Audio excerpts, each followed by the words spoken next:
Planet Earth. At some point during our short lives, all of us turn inwards and contemplate the nature of the Earth we inhabit. From childhood, we are taught about the Earth, the Sun, the Moon, and space. We learn about our solar system and the planets within it. We learn about the Milky Way and the infinite vastness of space.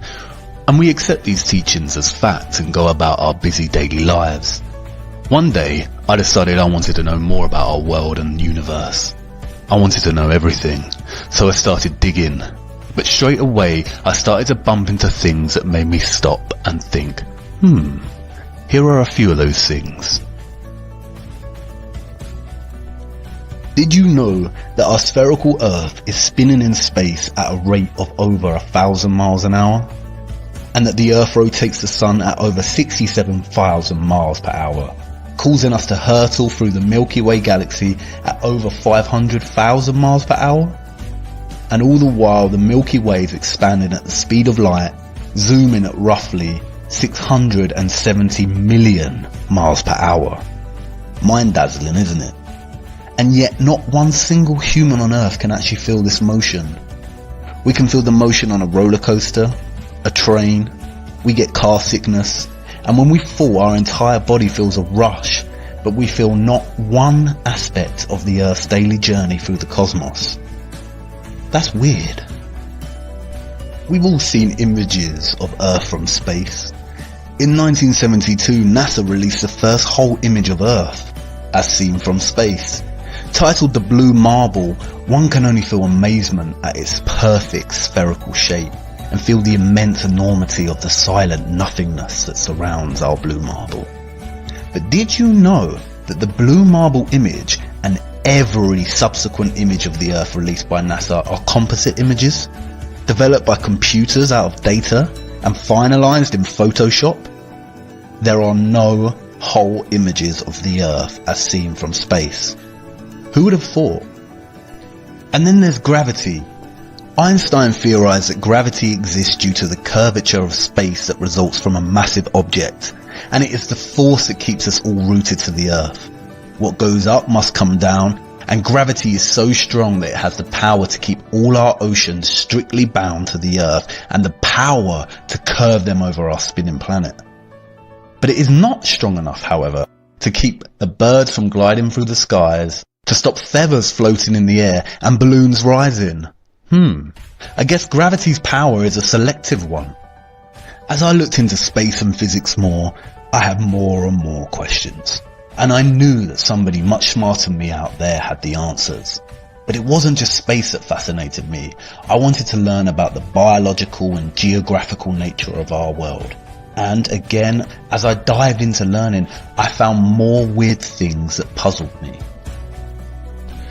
It's basic biology that living cells consist primarily of hydrogen and carbon, and water consists primarily of oxygen and hydrogen. But biologists found the strangest of anomalies in the poles of the Earth that even puzzled Soviet biologists. They found an unnatural amount of water frozen in the ice and an unusually high percentage of carbon dioxide in the world's oceans. There is a lot of water, snow and ice on the Earth. Do you know what this anomaly tells us? It tells us of a great worldwide fire in the Earth's history that, biologists have suggested, carried away 99% of the world's biosphere. What really puzzles me is that figure, 99%. That means that everything alive on Earth is now 20,000 times less in volume, and the biochemical mass of all living things is much less than before this huge fire. Wait, what? What did living things look like before that fire? There's no doubt that we could benefit from extensive scientific study in our poles, but did you know that Antarctica is the only continent on Earth that actually belongs to nobody? In 1959, the nations of the world signed the UN Treaty ensuring that no country has claim to Antarctica. The treaty prohibits and regulates all global activity on the continent. Wait, come again? Since when has any nation given up their drive to own and exploit any land on Earth? I kept researching, which just opened up question after question. Some things just didn't make sense to me, and it seemed that many pieces of the larger puzzle were missing or just unanswered. And then I stumbled on something so ridiculous and absurd, I did not know whether to laugh or become angry. Meet the Flat Earth Society, a group of like-minded individuals that hypothesize that the Earth is not actually a globe in a vast and evolving universe, but a flat and stationary plane. At first I thought it was a joke, or some kind of vigilant, religious and creationist denial of scientific advancement. Humanity lived in the dark ages for years, and we finally have objective, progressive science advancing our understanding of this great mystery, and flat earthers think it's okay to promote such anti-scientific theories. Nonetheless, I thought I'd check it out before dismissing it completely. In fact, I just wanted a good laugh and some entertainment to keep boredom at bay. But, you see, despite all my skepticism and desire to debunk and ridicule these flat earthers, what I found was nothing short of astonishing. I had finally found something that challenged my scientific understanding of the world, not just with theory, but also strong scientific evidence. I want to share this with you.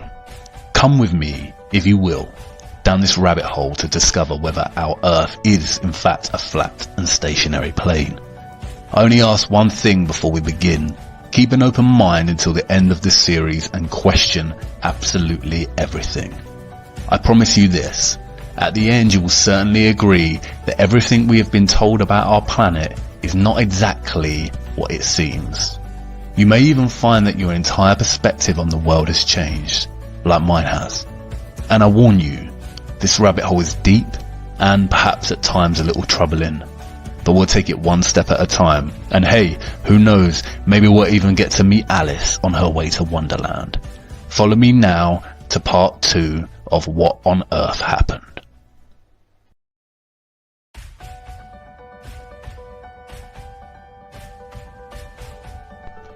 Here is a beautiful image of Alex Gleason's 1892 New Standard Map of the World that was on projection at Modern College in Blackheath, England.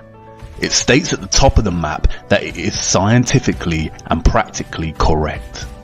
The way Gleason's map significantly differs from standard maps of the world is in its representation of the poles. As you can see by comparison with a conventional world map, the primary difference in Gleason's map is that the North Pole is actually situated in the centre of the Earth, and upon first glance the South Pole, or what is known as Antarctica, appears to be missing. Upon closer inspection, however, you realise that Antarctica is indeed present and makes up the majority of landmass on the map. Antarctica in Gleason's map is an encompassing ice ring that covers the entire outer reaches of Earth. Gleason's map has become somewhat of a canonical historical document for flat earthers. Many often reposting the image on the internet and heralding it as solid proof that refutes the heliocentric model of the Earth. Or in other words, proving that the Earth is not a spinning globe in space, but a circular, flat and stationary plane. This was not enough proof for me, and while I gravitated towards the idea of a giant encompassing ice wall as a neat concept, I knew that we had a vast amount of evidence proving the existence of space, spherical planets, and entire sciences dedicated to solving the mathematical conundrums of physics. I mean, we landed on the moon for God's sake. Surely, if the Earth was flat and stationary, then somebody would have realised by now. These brave souls did the unthinkable. They flew to the moon, they landed, took their first cautionary steps and planted the American flag. NASA sent multiple crews to the moon on subsequent Apollo missions. They even managed to film Apollo 17 leaving the moon. 4 days, push. Mission arm is out. Okay, I'm going to get the pro. 99, proceeded, 3, 2, 1, ignition. Right away, Houston. Vector good. But wait, hold on. If this is footage of the crew leaving the moon and making the journey back to Earth, then who did they leave behind to film their craft take off? And wait, don't you think those colourful emissions on takeoff look kind of fake? I haven't seen any subsequent rockets produce these sort of dazzling colours, and I suppose they did admit that they had lost all their data from the mission. but maybe that was just coincidence. I started looking into NASA a bit more closely, and what I found was shocking. I can say with certainty that NASA is indeed lying to the world, and has been lying ever since its founding in 1958. But don't take my word for it. Sometimes you can't tell people the truth, you have to show them. So let me show you. Buckle up and sit tight, because Houston, we have a big problem. Okay, well, there's a big problem with the blue marble, and I'm going to zoom in here and show you what the problem is. These are all composite images where they are really not very good at Photoshop because they're using the Photoshop clone tool to replicate clouds. This cloud is a copy of this cloud. See the formations? They're identical formations. These right here, side by side, side by side. See this kind of W-looking shape right here, replicated right here. This cloud is exactly the same as that cloud. Same clouds right there, and same thing on the other side of the world. They got the same thing going on. They got careless here. Look, 1, 2, 3, 4, 5 of the same formations replicated right there. These two replicated, same exact formations right here. This right here is clone of that right there. I mean, really? So you're telling me that we could take pictures of Jupiter and Saturn, huge, massive planets, and now we're out going to Pluto, but we don't have one legitimate picture of the Earth from space that's not a composite? Click on this picture right here. Supposedly the same mission, same guys that took the picture of the most famous picture of our Earth. I'm going to do save image as, and let's see, Apollo Moon, let's call it Apollo Moon 17. And I'm going to open that in Photoshop. And if those of you who think this technical difficulty was planned and think I'm scamming you, go do it for yourself. Because you're going to find the exact same thing. I got nothing to hide here. This is live on the air, okay? I'm going to zoom in on the Earth in Photoshop. You see the Earth? Go to Image, Adjust, Levels, and I'm going to bring the levels over here. And I'm going to bring the levels up. Uh-oh. What is that? Why is there a square box around the Earth allegedly taken from the scientists on the moon in Apollo 17? And people wonder why I don't trust NASA. That's why I don't trust NASA. Just another example of NASA faking space. Take a look here at this supposed image of Jupiter. Nothing more than CGI fakery. The supposed auroras towards the north. Let's take a look here again at NASA's official website where it states Hubble captures vivid auroras in Jupiter's atmosphere. Here's the problem. The date of June 30th, 2016. Now take a look at this. Another so-called official image of Jupiter. This one's from back in 2014. You see the problem here? Now let's take a closer look at the supposed two images provided from NASA of Jupiter. Here's the problem again. 2016, 2014. What's the difference here? Well, the difference is they added the supposed auroras on the north, and this is nothing but a Christmas tree. Give me a break. Take a look here. I mean, all the clouds are in the same exact position. Just the 2016 image is a bit, I would say, darker. It's a bit lighter in 2014. Here's a side-by-side. People can't see what's taking place here with NASA. Nothing more than fakery. I mean, give me a break. This is a complete insult. You have a brain in your head. And you can tell it's real because it looks so fake, honestly.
it became instantly clear how they do it. And it's just video game technology. Now, if you're part of the Geek Squad or the techie crowd, well, then you already know about this technology.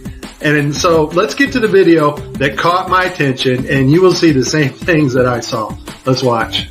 We have to introduce the concept of freefall. So let's use this model of the Earth. And let's enlist the help of a friend, Patsy. You might know her.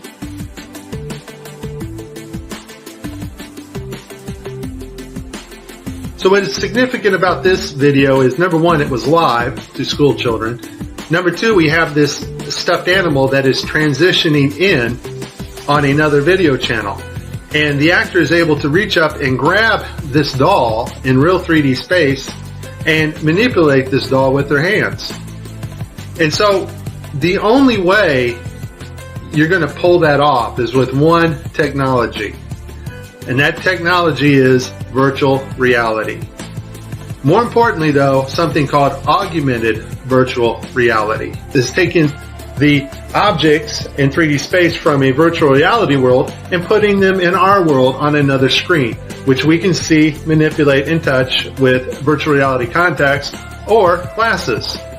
In this next segment, I'm going to show you how NASA grabs objects in 3D space, rotates them around, manipulates them. They can do this with water, with cloth, anything. And the cool thing about it is we can take what they're doing, what they're seeing with their contact virtual reality augmented lenses, and put that on a separate video layer live. Yes, live. And do it all in real time. 45 minutes straight of NASA messing up the virtual reality setup. I tried to pick some clips that were obvious and some not so obvious. Show you some of the contacts. We're going to see Tim Peake with his contacts in, but these are virtual reality contacts overlaid on the eyes so actors can interact with things in 3D space, all in real time. In this next shot, we will get to see the whole arm setup and the virtual reality glove that covers all the way down the arm and hand. This allows the software to broadcast what we see video-wise as his arm in a shirt sleeve.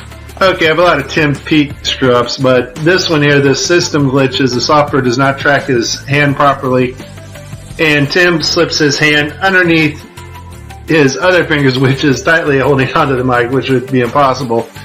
I don't think this is Tim's fault. Normally, Tim always moves his other fingers up while he slides his hand under. I just think the system didn't respond to his movements here. It's virtual reality. They're wearing augmented contact lenses so that they can interact with these 3D objects. Now, in this scene, the guy on the left in the green shirt, he thinks he sees an object in 3D space that's being broadcast to him. So he grabs it and he puts it off to the side. He's looking straight ahead because he's looking at an object rotating in front of him, but the video channel is down that is supposed to show the viewers what we're supposed to see, and so we don't actually get to see the object that he is seeing. And I would just sum this up as a very terrible, bad, horrible day for NASA doing live feeds.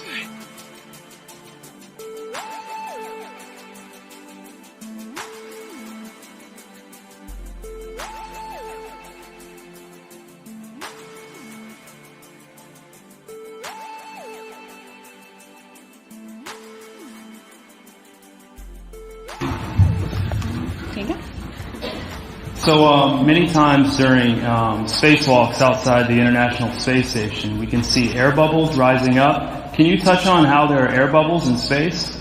Can you be more specific? Air bubbles? So yeah, like a lot of times during the footage, the NASA footage, you can see bubbles coming up out of the helmets or kind of from underneath you. How do you explain bubbles in space? Yeah, I'm not sure exactly what you're talking about. Now sometimes you get water in the helmet, and it's either from sweat or from the cooling garments. And, in some of my spacewalks, I had like water in the helmet, not like I was going to drown in the helmet, but just little bits of water probably came from sweat. Often on the outside of the space station, you'll liberate little pieces of, it's a really harsh environment out there, and the outside of the space station gets beat up pretty good. And sometimes, you'll see just little flecks of paint or something that you might have disrupted floating away from the suit. And, that's generally what that is. I've never seen any kind of air bubble anywhere. Yeah. Could it be that you're filming in an underwater pool and you're not really out there?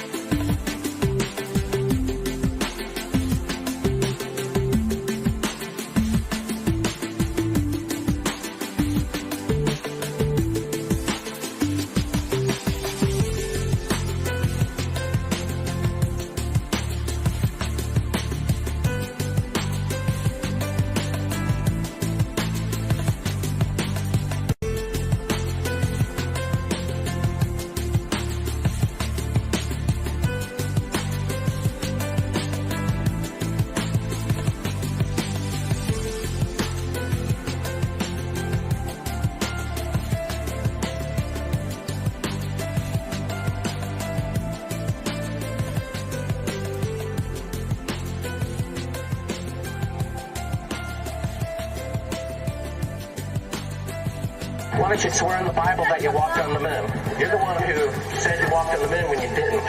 Calling the kettle black, if ever thought of it. Saying I misrepresented myself. Away from me. You're a coward and a liar and a thief.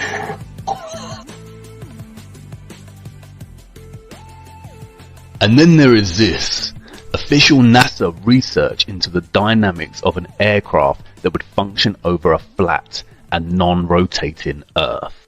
A flat and non-rotating Earth. A flat and non-rotating Earth. What?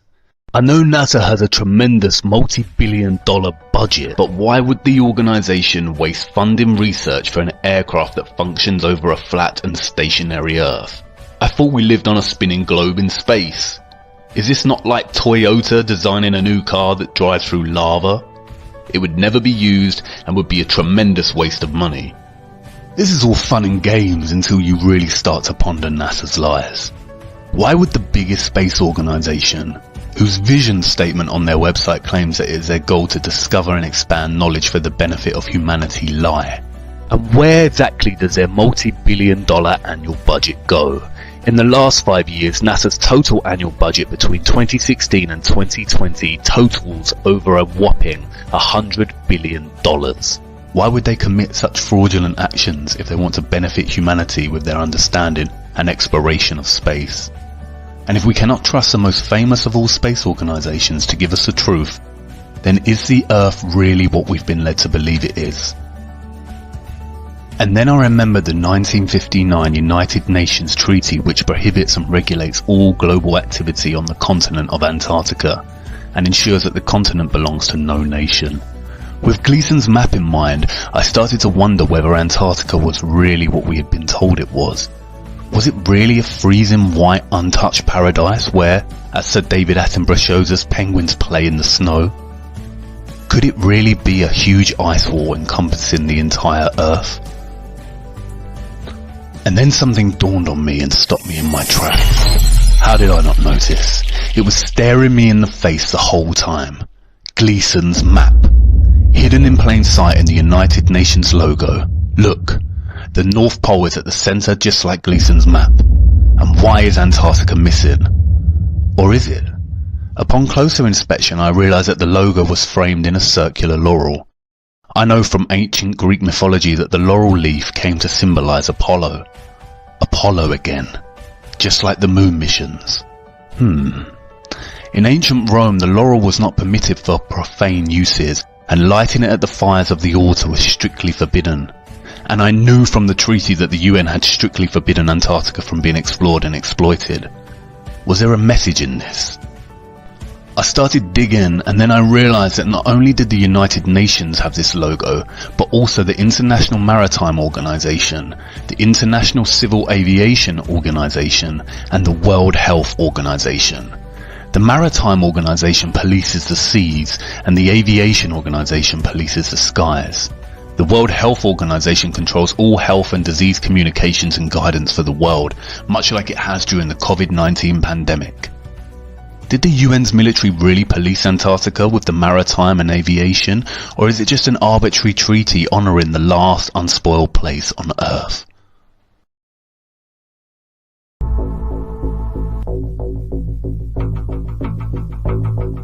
Hey, just a Navy destroyer. He will yield.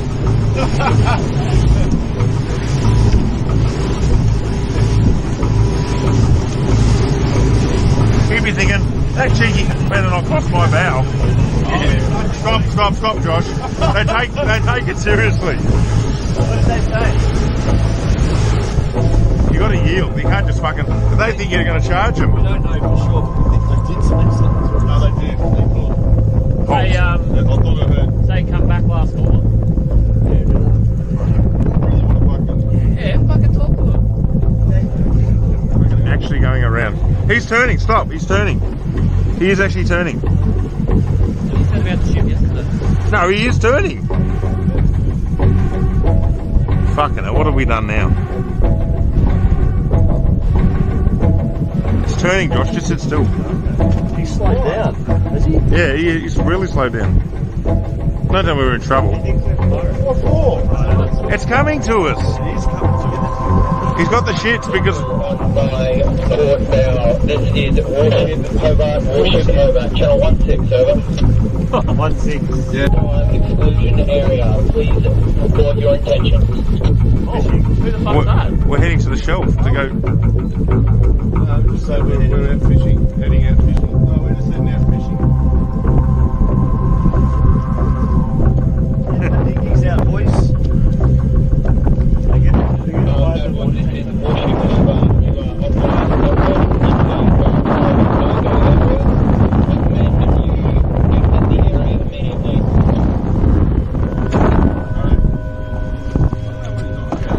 We're just traversing. Set up a demo today with this Cessna and the Air National Guard. I'm going to be inside of this Cessna and we're going to be going rogue. We're going to fly into that no-fly zone and we're going to see how the Air National Guard does it. They scramble the fighter jets to come take off. We're on.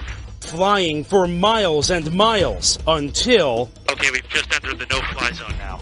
Our pilots aren't talking to air traffic control, ignoring their calls to reach them. That triggers an alarm at the Air National Guard base. These fighter pilots scrambling to their jets. They're on alert and ready to take action 24 hours a day. Today, racing to their F-16s, suiting up, climbing on board, and rushing to the runway. Taking off to intercept our rogue Cessna. Reaching the target in just minutes. This is the view from the F-16. That's my Cessna right there. Intimidating as you would think it would be. Look at that fighter jet. He's right off our wing.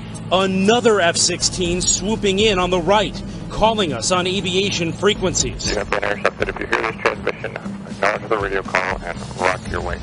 He wants us to identify ourselves. We're a rogue aircraft, remember, for this demonstration, so we're not going to respond at all and see what this fighter jet... You are ordered to turn to the northwest.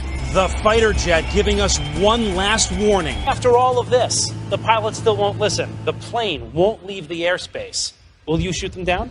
If required, we'll execute the rules of engagement per the commander of the North American Aerospace Defense Command. And yes, we would do that. Shoot the plane down? If it meets the rules of engagement, yes, we would, to defend the airspace. Why are they policing the parameters of Antarctica in such a vigilant way? Surely they are just protecting the penguins and seals that we've seen so often in Planet Earth and Frozen Planet documentaries. I don't know, I'm not too sure anymore, because after I stumbled across this.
A giant ice wall, stretching for what seems to be hundreds and hundreds of miles.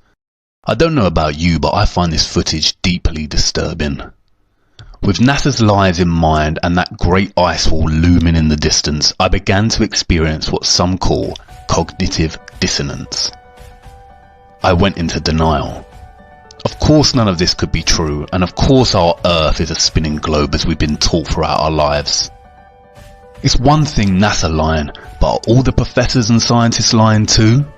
Is the National Geographic Channel lying?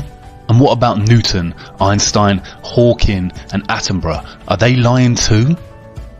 It's a complicated answer, and I will do my best to show you the truth. But before we look at the gatekeepers of knowledge and the trusted voices of our world, I need to show you more of our Earth. I don't want to lose you just yet. Come with me to part 3, where we will explore a few ways our Earth could work as a flat and stationary plane. So this whole thing, it's just a symptom of a larger problem. There's a growing anti-intellectual strain in this country. It may be the beginning of the end of our informed democracy. Of course, in a free society, you can and should think whatever you want. And if you want to think the world is flat, go right ahead. The Earth isn't flat. And by the way, this is called gravity.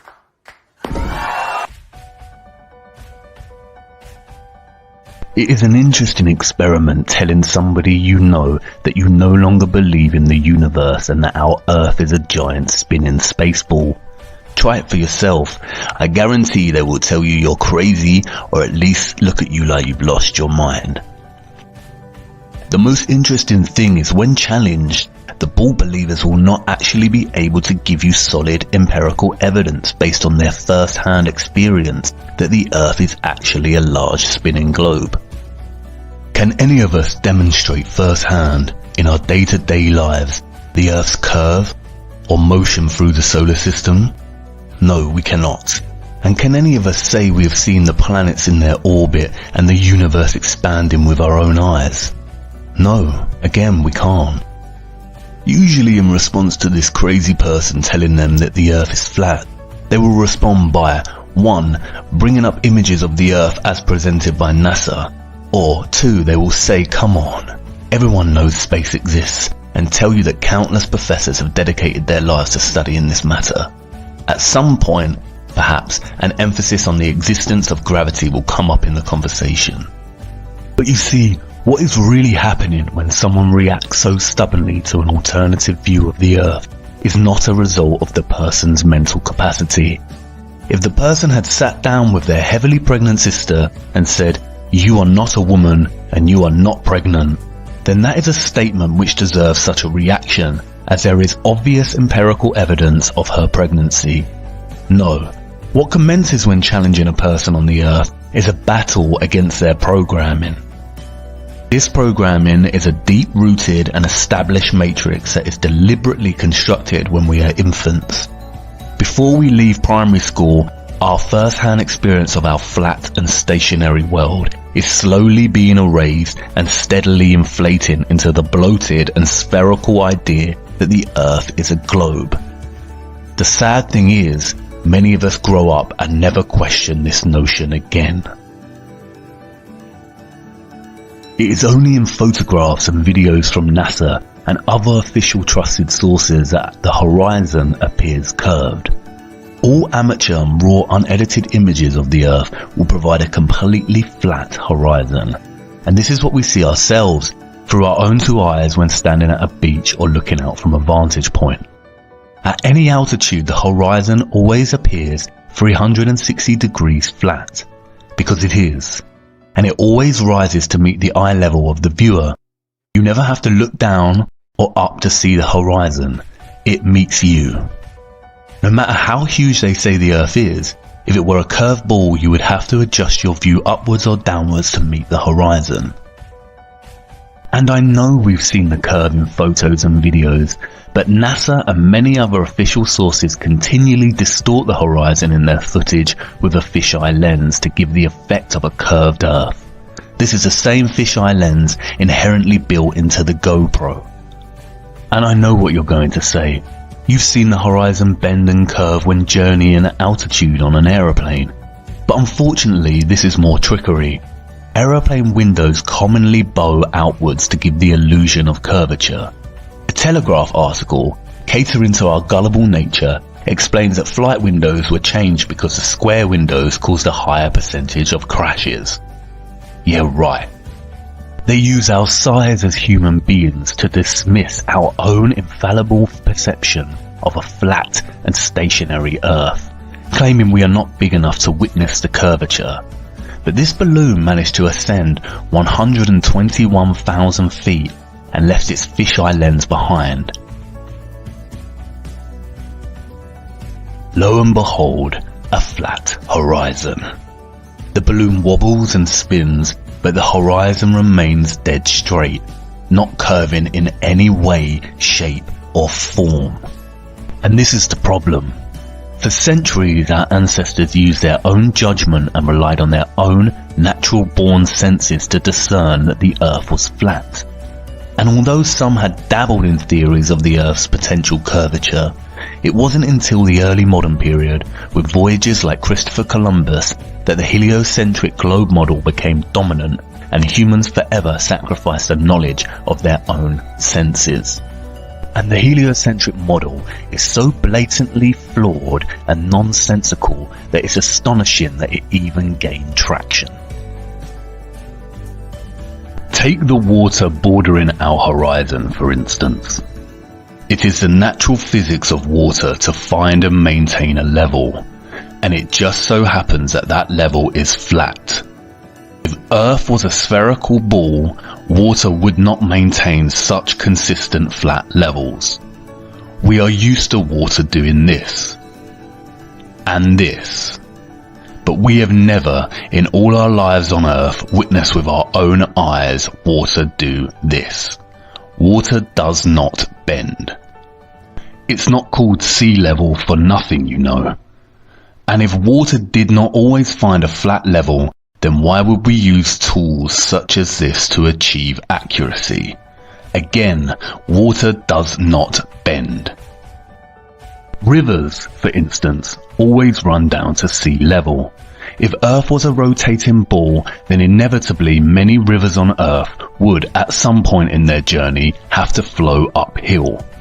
As Eric Dubay points out, the Mississippi is 3,000 miles long, which means it would need to run uphill for 11 miles on a globular Earth.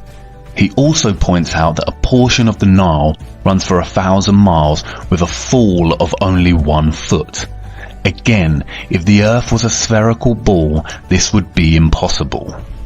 The scientist magicians of our world claim that the Earth is 25,000 miles in circumference. But spherical trigonometry dictates that the surface of all standing water must curve downward at 8 inches per mile, multiplied by the square of the distance. That means that a 20-mile stretch of water would dip 66.68 feet on either side of its central peak. Every time scientists have tried to find these dips and bends, however, water always proves to be completely level and flat. There's a growing anti-intellectual strain in this country. When building railway tracks, roads and bridges, architects and engineers never account for any curvature. Engineer W. Winkler was published in the Earth Review regarding the Earth's supposed curvature, stating, "As an engineer of many years' standing, I saw that this absurd allowance is only permitted in school books. No engineer would dream of allowing anything of the kind. I have projected many miles of railways and many more of canals, and the allowance has not even been thought of, much less allowed for. This allowance for curvature means this, that it is 8 inches for the first mile of a canal, and increasing at a ratio by the square of the distance in miles. Thus a small navigable canal for boats, say 30 miles long, will have, by the above rule, an allowance for curvature of 600 feet. Think of that. and then please credit engineers as not being quite such fools. Nothing of the sort is allowed. We no more think of allowing 600 feet for a line of 30 miles of railway or canal than of wasting our time trying to square the circle. It's a growing anti-intellectual strain in this country. If the Earth was actually a globe, spinning at a mind-numbing 1,000 miles per hour, how is it that we do not feel its motion? There is not a single person on Earth that can testify to feeling the Earth's alleged spin. We feel the motion when travelling in a car, train, boat, plane, and can experience motion sickness. The scientist magicians will tell you that we do not feel the Earth spin because it is spinning at a constant speed. They often use the analogy of a train ride.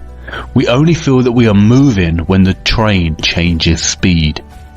This analogy, however, falls apart when you consider that in the heliocentric model, the Earth is not an enclosed system, but it is an open environment with its own drastically changing weather. If you were sitting on top of the train moving at a constant speed and not inside it, you would certainly feel the motion. Furthermore, they also contradict themselves. In a 2016 article titled NASA Study Solves 2 Mysteries About Wobbling Earth, they state that the Earth does not always spin on an axis. Instead, it wobbles irregularly over time, and that the direction has changed drastically due to changes in water mass on Earth. It's weird that no one has felt this. Which one is it, NASA? The stealthy, unnoticeable spin, or irregular movement patterns and wobbles? The whole notion of a spinning globe becomes absurd when you consider this.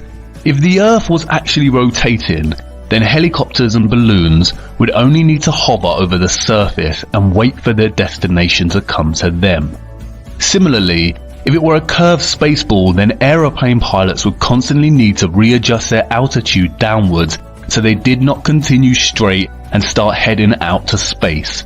They would have to descend 2,777 feet, or over half a mile every single minute. This of course is not the case, and pilots are never instructed or taught this mechanism of flight. And what does a real pilot have to say about it? Am I allowed to say hi?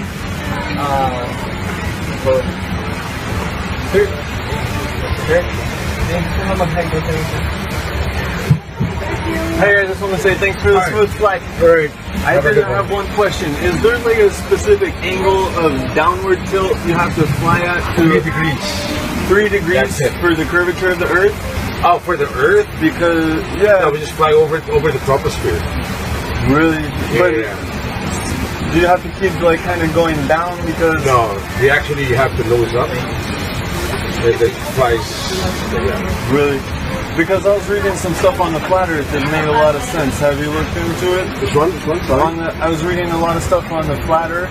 Okay, yeah. True. It's true? Yeah. Okay, yeah. alright, cool. Hey, God bless, brother. Alright, have a good one. You too. Crack on. I just got one question to ask. Flat or a ball? Flat or a ball? What's that? Well, I never feel as breaking round. If we live on a ball, surely we'd have to fly around it. Yeah, it feels like flat or a ball. Flat. I think it's flat. Yeah, me too. Pretty flat to me. It certainly does, doesn't it? And you've got that flight instrument down there to keep it flat. Gravity exists. Gravity? That is an unproven theory. No, it's not. Let's rock and roll. Cheers, fellas. Thank you very much for the... Can I ask the pilots one question? First off, is this you? Good morning. Got a question for you. Oh, yeah. Hello, mate. How are you? Yeah, good. I'm a fellow, Casey Josh, I'm a fellow, just PPL, pilot, here. Yeah, nice. I've got a couple of serious questions to ask you. Okay, here we go. Yeah, there's a big time. Curvature. Curvature? Yeah. Yep. We don't allow for curvature, do we? For anything, not for you usually, yeah. No, we're round, we're a disc, aren't we? Round and flat. Yeah. Sorry. Hey, look, honestly, quite seriously? Yeah. We are, aren't we? Yeah. Thank you, mate. Thank you for being...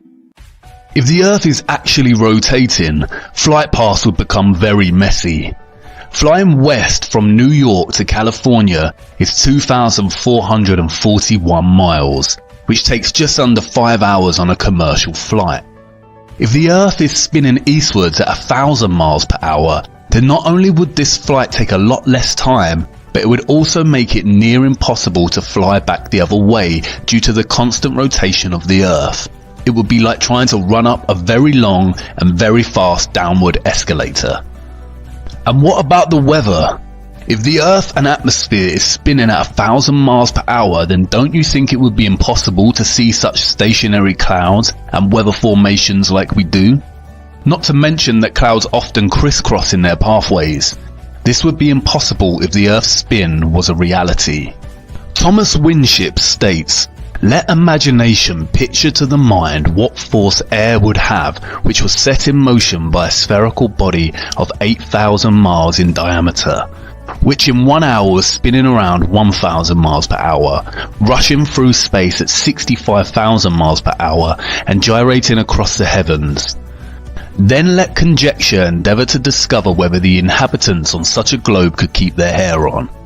If the Earth globe rotates on its axis at a terrific rate of 1,000 miles an hour, such an immense mass would of necessity cause a tremendous rush of wind in the space it occupied. The wind would go all one way, and anything like clouds which got within the sphere of influence of the rotating sphere would have to go the same way. The fact that the Earth is at rest is proved by kite flying." And honestly, if the Earth was a fast rotating globe, then wouldn't the oceans and other bodies of water be pushed away from the Earth in the same way as when a wet tennis ball is spun rapidly, the water sprays outwards? The scientists magicians have an answer for this. They call it gravity. And by the way, this is called gravity. The scientists magicians are at it again, weaving their spells and telling us tales of a powerful force keeping us rooted to the Earth. If gravity was such a powerhouse, then birds would struggle to fly. Insects would not be able to use wind to navigate. Monkeys would not climb and jump among trees with ease. Planes would not be able to take off from the ground. Trees would not be able to overcome gravity's pull when their growth towards sunlight and would begin to bend towards the Earth the taller they became. And if gravity exists and has the power to bend and wrap the oceans around a gigantic spinning ball, then humans would certainly struggle to lift their arms and legs.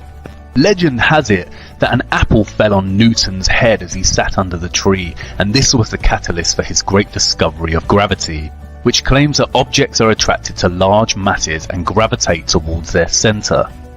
However, when they talk about gravity, what they are actually referring to is the law of density relative to mass. Today, I'm going to show you a simple science experiment that you can try at home to learn about density.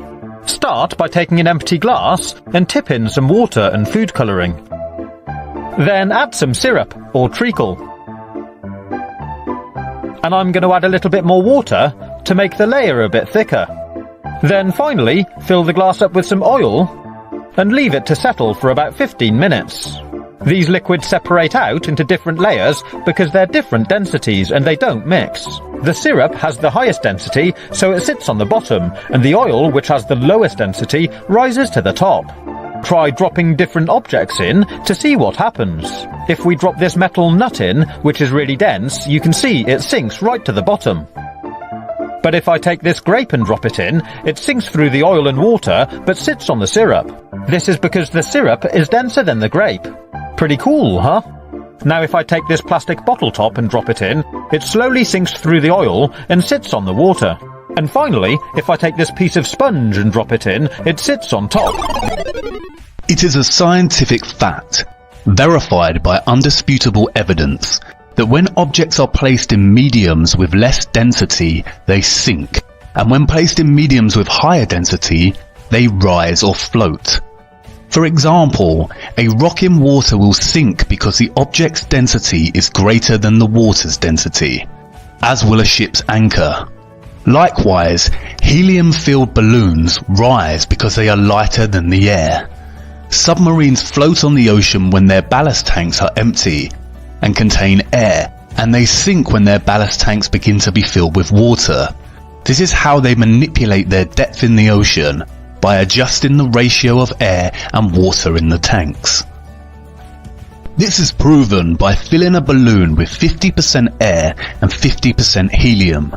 As helium is lighter than air and the ratios are even, the balloon remains fixed in the air without rising or falling. Again, much like the Earth's curve and spin, we do not witness smaller objects on Earth gravitating and orbiting around or being pulled towards larger objects. It seems very convenient that gravity's tendency to make smaller objects orbit around larger objects is exclusive to the globe itself and all the supposedly surrounding planets and stars, none of which we can actually see in motion or orbit. Even when you study the claims made by the scientist magicians of the so-called planets and moons, their calculations begin to work against them. As Eric Dubay pointed out, Newton also theorized, and it is now commonly taught, that the Earth's ocean tides are caused by gravitational lunar attraction. If the moon is only 2,160 miles in diameter and the Earth 8,000 miles, however, using their own math and law, it follows that the Earth is 87 times more massive, and therefore the larger object should attract the smaller to it, and not the other way around. If the Earth's greater gravity is what keeps the moon in orbit, it is impossible for the moon's lesser gravity to supersede the Earth's gravity, especially at Earth's sea level, where its gravitational attraction would even further out-trump the moon's. And if the moon's gravity truly did supersede the Earth's causing the tide to be drawn towards it, there should be nothing to stop them from continuing onwards and upwards towards their greater attractor. There's a growing anti-intellectual strain in this country. Ultimately, Newton's gravity erased the common sense of up and down, and in its place normalized the preposterous idea that this is possible. And this. And that meanwhile, in Australia, this is nonsensical, pseudo-scientific mockery and nothing more than an invention to justify the spinning spherical Earth hoax. Without the theory of gravity, not a single person in their right minds would ever believe the Earth a globe, with some of the population existing upside down on the underside of the planet. This is all quite simple once you start to break away from the toddler years of matrix programming. The laws of perspective and density perfectly explain the natural workings of our world. They invent complex concepts such as gravity and ridiculous spinning spherical networks of incomprehensible figures and speeds to bamboozle us. And we will get onto why they do this shortly. But wait a minute. I know you're not on board with this just yet, and I can tell you have a big question that you're burning to ask. If the Earth is not a spinning globe, then what about the sun and the moon? We can see the sun rising and setting every day. I'm glad you asked. Follow me to part 4 so we can take a much closer look at our wonderful sun.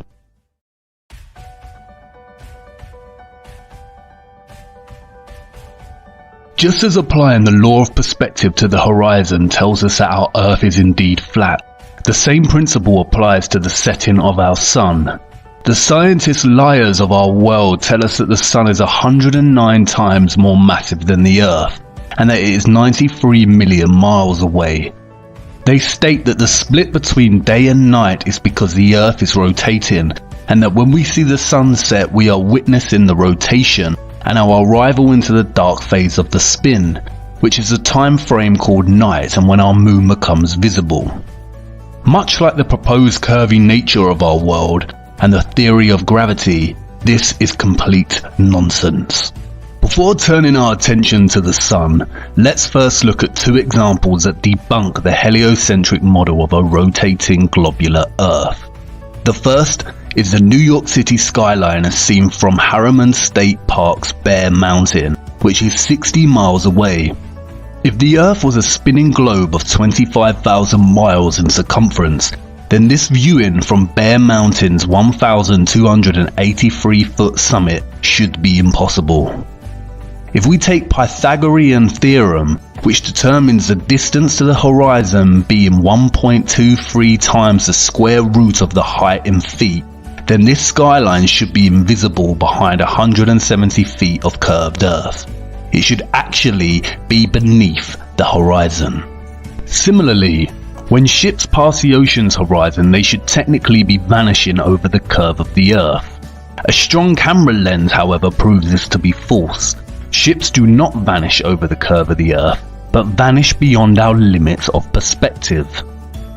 The law of perspective on a flat plane dictates that a receding object diminishes in angle and height until the line of sight converges to a vanishing point, or what is called the horizon, in which the object then becomes invisible.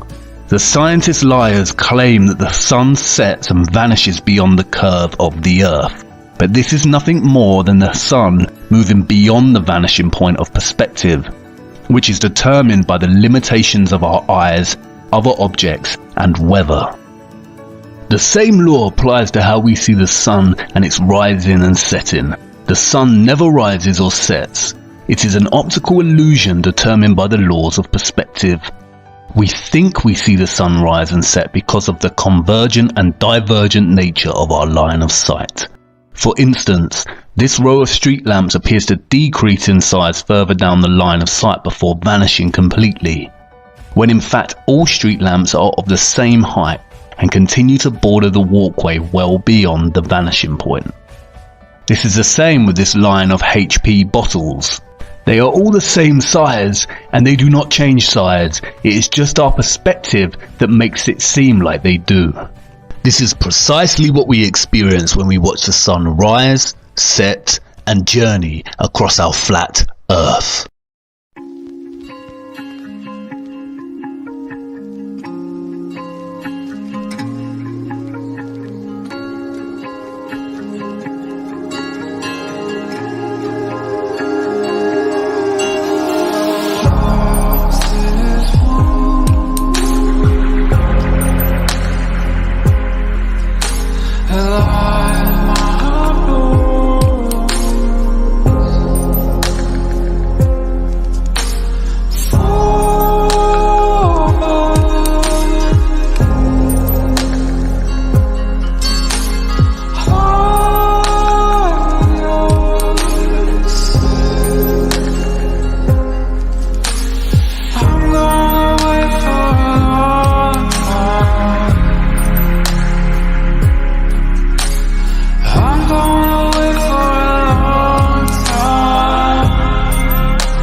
closest wound,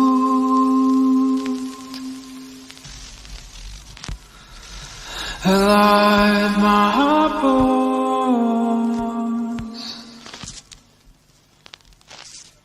fall back, I'm going away for a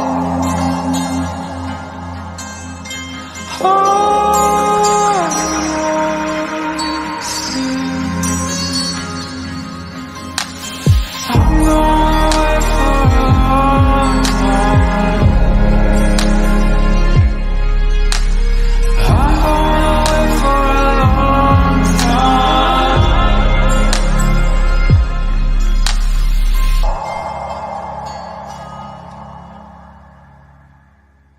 NASA and many other lion magicians tell us our sun is 93 million miles from the Earth and 109 times larger than the Earth. However, amateur balloon footage taken from the clouds prove that the sun is not 93 million miles away or bigger than the Earth. What the footage shows is a locally illuminating sun casting a localized hotspot over the Earth. If it were millions of miles away, this local hotspot would not be possible. Furthermore, if the sun was not a local luminary, then we would not experience crepuscular sun rays. The angle of the sun rays that we see when light breaks through the clouds would not be possible, and we have thousands upon thousands of photographic and empirical evidence of the sunlight behaving this way. If the sun were 93 million miles away, then its light should form a straight beam and not be displayed in angled rays.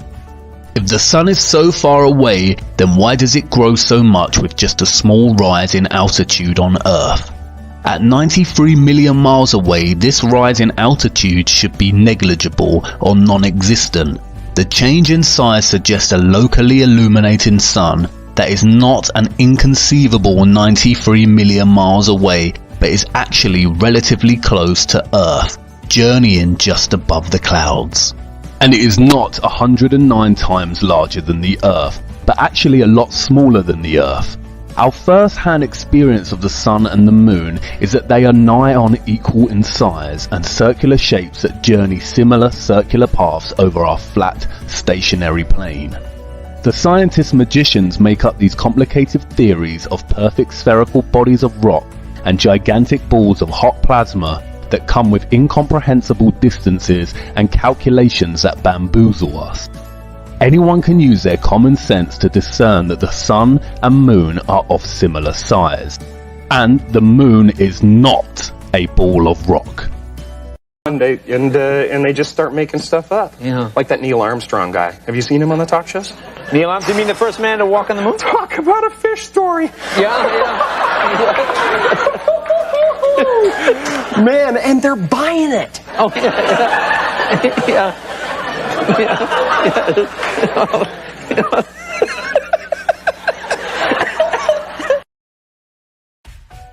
Many have studied the sun and moon's light.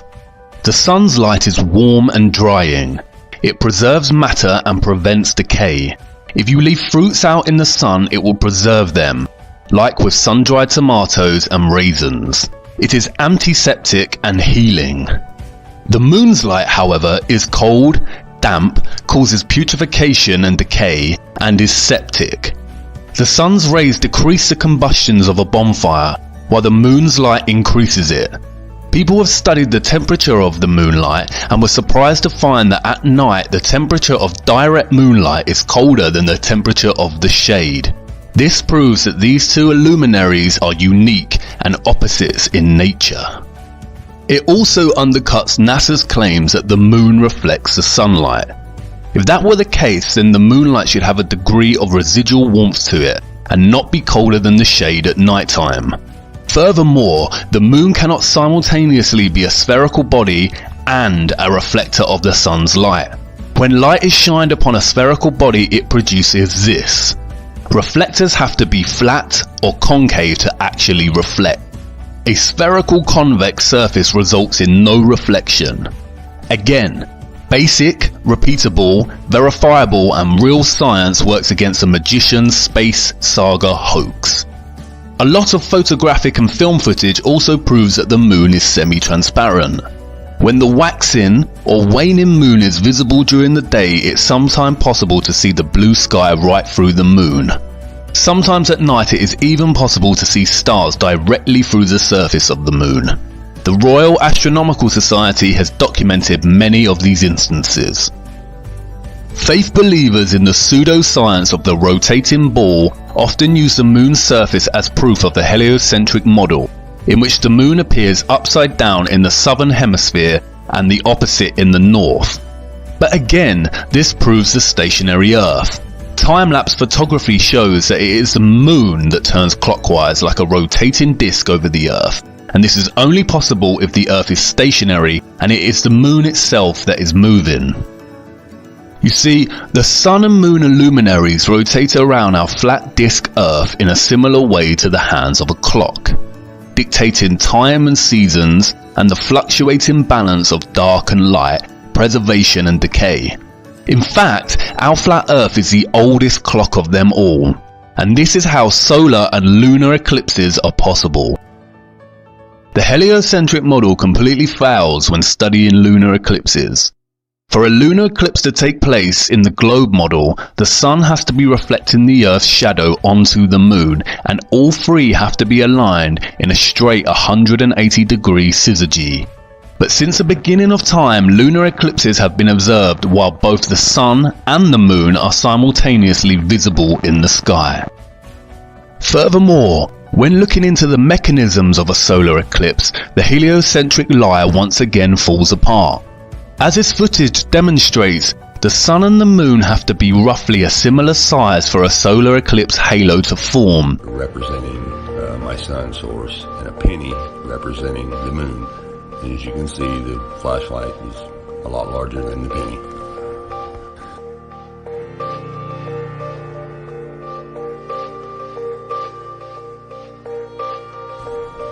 Okay, now let's place the sun 93 million miles out into space like this.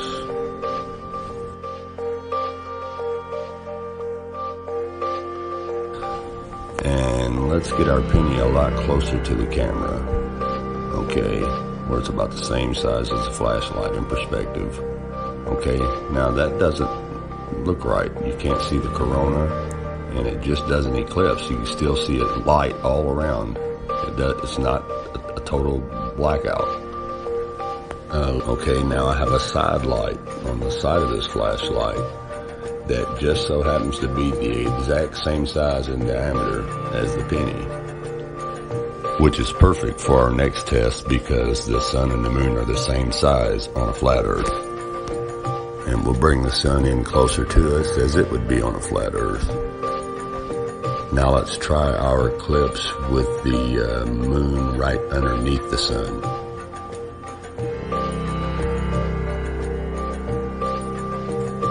And wow, there's the corona. If the sun was 400 times bigger than the moon, then its light would devour the moon and we would not witness the halo, or corona. If the Earth was a rotating ball heated by a sun that is a distance of 93 million miles away, it would be impossible to have a boiling hot summer on a continent like Africa, but a few thousand miles away, absolutely freezing conditions in Antarctica, which experiences no heat from the sun. As Eric Dubay states, if the heat has travelled 93 million miles to the Sahara Desert, then it is absurd to think that it could not travel another 4,000 miles to Antarctica.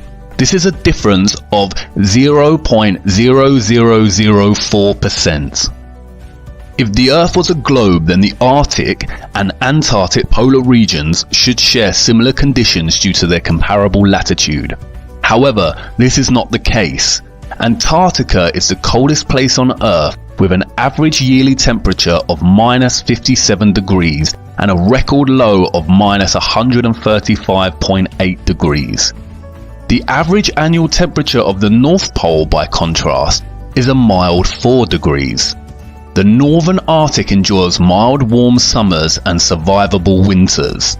The Antarctic is so cold and harsh, the ice never melts. This would be impossible on a globular Earth rotating on its axis. Eric Dubay also points out that Iceland, at 65 degrees north latitude, is home to 870 species of native plants and an abundance of animal life. At the South Pole, by contrast, as Captain Cook wrote, "Not a tree was to be seen. The lands which lie to the south are doomed by nature to perpetual frigidness, never to feel the warmth of the sun's rays, whose horrible and savage aspect I have not words to describe. Even marine life is sparse in certain tracts of vast extent, and the sea bird is seldom observed flying over such lonely wastes. The contrast between the limits of organic life in Arctic and Antarctic zones is very remarkable and significant. The sun's yearly motion from tropic to tropic, solstice to solstice, is what determines the length of the days and nights and the appearance of seasons. This is why regions on the equator experience almost annual summer conditions, and the north and south latitudes experience more defined seasons with winters. The sun and moon do not just journey our flat earth in one large circle, but rather a series of circles, or what is better understood as a conical coil spring-like motion, which dictates the change in season and the length of the days. That is why it is possible to see a midnight sun in the Arctic, and time-lapse footage of this shows that the sun does not set but circles the pole.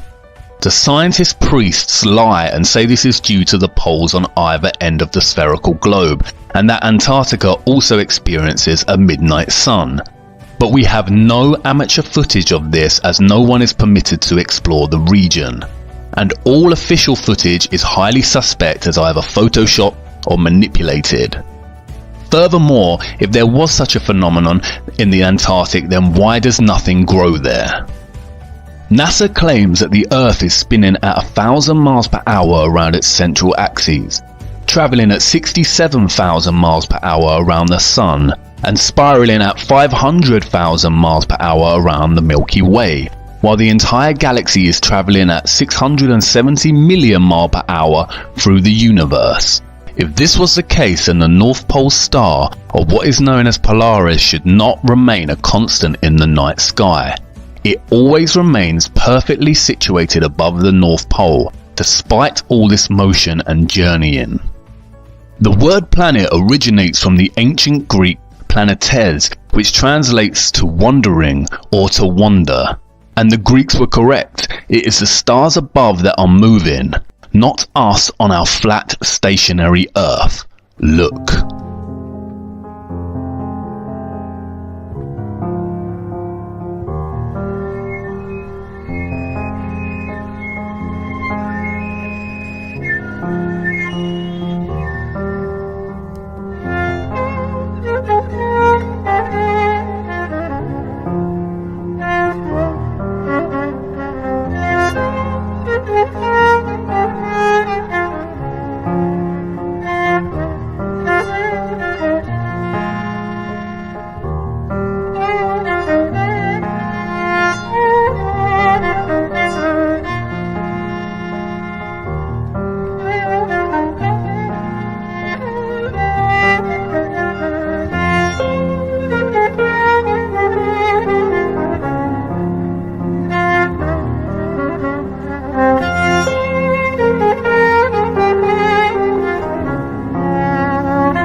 As you can see, Polaris remains a fixed constant in the middle, and all the other stars turn perfect circles around it.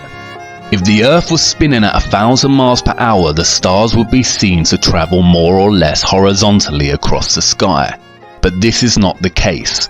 The stars form perfect circles above, emanating out from Polaris, and this can be observed all the way to the Tropic of Capricorn.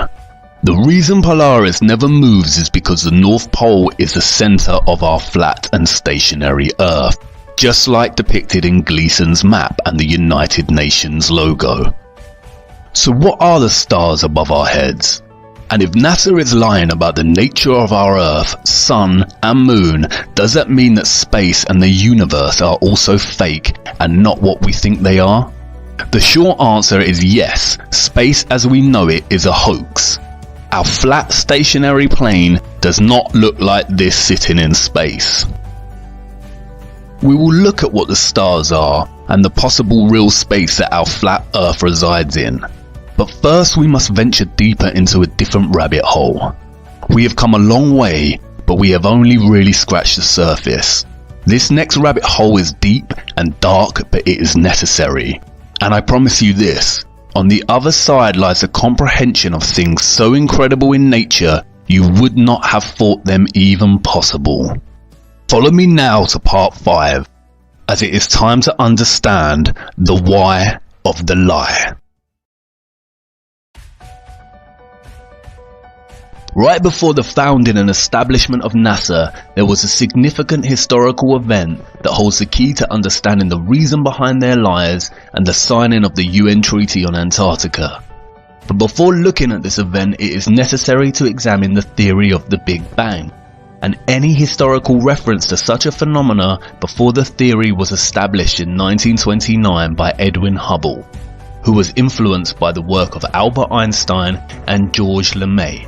When tracing the beliefs and theories on the origins of the world we inhabit through history, I discovered various creationist tales, primarily of similar nature to the Abrahamic view of creation.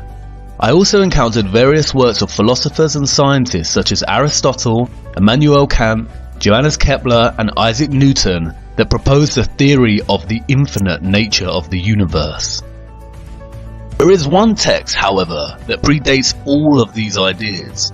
The Kabbalah, a tradition of Jewish mysticism that can be dated back to 13th century BC, 1,000 years before Aristotle lived.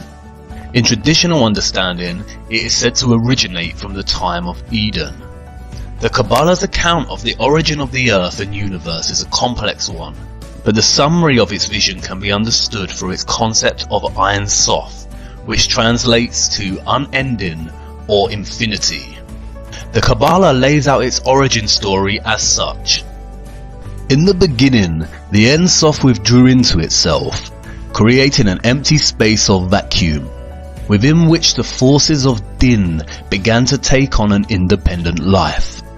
The contraction of the Ein Sof thus resulted in a purging of the harsh dross, which contained all elements of potential evil from the being of God. The empty space thus contained the forces of Din and a remnant, the Reshimu, or impression of the divine light. At this point, the Ein Sof emanated a ray, which is represented in the first letter of the Tetragrammaton. This ray worked to organize the opposing forces that now filled this space. The opposing forces were together in a vessel no bigger than a tiny spark. This ray caused the shattering of the vessel and formed the planets and brought into manifestation the primordial man. Moses Nachmanides, a 13th century Kabbalist rabbi, summarizes this origin story, stating, "There was only one physical creation, and that creation of a tiny speck. As this speck expanded out, this substance, so thin it has no essence, turned into matter as we know it." This is strikingly similar to what we have come to know as the Big Bang. Universe Today provides a succinct summary of the Big Bang. The Big Bang hypothesis states that all of the current and past matter in the universe came into existence at the same time, roughly 13.8 billion years ago. At this time, all matter was compacted into a very small ball with infinite density and intense heat called a singularity. Suddenly, the singularity began expanding and the universe as we know it began. This is the same story. Both present the idea that in the beginning there was a vacuum and then a small speck appeared, and from there began the expansion of matter, forming the planets and the world we know today. The only difference is the Kabbalah is written in a mythological discourse and the Big Bang is constructed in scientific discourse. But stylistic language choices aside, it appears that the Kabbalah had worked out the origins of the universe a long time before Einstein, Hubble and others. This leaves us with two conclusions from this discovery. 1. Contemporary Big Bang theory has proven the Kabbalah and its teachings. All people who believe in this theory should seek out the Kabbalist rabbi to learn more about what they believe. Or 2. Contemporary Big Bang theory was stolen from the Kabbalah, in which case neither is correct and it is all a big lie. I will return to this origin story shortly, but before I do, it is essential that we look at some of the esoteric teachings of the Kabbalah. Kabbalah in Hebrew means to receive or to orally receive. The secret, esoteric teachings of its mysticism were orally taught, written in codes, numerologies and symbols. Symbolism and numerology are especially important in Kabbalistic mysticism. Many books of the Kabbalah are extremely cryptic in nature, especially the Book of Zohar, which translates as splendor, and the Book of Bahir, which translates as illumination. Both texts have been deemed to be coded with gematria, which is a form of numerology where letters have corresponding numbers. A well-known example of Hebrew gematria is the word chai, which translates to alive, and is composed of two Hebrew letters that add up to the number 18. This has made the number 18 a lucky number for Jewish people, and gifts of money in multiples of 18 are very popular. Symbols are equally important in the Kabbalah and have been used as a method of conveying meaning and their secret teachings since its inception. Some of these symbols are widely recognized. For instance, the Kabbalah Tree of Life, or the Sephirot, the Hamza, and perhaps most famously, the six-pointed star, the hexagram, or what is now referred to as the Star of David, and the symbol adorning Israel's flag. It is found in early texts of the Kabbalah, and its earliest Jewish association dates back to the Leningrad Codex of 1008. It is this six-pointed star that I would like to focus on now. For you see, it was not always a symbol of Israel, nor is it exclusive to Judaism. To understand the hidden history of this symbol, we must first journey to the year 1760 as Mayor Amschel Bauer returns to Frankfurt to take over his deceased father's business in money lending. Before his death, and in his son's absence, Mayer's father had mounted a coat of arms on the front of the entrance to the counting house to honour its name. The sign features a hexagram against a red shield. It was because of this sign that Bauer changed his surname. Rot is German for red and Schild is German for sign, so he took the name and became known as Mayer Amschel Rothschild. As Mayer's business began to thrive due to his discovery of loaning money to governments rather than individuals, he enlisted Adam Weishaupt to create the Order of the Illuminati, which was completed and established on May 1st of 1776. Soon after, Weishaupt merged the secret doctrines of the Illuminati with the Continental Order of Freemasons, which was founded in 1717 and largely peaceful until this merge. He then went on to establish the famous Freemason lodges of the Grand Orient to be the Illuminati headquarters. In establishing this order, Weishaupt recruited 2,000 followers, including the most intellectual men in the arts, education, science, finance and industry. They were given the following instructions in order to gain control. Number 1. Use money and sex bribes to obtain control of men in high positions. Number 2.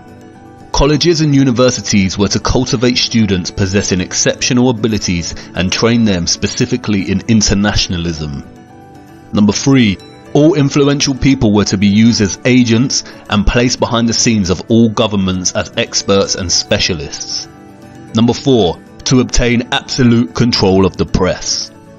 The drive for control and power soon began. Sending literature to Paris to provoke the stirrings of the French Revolution, Adam Weishart's courier was struck by lightning, revealing the text contained inside which outlined plans to provoke such a revolution. The Bavarian authorities seized the text, and the government published the details of their doctrines in a text titled The Original Writings of the Order and Sect of the Illuminati. Unfortunately, Europe did not heed their warning, and the French Revolution took place, which made the Rothschilds a lot of money due to the laws that limited Roman Church taxes.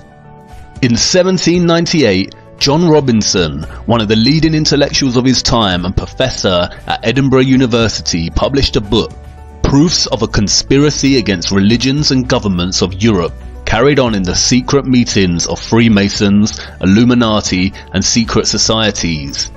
Again, no one heeded Robinson's warning.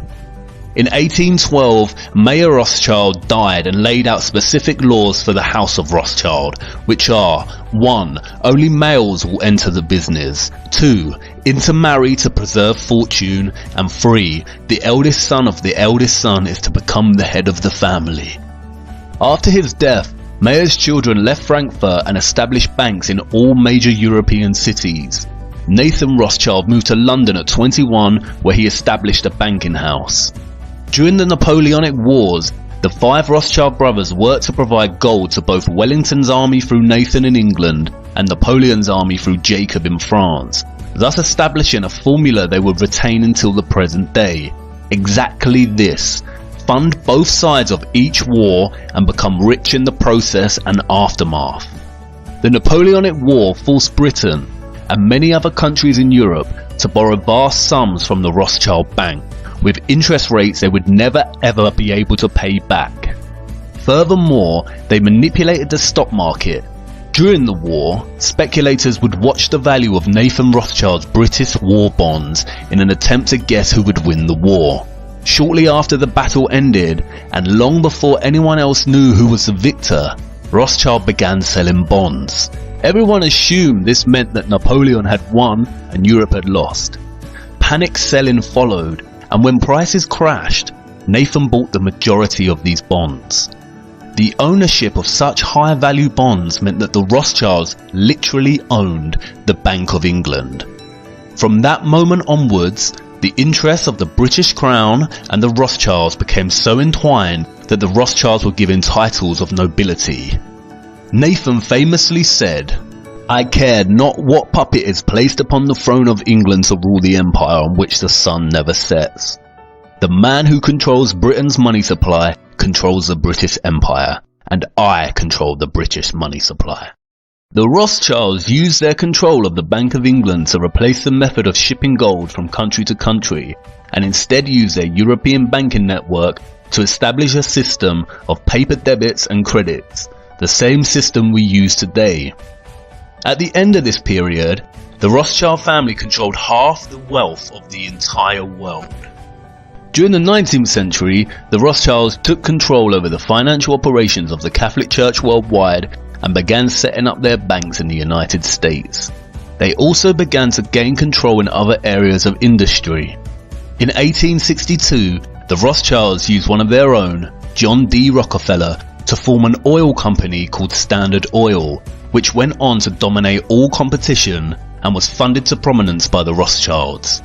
The Rockefellers would go on to lead oil, establish Big Pharma, and own all the major education systems, colleges in the United States. The Rothschilds' power and influence grew through the tentacles of each industry as planned with the establishment of the Illuminati. Towards the end of the 19th century, and before establishing their major dominant banking presence in the United States, the Rothschilds founded the Zionist Congress to promote Zionism, a political movement with the sole aim of moving all Jews into a singular Jewish nation state, and arranged its first meeting in Munich. The meeting was chaired by Theodor Herzl, who later stated in his diary, "It is essential that the sufferings of Jews become worse. This will assist in realization of our plans. I have an excellent idea. I shall induce anti-Semites to liquidate Jewish wealth. The anti-Semites will assist us thereby in that they will strengthen the persecution and oppression of Jews. The anti-Semites shall be our best friends. The youngest son of Jacob Rothschild also visited Palestine during this time and supplied funding to establish the first Jewish colonies there. The Rothschild plan to establish Israel and its own Rothschild-owned country was underway, but it would not be until many years later that that plan came to fruition. Notice the hexagram on the flags at the Zionist Congress. In 1910, plans were underway in the United States to set up the Rothschild centrally owned bank, the Federal Reserve. The plans for a United States central bank were met with strong opposition from some of the wealthiest figures of the time. The three most important and powerful opponents were Benjamin Guggenheim, Isidor Straus, the head of Macy's department stores, and John Jacob Astor, one of the wealthiest men in the world and good friend of genius inventor Nikola Tesla. Their total wealth at that time was $500 million. By today's standards, that would amount to nearly $11 billion. The opposition did not last long, however. Conveniently for the Rothschilds, all three powerful opponents died aboard the Titanic when it sunk in 1912. Coincidentally, it was the Illuminati puppet J.P. Morgan who funded and built the Titanic and who was also extremely keen to establish the Federal Reserve. He cancelled his ticket on the Titanic at the last minute. Congressman Charles Lindbergh said the following after the Federal Reserve Act was passed in 1913.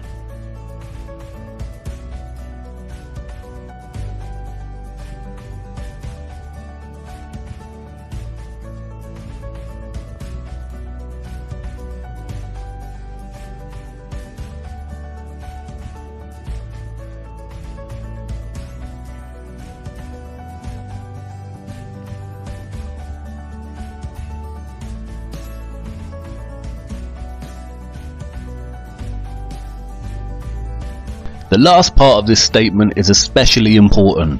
From now on, depressions will be scientifically created. Like two con men working a mark, the Fed made credit easy while establishment newspapers hyped what riches could be made in the stock market. Federal Reserve meant that the dollar could now be printed outside of the government's control. It would be used to drive economic war and depressions and was the perfect machine for eternal debt. Abraham Lincoln fought against the establishment of this method and began printing his own debt-free money, what was termed greenbacks, during the American Civil War. Similarly, JFK signed an executive order which returned the US government the power to issue currency, bypassing the Rothschilds' own Federal Reserve.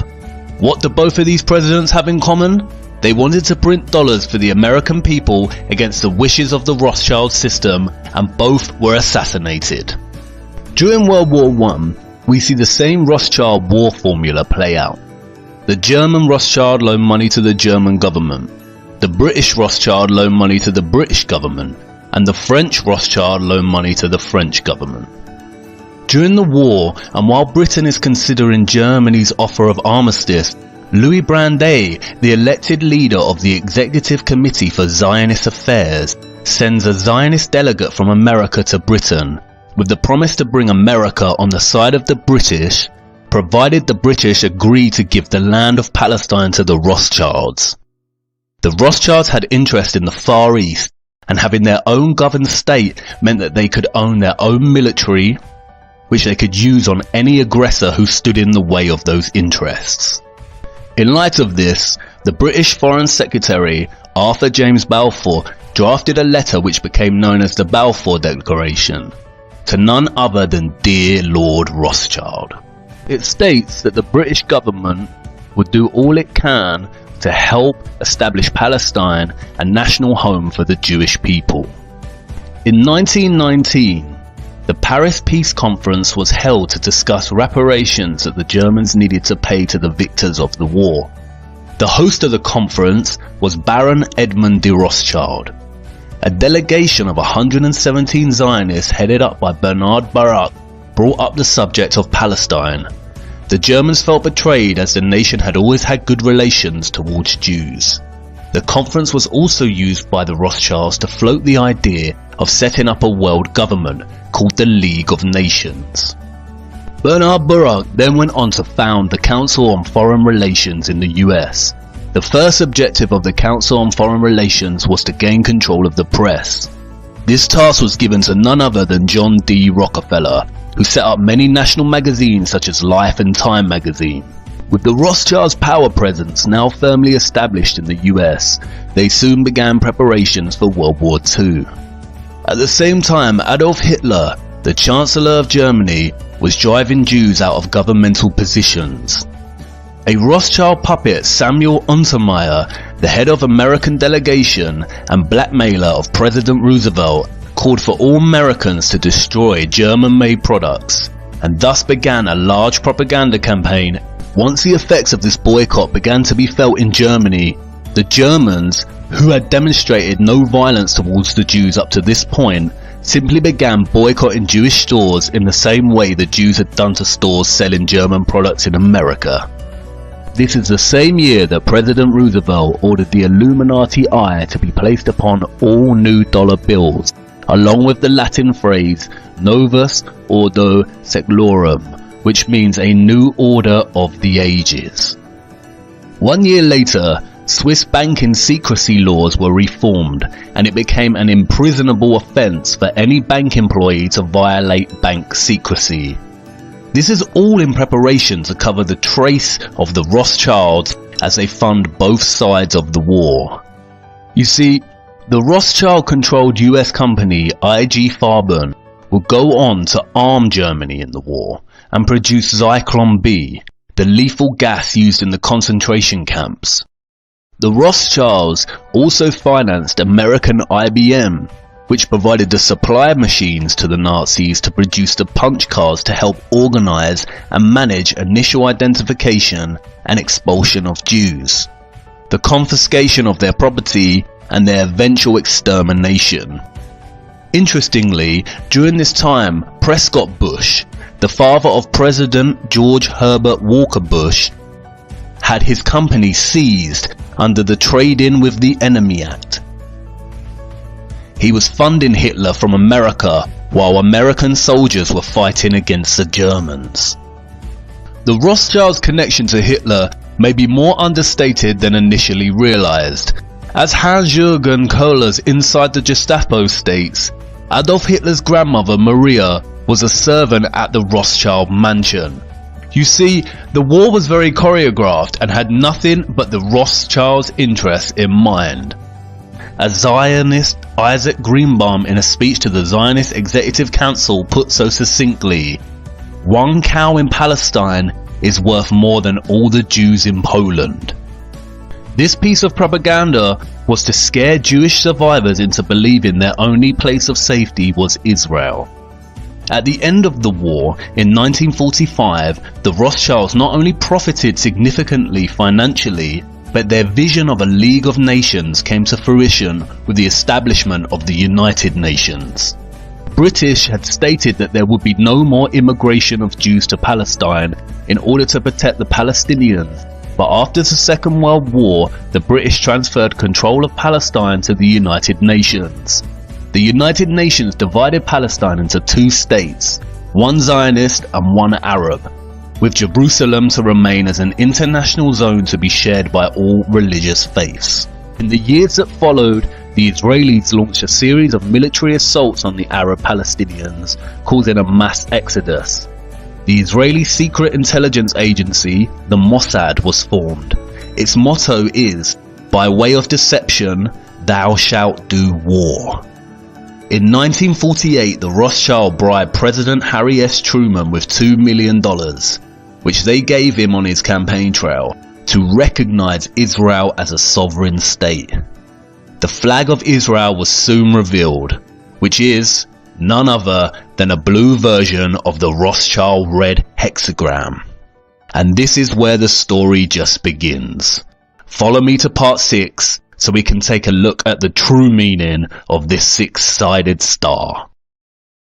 The very word secrecy is repugnant in a free and open society, and we are, as a people, inherently and historically opposed to secret societies, to secret oaths, and to secret proceedings. We decided long ago that the dangers of excessive and unwarranted concealment of pertinent facts far outweighed the dangers which are cited to justify it.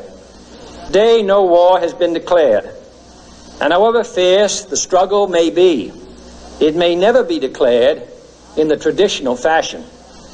Our way of life is under attack. Those who make themselves our enemy are advancing around the globe. The survival of our friends is in danger, and yet no war has been declared. No borders have been crossed by marching troops. No missiles have been fired. If the press is awaiting a declaration of war before it imposes the self-discipline of combat conditions, then I can only say that no war ever posed a greater threat to our security. If you are awaiting a finding of clear and present danger, then I can only say that the danger has never been more clear, and its presence has never been more imminent. It requires a change in outlook, a change in tactics, a change in missions by the government, by the people, by every businessman or labor leader, and by every newspaper. For we are opposed around the world by a monolithic and ruthless conspiracy that relies primarily on covert means for expanding its sphere of influence, on infiltration instead of invasion, on subversion instead of elections, on intimidation instead of free choice, on guerrillas by night instead of armies by day. It is a system which has conscripted vast human and material resources into the building of a tightly knit, highly efficient machine that combines military, diplomatic, intelligence, economic, scientific, and political operations. Its preparations are concealed, not published. Its mistakes are buried, not headlined. Its dissenters are silenced, not praised. No expenditure is questioned, no rumor is printed, no secret is revealed. Formerly acknowledged as the Star of David, the move to adopt this symbol for the flag of Israel angered many Jews who realized that the symbol is in fact not the Star of David, but a hexagram symbol that was used in the ancient mystery religions. Many anti-Zionist Jews have since gone on to participate in annual flag burning rituals. It is in the biblical figure of Solomon that we can trace the true origins of the six-pointed star or hexagram. Solomon called the star the talisman of Saturn, or what became known as the Seal of Solomon. As we see, the bull's head is enclosed in a six-pointed star and surrounded by the letters composing the name Remphan, the planetary genius of Saturn, according to the alphabet of the Magi. The bull represents Moloch worship, which we will look at shortly, but first we need to examine two passages from the Bible that provide more detail on Solomon. Kings 11, 1-5 in the Bible features this passage. But King Solomon loved many foreign women, as well as the daughter of Pharaoh, women of the Moabites, Ammonites, Edomites, Sidonians, and Hittites, from the nations of whom the Lord had said to the children of Israel, "You shall not intermarry with them, nor they with you. Surely they will turn away your hearts after their gods." Solomon clung to these in love, and he had 700 wives, princesses, and 300 concubines, and his wives turned away his heart. For it was so, when Solomon was old, that his wives turned his heart after other gods, and his heart was not loyal to the Lord, his God, as was the heart of his father David. For Solomon went after Ashtoreth, the goddess of the Sidonians, and after Milcom, the abomination of the Ammonites. Ashtoreth here is a female goddess and the same goddess as Ishtar in Babylon, Isis in Egypt. The Romans called her Diana, and the Greeks Artemis, and the symbol is Venus. Milcom here is a male god, and its root word means king or Baal. It is the same god that is referred to as Moloch, or Nimrod in Babylon, Osiris in Egypt, Baal in Sidon. There are overlaps with Zeus in Greek culture and Jupiter in Roman culture. The symbol is Saturn. As the passage makes clear, Solomon fell in love with the women of Egypt and began to worship these false gods. Two other passages from the Bible directly reference the symbol of the star, or the seal of Solomon, or the talisman of Saturn. But ye have borne the tabernacle of your Moloch, and Chiun your images, the star of your God, which ye made to yourselves. In another passage, just before being stoned to death by the Jews, Stephen accused the Jewish leaders. And you took up the tent of Moloch, and the star of your god Remphan, the figures which you made, in order to worship them. As you see, the star in the Bible is directly correlated with the god Moloch and Remphan. Remphan is another word for Saturn. If you study the geometry of the star, you realize it has 6 points, forms 6 equilateral triangles, and its interior forms a 6-sided hexagon. The 6 points, 6 triangles, and 6 sides of the hexagon equate to 666, the specific number that the Bible designated as the mark of the beast, or Lucifer's number. As Revelation states, "Here is wisdom. Let him that hath understanding count the number of the beast, for it is the number of a man, and his number is 666. Kings in the Bible specifically link Solomon with this number. Now the weight of gold that came to Solomon in 1 year was 666 talents of gold. The Bible specifically states that it was Solomon that used the star and not David. In fact, there is no evidence that David was ever associated with a star.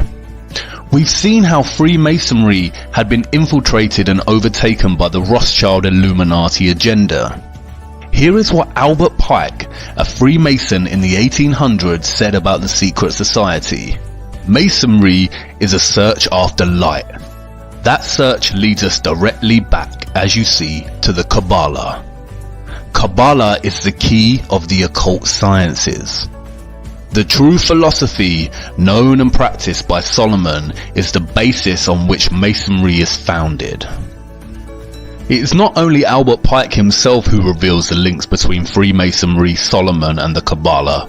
The symbolism of Freemasonry and the Illuminati all overlap with recurring themes of Saturn and the numerology of 666. You see, what Pike is really referring to here is the occult practices of Solomon that are traced back to ancient Egypt and Babylon, and that secretly worship the god of Saturn, or otherwise known as Moloch, or Baal, or Nimrod. In 2012, NASA released yet another CGI image, this time of Saturn's North Pole. In addition to looking very fake and absurd, the image presents the world with what is termed as Saturn's hexagon. As you can see, when connecting the lines within a 6-sided hexagon, it produces other shapes. First that of a cube by joining 3 lines, and then that of a 6-pointed star or hexagon by joining 6 lines. Studying the root word of Kabbalah, I soon realized that Kaaba in Arabic means cube, and Allah means God. Therefore, the literal translation of Kabbalah in Arabic means cube God. And then it dawned on me, I had seen the cube before. In fact, I had seen it everywhere. Here is the cube, or Kaaba, in Mecca that forms part of Muslim worship. As you can see, those worshipping the cube form circles around it, much like the rings of Saturn. Here are Orthodox Jews in their morning prayer, using the tefillin, or the black cube with scrolls inside attached to their foreheads. Here is the Pope, with the 6-pointed seal of Solomon on his hat. Interestingly, if you take the 2D shape of the crucifix and begin to fold it into a 3D shape, it produces a cube. In Hinduism, the hexagram is more commonly known as Shakon. It is the union of Shiva, who represents the male, and Shakti, who represents the female. Hindus also refer to Shiva as Kabbalah Ishwara, the Lord of the Kabbalah. And did you know that there are huge monuments to the Black Cube throughout the world? Here is the 9/11 memorial from above. An inverted black cube within another inverted black cube. Furthermore, the Saturn symbolism is not just specific to religions and memorials. Even the everyday life of a so-called atheist is rife with Saturn symbolism. And this is not just limited to the cube itself or the star. The rings of Saturn populate our everyday world. We all live by the symbol of Saturn without realizing it. The symbol of Saturn is inextricable from the number 6. Saturn is the 6th planet from the Sun in the heliocentric model. Also, Saturn Day, or what we now refer to as Saturday, is the 6th day. If you look closer at the Freemason square and compass, it is indeed a broken 6-star hexagram. When linking the letters that spell Mason on the $1 bill, you get a 6-pointed hexagram with the Eye of Providence, or the Eye of Horus, specifically highlighted. Horus, again Egyptian gods. Saturn has also become inextricable with Satan or Lucifer. As Manly P. Hall writes, Saturn has also been associated with Satan, and this for numerous reasons. First, many authors argue that the word Satan is derived from the word Saturn. Second, Saturn is associated with the color black, as well as Satan. Third, ancients considered Saturn to be the furthest planet from the Sun, the latter being associated with the principle of good. Saturn is consequently the celestial body that is the less exposed to the Sun's divine light, and thus associated with the coldness of the principle of evil. Finally, the great god Pan, the horned deity, represented Saturn in ancient paganism. This half-man, half-goat creature is considered the ancestor of our modern depictions of Satan. Pan was a composite creature, the upper part, with the exception of his horns, being human, and the lower part in the form of a goat. The pipes of Pan signify the natural harmony of the spheres, and the god himself is a symbol of Saturn because this planet is enthroned in Capricorn, whose emblem is a goat. The pagan Pan also has other guises such as Baphomet, the half-goat, half-human, who has associations with Satan and Moloch. Like Saturn, Illuminati Freemasonry symbolism is prevalent throughout our society in the form of corporate logos and, as Albert Pike said, Freemasonry is the following of the philosophy of Solomon. It is also inextricable from the symbolism of Satanism. Here are some of the most recognized corporate logos we come across in our society today. Rebranding of old Masonic symbols and the emphasis on 666. 666, or the mark of the beast, is repeated throughout corporate symbolism. For instance, World Wide Web, or WWW in Jewish gematria, is 666. It is also used for the logo of the Monster energy drinks. It is also a recurring motif along with the single one eye of Providence. Many celebrities and politicians have been photographed making the 666 hand sign around the eyes. The sign forms a 6 and the 3 fingers indicates 3 score, or in other words, 666. Zechariah 11:17 mentions the eye in specific reference to straying from God and into Satan worship. Woe to the idle shepherd that leaveth the flock. The sword shall be upon his arm, and upon his right eye. His arm shall be clean dried up, and his right eye shall be utterly darkened. And as we see again, many celebrities and famous people covering one eye, a gesture paying homage to the Eye of Horus, the Eye of Providence, and the darkened right eye of Satan. We also see many make the Horn of Canuto hand sign representative of Satan.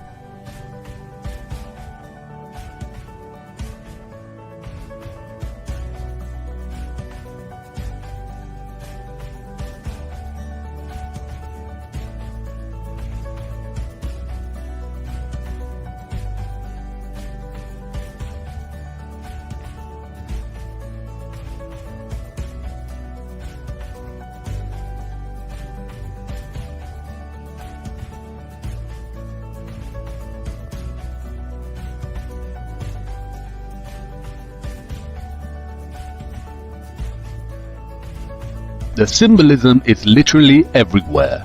For instance, why does the Vatican's hall look like a serpent? What are the dark serpent-like figures behind the throne? And why was the Vatican's telescope initially named Lucifer? I could go on and on about the abundance of satanic, Saturn symbols in our culture, from the prevalence of Egyptian monuments to secret gestures such as the vow of silence and the Masonic one hidden hand. But I think you get the point. And there is a wealth of information out there if you want to pursue your own research. This video is only supposed to be a very basic overview of this type of symbolism. It becomes confusing because the same symbol of Saturn or Satan keeps appearing in different eras and cultures under different guises. Much like Bauer changed his name to Rothschild, the worship of Saturn has undergone so many different iterations and changes that it becomes difficult to track. I feel that this is deliberately so. And this is the point. What the Rothschilds achieved with their centralized banking and Illuminati cabal establishment of controlled leaders in every industry, such as fossil fuels, health and education, is a highly disguised and masterly executed form of infiltration. They have controlled our access to knowledge from the beginning. The Natural History Museum at Tring belonged to 2nd Baron Rothschild and is located in a Rothschild family home. The League of Nations organized the inception of the Central Natural History Museum. E.L. Rothschild Limited, a private funded family investment company and established by Sir Evelyn de Rothschild and Lynn Forrester de Rothschild, oversees a variety of Rothschild's global investments. The company currently has interests in media, real estate, agriculture and luxury goods, with a significant previous positions in financial services, technology and communications. They even own 70% of Weather Central and all of its communications. As of today, the Rothschilds own over 160 central banks and control the finances of the majority of nations on Earth. In the year 2000, there were only a few countries that did not have centrally established banks. Any nation that resists their desire to control is demonized through the media and is usually bombed under the pretense of war or terrorism. Is this starting to make sense yet? As we saw in the previous episode, all wars are deliberately choreographed, as are all politics. The opposing forces of the political left and right is all theatre to produce the illusion of choice. They are all players on the world stage whose autonomy and real governing power is limited by the elite powers such as the Rothschilds. It is the same with corporations, products and the media.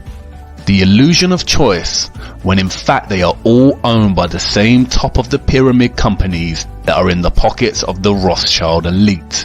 You can discover this yourselves by just following the money.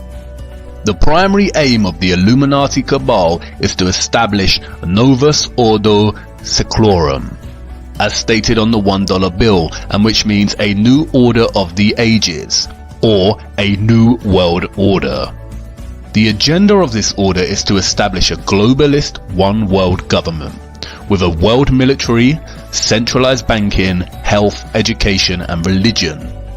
Here we can see the former Israeli president Shimon Peres, a Rothschild puppet, meeting with the Pope to discuss uniting all religions under one world religion.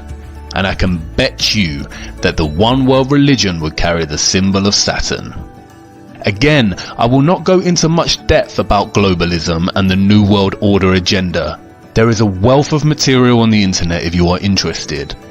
The Rothschilds and the Rockefellers are just one of the many governing cabal elite families that run and rule our world. Doing justice to the complexity of this would require its own video series. My main objective is to give you a brief overview of the Rothschilds power complex and its grip on our world, and to show you the prevalence of satanic symbolism that stems from this power complex, as it is the key to understanding the lie behind the heliocentric model of the Earth, and why they would deliberately hide that our Earth is a flat, disc-like plane. Despite being studied and used by different Jewish sects today, the Kabbalah is not exclusively Jewish. It has ties that go beyond Judaism. Jewish mysticism originated with the apostate Israelites and ancient Egypt and Canaan during the time of the serpent religions of the Ammonites, the Canaanites and Egyptians, all of which trace back to Babylon. And, as I have shown you, this is evident in the symbolism. Does this mean that Orthodox Kabbalah Jews secretly worship Saturn or Satan? No.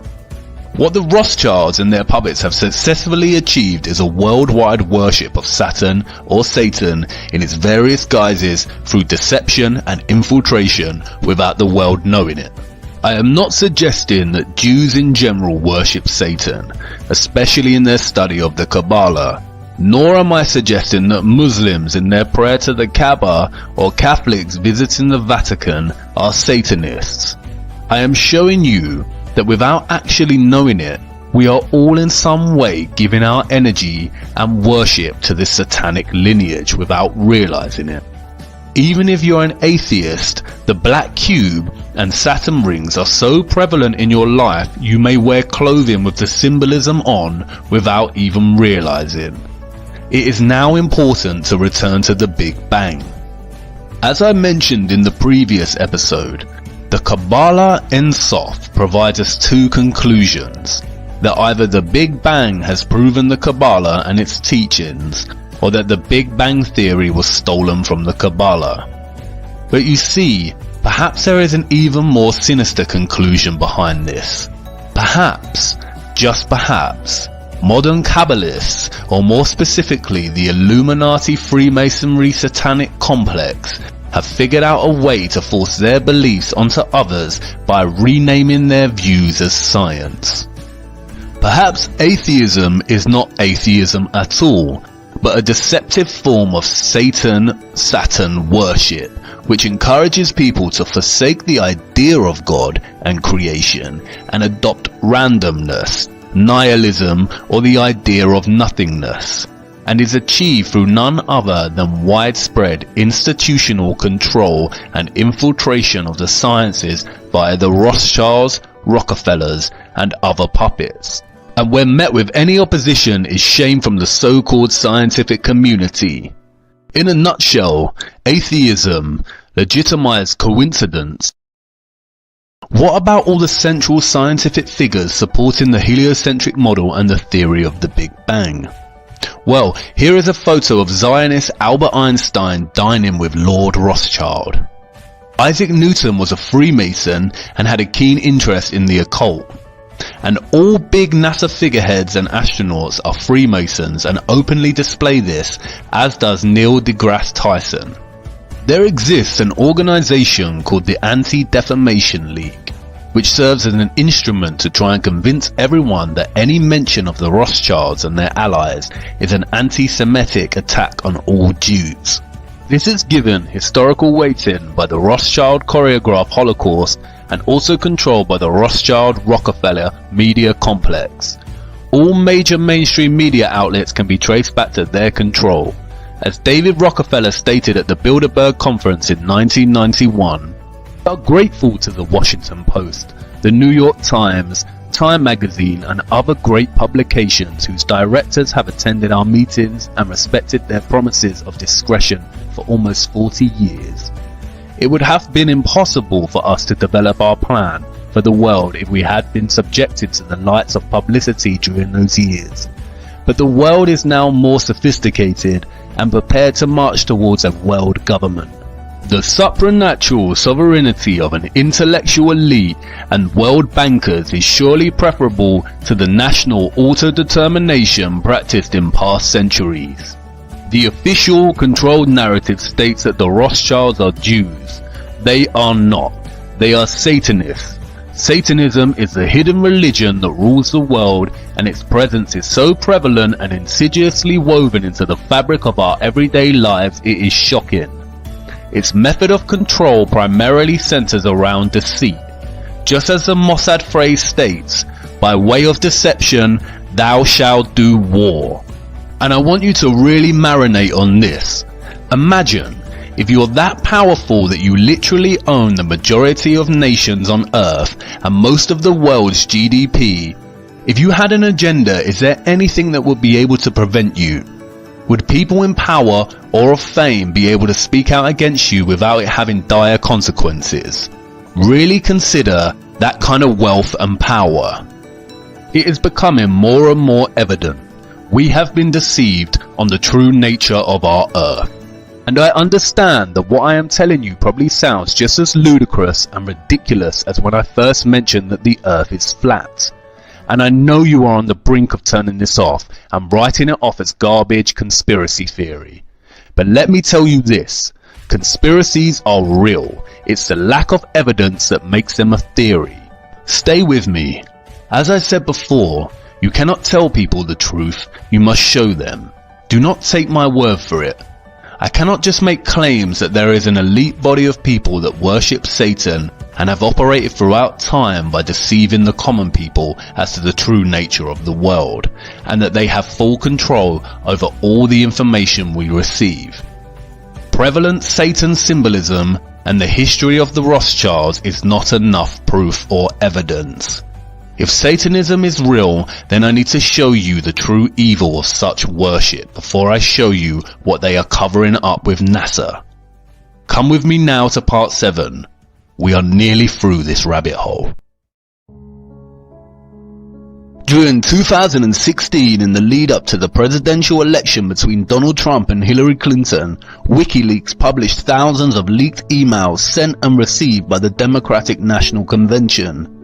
Many of these emails came from the account of Clinton's campaign manager, John Podesta, who had a long political background being chief of staff to Bill Clinton and counselor to Barack Obama.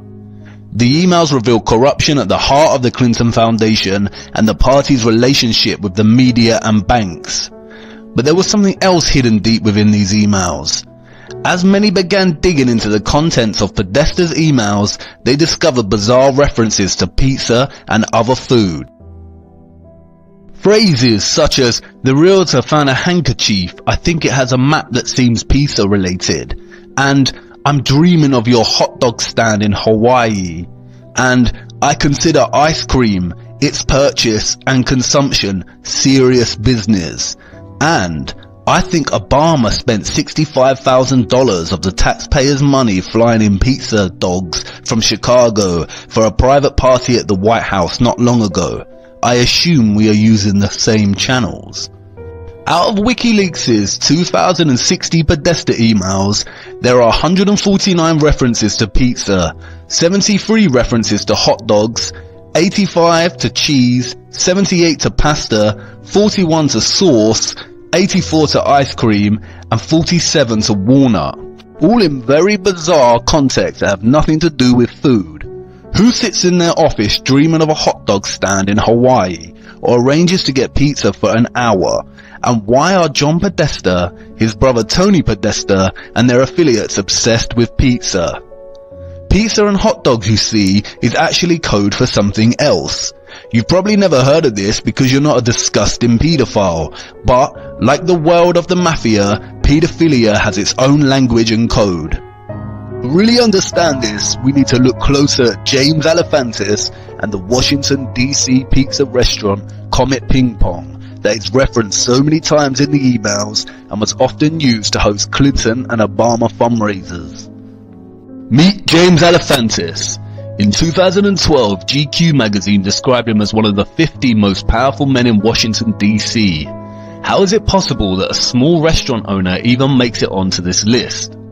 Let's look at the restaurant's representation of itself. Here is the artwork of Arrington D. Dionso that covers an entire wall space in the restaurant. Creepy people with antlers holding heads. And not the biggest Trump fan either.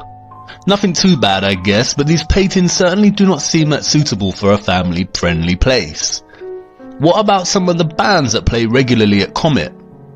Images of blood and gore? Doesn't seem like it should be for all ages, as the posters suggest. However, when looking deeper and browsing Alefantis' and the restaurant's Instagram pages, which have since been deleted, things become slightly more troubling.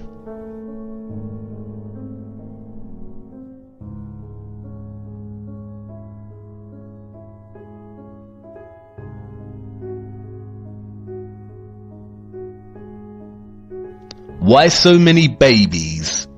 Why the disgusting sexual references to pizza?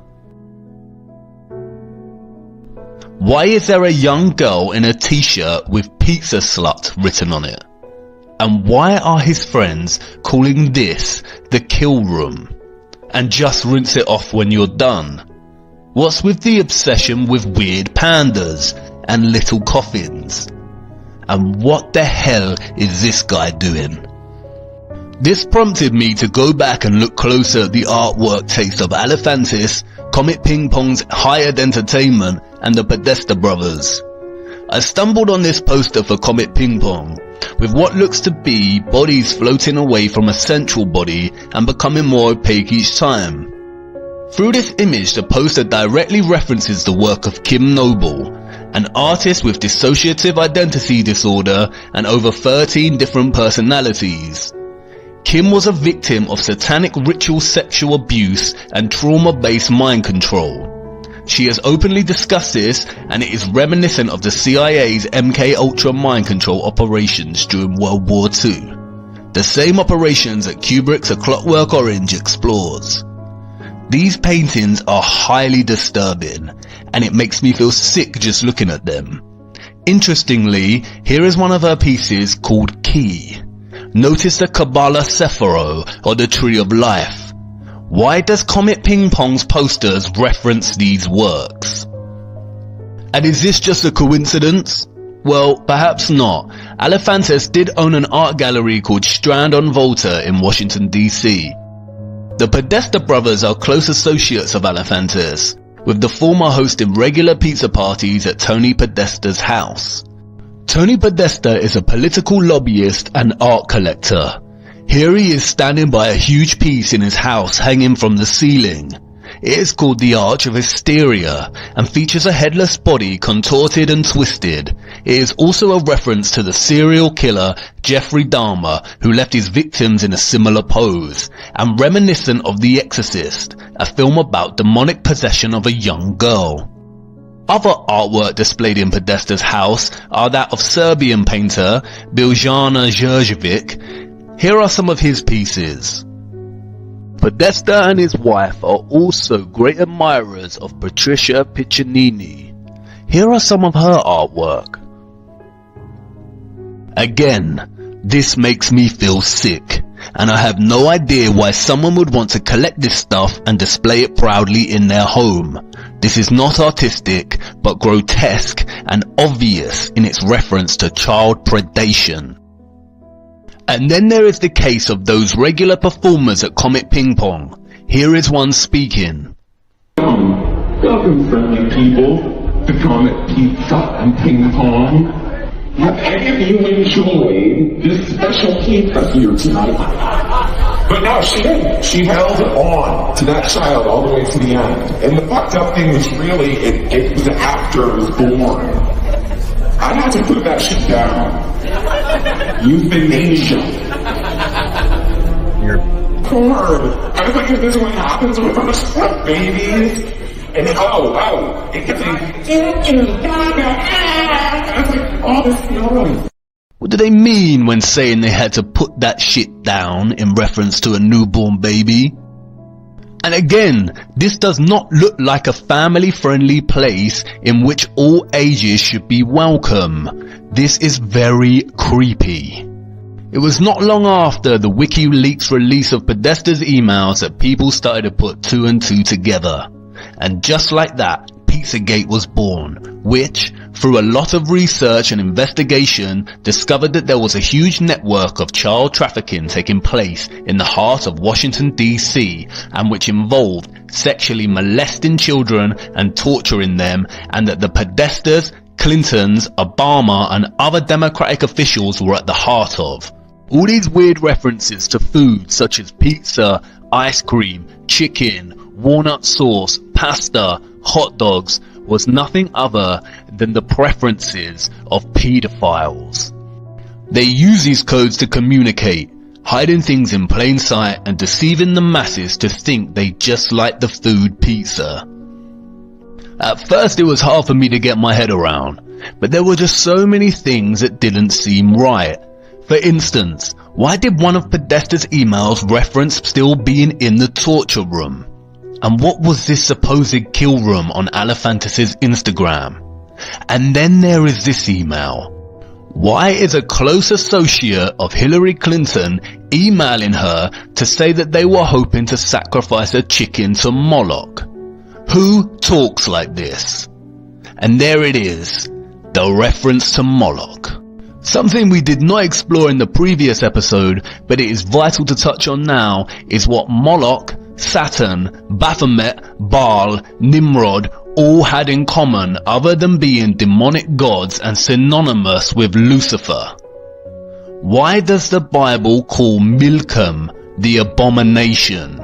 You see, Moloch, Milcom, Saturn, Baal are the gods associated with child sacrifice. Jeremiah 32-35 states, "And they built the high places of Baal, which are in the valley of the son of Hinnom, to cause their sons and their daughters to pass through the fire unto Molech, which I commanded them not. Neither came it into my mind that they should do this abomination, to cause Judah to sin."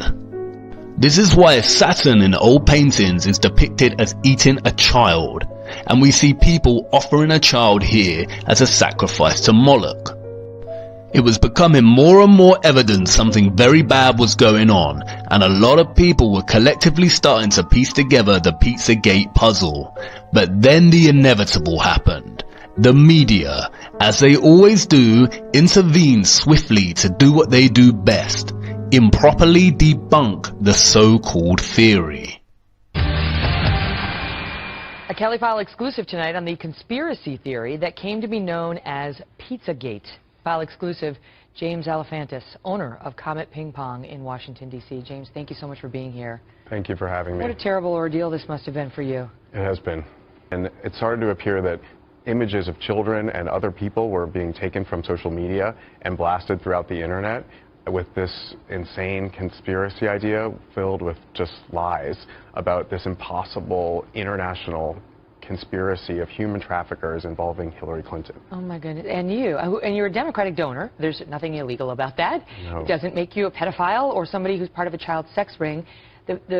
One of the pictures that Trey showed in the report, people have been pointing to, well, look at this is evidence. There's a child with their hands taped down.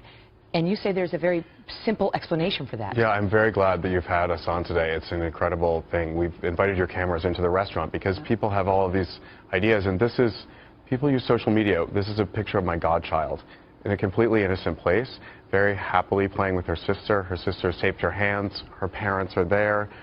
I put this on my Instagram with their approval. Right there, it sits there on the internet for a year and a half, and people start building these lies and falsities about innocent people and then spreading this image over the internet.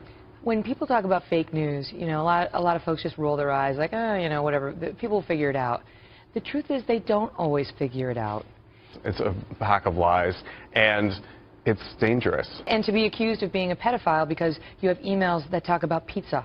When you run a pizza parlor, I mean, there are going to be emails like, well, the word pizza seems out of place. This is fake. Fake. Thank you. It's true. Yes, it's like being terrorized. It's been over a month of daily death threats to me, hundreds of phone calls to the restaurant, asking for all kinds of wild things like ordering a cheese pizza, something that we just do. We're a pizza place, right. A family-friendly pizza place. We've been in existence for 10 years in the same location. So it was difficult and shocking. Now, our community has rallied around us. Good. So we have people coming in. There's families and kids. We're there. We have private security. We're trying to make sure that our staff feels safe, that our community feels safe, that our customers feel safe. What's the bottom line quickly? What's the takeaway? What needs to change? I think there has to be some way of breaking these things up. It's impossible that this news can go from one person to the next in a grand conspiracy theory, and there's no reporting, no ability to do anything. I know Reddit has banned this topic on its website. I mean, slowly but surely, those who help ban it are trying to dial it back out of the safety, out of concerns for the safety of those who have been endangered by Really, this could happen to anyone. It's not just us. It's any single person. I know you said to our I don't know about you, but this irritates me. This news anchor did not debunk anything. She protested that it was fake and portrayed Alefantis as a victim whose family-friendly business had been smeared by false accusations. Alefantis here is the bullied, and up until this point he was just an innocent man living his life of pizza making. Yeah, right. There is no investigation of Alefantis here. No probing, no challenging by the media. They just present a victim narrative and chant the word fake, fake, fake. And then the false flag came. A false flag is an operation committed with the intent of disguising the actual source of responsibility and pinning blame on a second party. They are used constantly by the Illuminati elite and media to control the narrative and direct attention away from various real issues. False flags take the guise of terrorist attacks, identity smears, and dangerous catastrophic events. We will be exploring the media in more detail in a future episode. Julie drove from North Carolina to the Washington restaurant. It was December 4th, and a man walked in the front door into a crowded dining room filled with families eating, carrying a loaded, large AR-15 assault rifle. Walked through this dining room here, down this bar. Of course, he couldn't find the basement full of horrors because it didn't exist. This gunman went to this one locked spot, and at this point he shoots his AR-15. Well, he lets off his rifle? Yes. Into this door, and the bullets went into our computer system here. Can I have a look? Yeah. Just check. And there's our computer system still there in our messy closet. But no secret basement? No. So he realized that there's nothing there? Yeah, and immediately laid down his weapons, and he surrenders to the police. And he ended up just shooting a computer? Yeah. I like the symbolism of that. He shot the only thing that had actually spread the trouble in the first place. Alefantis denies that Comet Ping Pong has a basement and therefore could not have a kill room. Yet why, in a previous interview with Metro Weekly, did Alefantis talk about storing tomatoes in the restaurant's basement? I find it highly convenient that the only bullet fired by the lone gunman didn't actually harm a single person, but went straight into the hard drive of Alefantis' computer, eliminating any possible evidence that could have existed to the child trafficking and abuse. It's also very interesting that the media does not actually reference the specifics of the WikiLeaks emails and all the disgusting artwork. Why not quiz Alefantis on all the small references to pizza, pasta, and chicken? And I know, none of this actually proves there is a prevalent worship of Satan and a massive child trafficking ring, but let's not get ahead of ourselves. We are just getting started into exploring the true nature of Pizzagate and what WikiLeaks and Comet Ping Pong have revealed. Let's look closer at this guy. Who is James Achilles Alefantis? Well, we know he had a long-term boyfriend, David Brock. David Brock owns Media Matters, a non-profit company dedicated to comprehensively monitoring, correcting, and analyzing misinformation in the US media. How convenient. He has also been accused of pedophilia and exposed in past court cases with the documentary An Open Secret. Here is a picture from Alefantis' Instagram of David Brock and Lynn DeForester Rothschild. Another one of his Instagram posts holds some clues. The young man's t-shirt in this image is a French slogan that reads, "I love children." Could James Alefantis actually be a pseudonym and a bastardization of the French J'aime les enfants, which means I love children? And what's with the name Achilles? Well, here is Maria Achilles Rothschild, mother of Evelyn Achilles de Rothschild, who fathered a bastard child, Louis George Alefantis, in 1915, and who inherited the surname of his unknown mother. Louis's grandchild shares the same name as none other than James Achilles Alefantis. Look closer at the Rothschild family photograph. Is this shady character Alefantis? We know Rothschilds love changing their names and lineage. Well, even if he is a Rothschild, that doesn't mean that all Rothschilds are into disgusting paedophilia and Satanism, does it? Let's jump back to 1972 and look at some of the images of one of the infamous Rothschild balls. The invitation is written in reverse. Inversion is a big deal for Satanists. Interestingly, a lot of Kim Noble's work features text written in backwards. Here are the hosts of the party. We have seen this imagery before. The half-human, half-horned goat. And look, more horns. These guests are sporting Saturn rings and one-eye imagery. There are references to babies and children and weird bodies on the dining tables. Here is a more recent photo of the head of the Rothschild family, Jacob Rothschild, with so-called artist Marina Abramovic. They are standing in front of a painting called Satan Summoning His Legions. James Alefantis also features a picture of Marina on his Instagram. And this is where it gets unbelievable. In the Podesta emails, there are messages sent from Marina Abramovic to the Podestas expressing her excitement towards the planned spirit cooking event at her place. Just when you thought it couldn't get any more creepy. What the hell is spirit cooking? In 1996, Abramovic hosted a performance art event called Spirit Cooking, which is a ritualistic way of saying cannibalism. The event involved instructions, written in so-called pig's blood, stating, with a sharp knife cut deeply into the middle finger of your left hand, eat the pain. Look at this. This is not art. It is morbid and disgusting. But these millionaires and billionaires seem to love it. Here are some of the famous faces at these dinners, and other faces that work with Abramovic. Her Instagram handle is 666. She worked extensively with Lady Gaga. Gaga spoke about being left naked in the woods to fend for herself. These are the same methods of trauma-based mind control we see over and over again. Look closer at Podesta's middle finger on his left hand in this picture. Why does he have art depicting cannibalism hanging in his office? Why are these people attending spirit cooking events? This doesn't look like art. This looks like Satanism to me. And then there is the case of this restaurant. Notice the picture with Hillary Clinton? Look at their logo.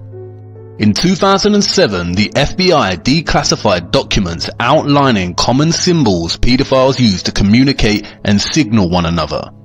The triangle swirl indicates boy lover, the circular swirl, little boy lover, the heart within a heart, girl lover, and the butterfly and neutral child lover. Here, the big heart with the small heart inside it also signifies the union between big, i.e. adult, and small, i.e. child. Here is Besta Pizza. Besta Pizza is a Portuguese word for beast. Notice the triangle shape. They changed their logo soon after Pizzagate blew up. Why does the Pope wear this symbol proudly? Why is Sheila Jackson Lee, member of the House of Representatives, wearing a ring with a symbol on it?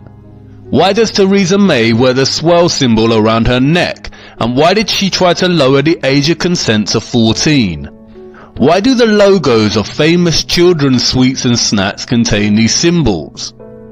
Why are they on children's toys? Why do protection agencies for children also have the logos? What about Johnson & Johnson? Why did they put the logo on nappies? Is paedophilia and child trafficking really organized in such a global, institutional, widespread manner?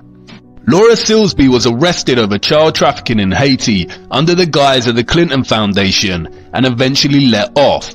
Keith Raniere and Hollywood actor Allison Mack was arrested for running NXIVM, a sex trafficking cult that branded their victims.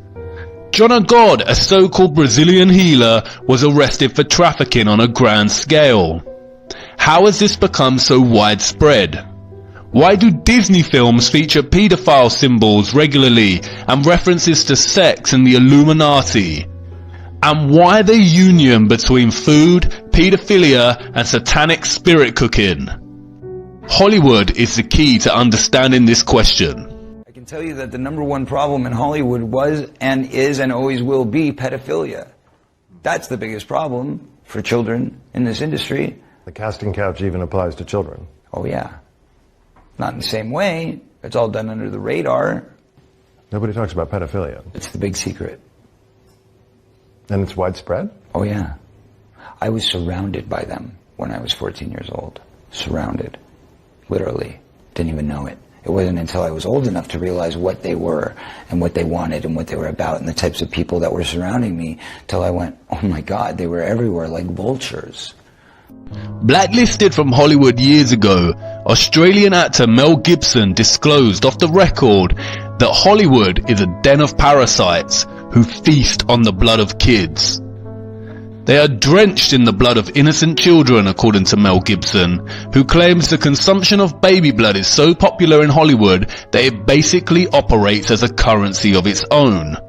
The Hollywood elites are an enemy of mankind, continually acting contrary to our best interests and breaking every God-given taboo known to man, including the sanctity of children. It's an open secret in Hollywood. These people have their own religious and spiritual teachings and their own social and moral frameworks. They have their sacred texts. They are sick, believe me, and they couldn't be more at odds with what America stands for. I don't know how to break it to you gently. Hollywood is institutionalized pedophilia. They are using and abusing kids. And there he is. I thought we might see him on our journey down the rabbit hole. The White Rabbit. No sign of Alice just yet, but let's see.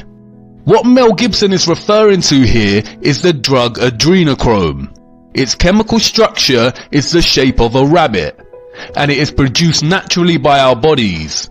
It is a chemical compound produced by the oxidation of adrenaline. Children produce the purest form of adrenochrome when exposed to high amounts of fear. The satanic ritual abuse releases a high amount of adrenochrome into the child's blood, who is then murdered. Drinking this blood then administers the drug into the system, causing an intense euphoric high. Fear and Loathing in Las Vegas specifically references this drug, as does Kubrick's A Clockwork Orange with its Drenchrome, that the protagonist and his gang put in their milk. It has another quality, however. It is an anti-aging serum.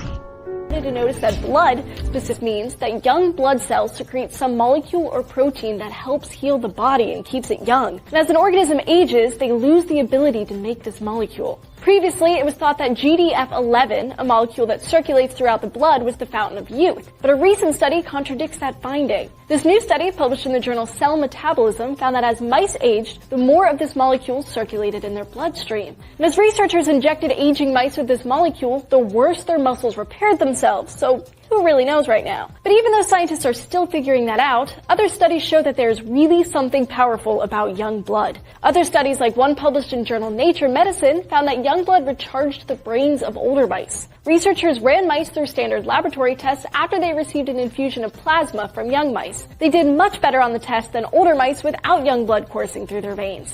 In a similar Frankensteinian experiment, researchers stitched together older mice with a young mouse. They found that the young mouse blood rejuvenated the hearts of older mice. The older mice suffered from cardiac hypertrophy, a condition which thickens and swells the heart. After just 4 weeks of getting young blood from the other mouse, their heart shrank to a normal size. All of these studies sure make you want to drink a nice tall glass of young blood, eh? This is what you look like on adrenochrome, and this is what you look like without it. Did you really think all these Hollywood actors were just naturally beautiful and young looking? And it was just surgery, and they never aged? Disney's Monsters Inc. is a metaphor for the extraction and industry of adrenochrome production and consumption. Like always, they love hiding this in plain sight. The picture of Dorian Gray is another loose metaphor for adrenochrome consumption. This is not exclusive to Hollywood and politicians. It is a much wider, ancient satanic practice that has its roots in Moloch or Saturn worship. If you didn't have cognitive dissonance from Flat Earth, you've got it now. And I know it's painful, but it is necessary. You have to know the world we live in to understand the enormity of their lies, control and crimes. And stay with me. I promise you the light returns in a very profound way in the next episode. I know it's a difficult truth to accept, that the majority of stars and celebrities you have loved for so long are actually actively engaged in widespread paedophilia and the torture and murder of children. And many have spoken out about this. Elijah Wood, whose mother protected him from attending the Hollywood parties, went on the record to state that Hollywood has a major paedophilia problem. Chris Cornell of Audioslave and Chester Bennington of Linkin Park tried to expose these crimes, and both ended up committing convenient suicides. Chester Bennington is an especially interesting one. His band, Linkin Park's logo, is a broken paedophile symbol. He was a victim of child abuse and was the son of his mother's friend, who used to abuse him as a boy. And don't you think he looks like the spitting image of someone we know? Oh, and speaking of lookalikes, remember the Madeleine McCann case? Well, that night in Portugal, witnesses described two men who the police created drawings of. Do these two seem familiar? Two brothers, perhaps? It's funny how the Podestas were staying at Clement Freud's mansion during the same time period as Madeleine's abduction, and is located just around the corner from where she went missing.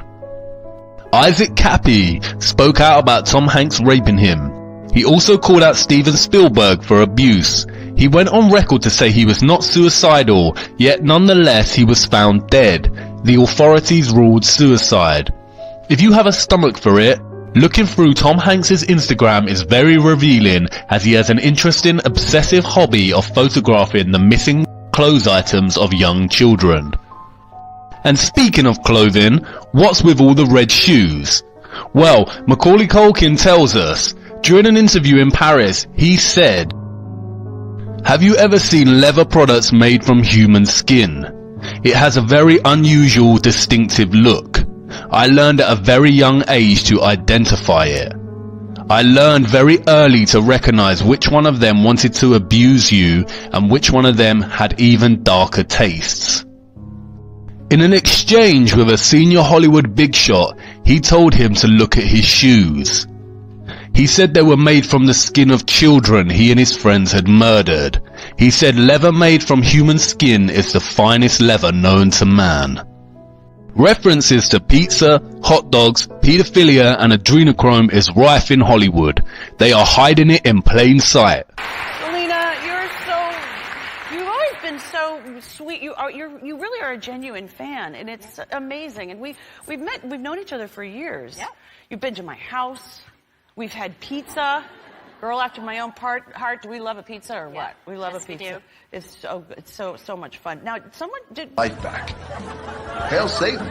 I eat children. How old are you? 12. Oh, okay. Only to 10. Okay, that's good. That's good. Children and pineapple. The record straight. I tease Joe sometimes, but he has been at my side for 7 years. I love that man.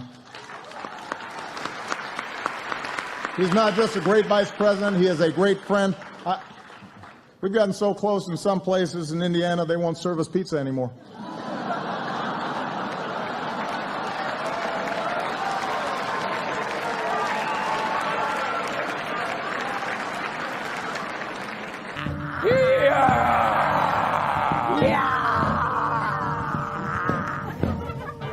Let us stare upon his baby skin and chest hair, which can be accurately summed up as not yet a man, but not still a boy. Ha, ha, ha. But to be truly great, the host must accept. Blow the lid off it, to be the whistleblower. I'm sick and tired of the secrets and the lies. It is the secret symbol of the Illuminati, and you're a part of it, and it is the all-mocking tongue. Oh, I like it. It's the symbol of the all-mocking tongue. And I'm sick of it. I want everybody to be in on the joke, man. You know what I mean?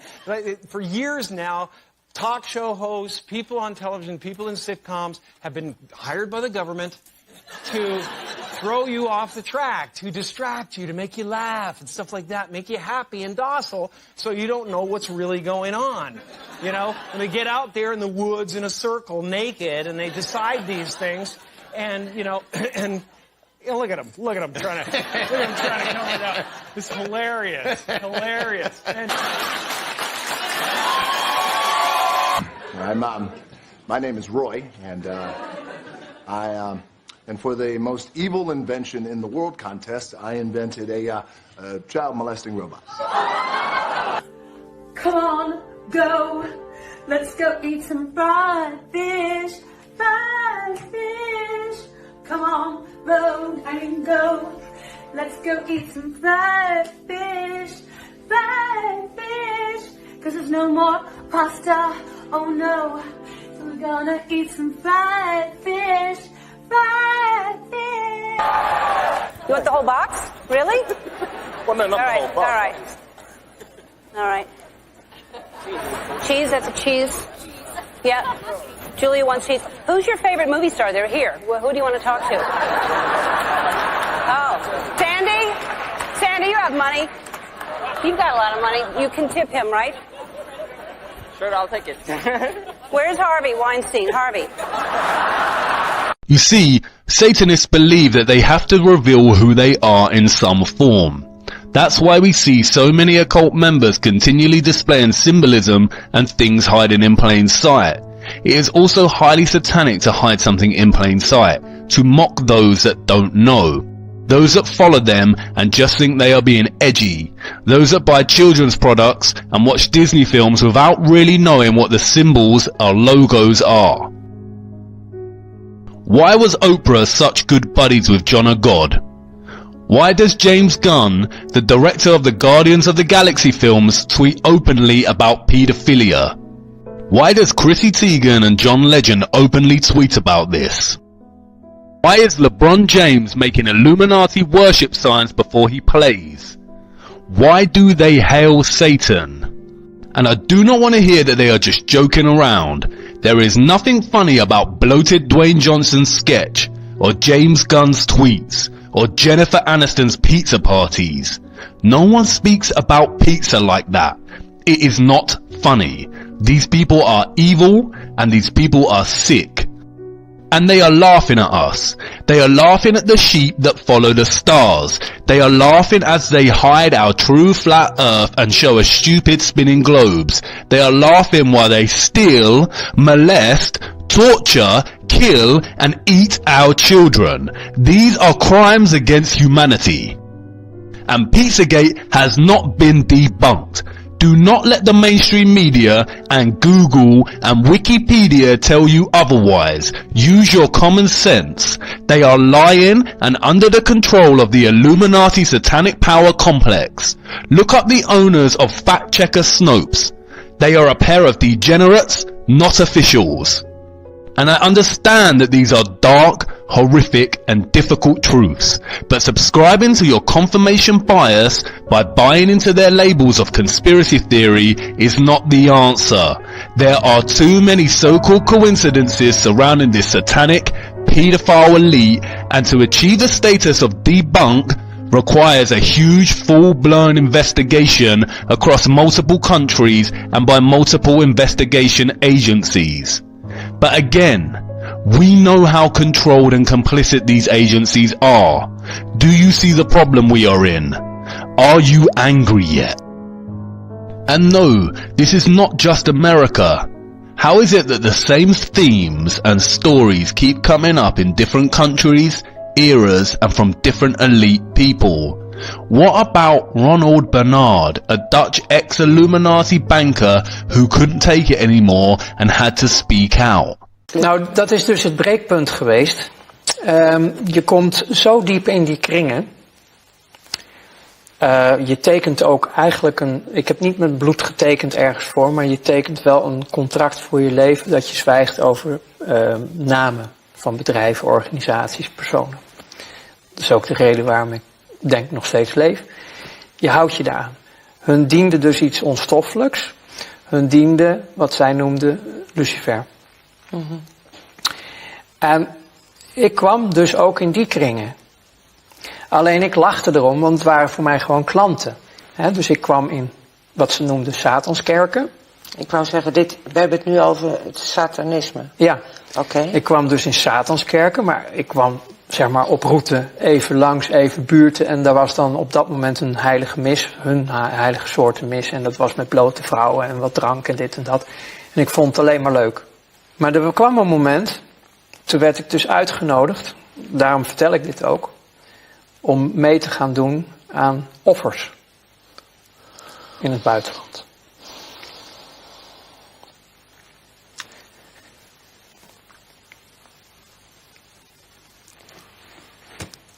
Dat was het breekpunt. Kinderen. Oké. Dat werd je gevraagd? Ja, ik kon het niet.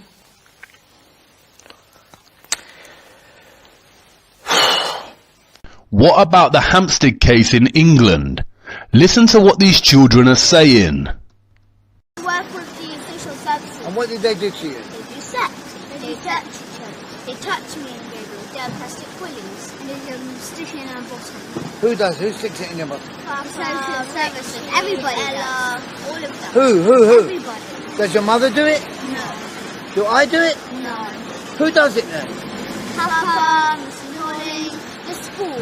Who? My dad's Tell me more family. people. Tell me some more people, please. I'm interested. Parents, police. What about the teachers at school? Who's the main one? Papa, Mr. Hollings, Mrs. Forsyth. Who's Mrs. Forsyth? She's the head teacher of our school. And what does she do? And she does sex. She got a big red mark with a big tattoo on her pride. And what happens in the church? And we do baby sacrifice and eat the baby. What do you mean sacrifice and eat the baby? So we kill the baby and eat it and drink the blood from it. Is that true, Gabriel? Yes. And we dance with the skulls. Again, the media and courts wrote this off as lies perpetrated by their mother and took her children away from her and gave custody to their father, the same man abusing them and indoctrinated them into these satanic rituals. They now live in LA with their father and are becoming Hollywood stars. What about the way the BBC covered up Jimmy Savile? He was best buds with Margaret Thatcher and Prince Philip. Are we that stupid to think they were not aware or involved somehow? And what about the Queen of England and her family? Why was the court case against her involvement in the missing children in Canada dropped and never brought back up again? Why was a young boy filmed by accident trying to escape Buckingham Palace? Why did Kate dress like Rosemary out of Rosemary's Baby when announcing their newborn? Everyone knows that Rosemary gives birth to Satan's child. And why do so many people go missing in the Rothschild-owned Black Forest in Germany? And what about Prince Andrew and his connections to Jeffrey Epstein and the victims speaking out about him? Look what he says in a BBC interview. She was very specific about that night. She described dancing with you and you profusely sweating, and that she went on to have possibly. There's a slight problem with the sweating because I have a peculiar medical condition, which is that I don't sweat, or I didn't sweat at the time, and that was yes, I didn't sweat at the time because I had suffered what I would describe as an overdose of adrenaline in the Falklands War. Even a doorknob can tell that this bloated waste of space is lying. Why was he allowed to sit on the board for the NSPCC? What about all the celebrities and elites on Jeffrey Epstein's flight logs? What about Ghislaine Maxwell, who has recently been arrested for trafficking? Did you know that she was Epstein's handler and her father was a triple agent for the MI5, CIA and the Mossad? The Mossad again. He also owned British media outlets. Oh, and you know that really renowned, respected space scientist? Well, here he is at Epstein's Island and on one of Maxwell's submarine. That's right, Maxwell was a submarine pilot, and her non-profit work had her eyes set on the oceans. Let's just say that if you really wanted to traffic people in a very discreet way, a submarine network would be a good way to achieve it. Why is it that anyone that speaks out against the Clintons, such as Anthony Bourdain, ends up suicided? And what is on Anthony Weiner's laptop that is so bad? Arrested for being another disgusting pervert, Weiner's laptop was seized by the New York Police Department. It allegedly contained a folder called Insurance, in which there were many elites in compromised positions doing things to children. Attorney Sidney Powell spoke about this.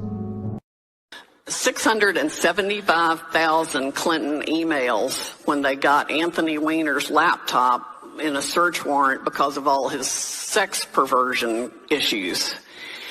It was all the Clinton emails, the Clinton Foundation, her Secretary of State emails, Huma Abedin's emails. Lots of people emailed Huma as a proxy for Hillary. So one of the things, if I were the president, I'd do is demand the Anthony Weiner laptop and get it to the most trusted person in the military to take apart everything on it and then start using it. There's a lot that can be prosecuted, I have no doubt, on that laptop. In fact, I heard that the New York police officers who saw some of it, even though they're hardened investigators, literally had to go throw up. It's bad. Many of the police officers that saw what was on the laptop are now dead. It allegedly contains footage of Hillary Clinton and Huma Abedin, her right-hand woman and wife of Anthony Weiner, doing unspeakable things to children. This is how it works. Ronald Bernard is correct when he says the only reason he is still alive is because he has not named names. When you enter this satanic cult religion, it is a bond for life, and you do not stray or speak out because they have compromised footage and images of you. That is why Epstein and Maxwell are so important. They have the footage and the evidence. And remember, this was one of the Illuminati's objectives in the 1700s for gaining control. The top of the media firms are compromised. They will bury, cover and lie to protect those at the top. This was filmed by someone in their bedroom near CERN in Switzerland. What the f***?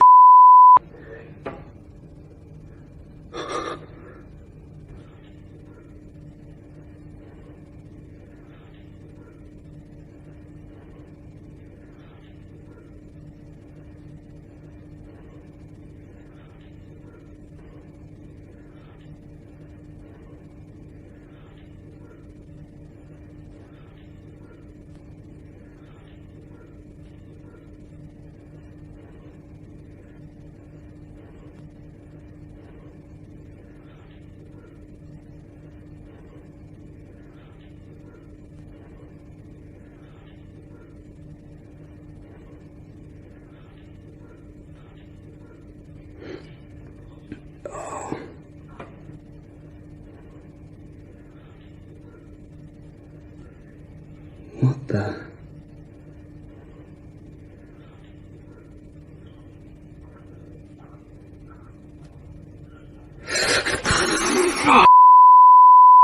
The Guardian wrote this off as a hoax.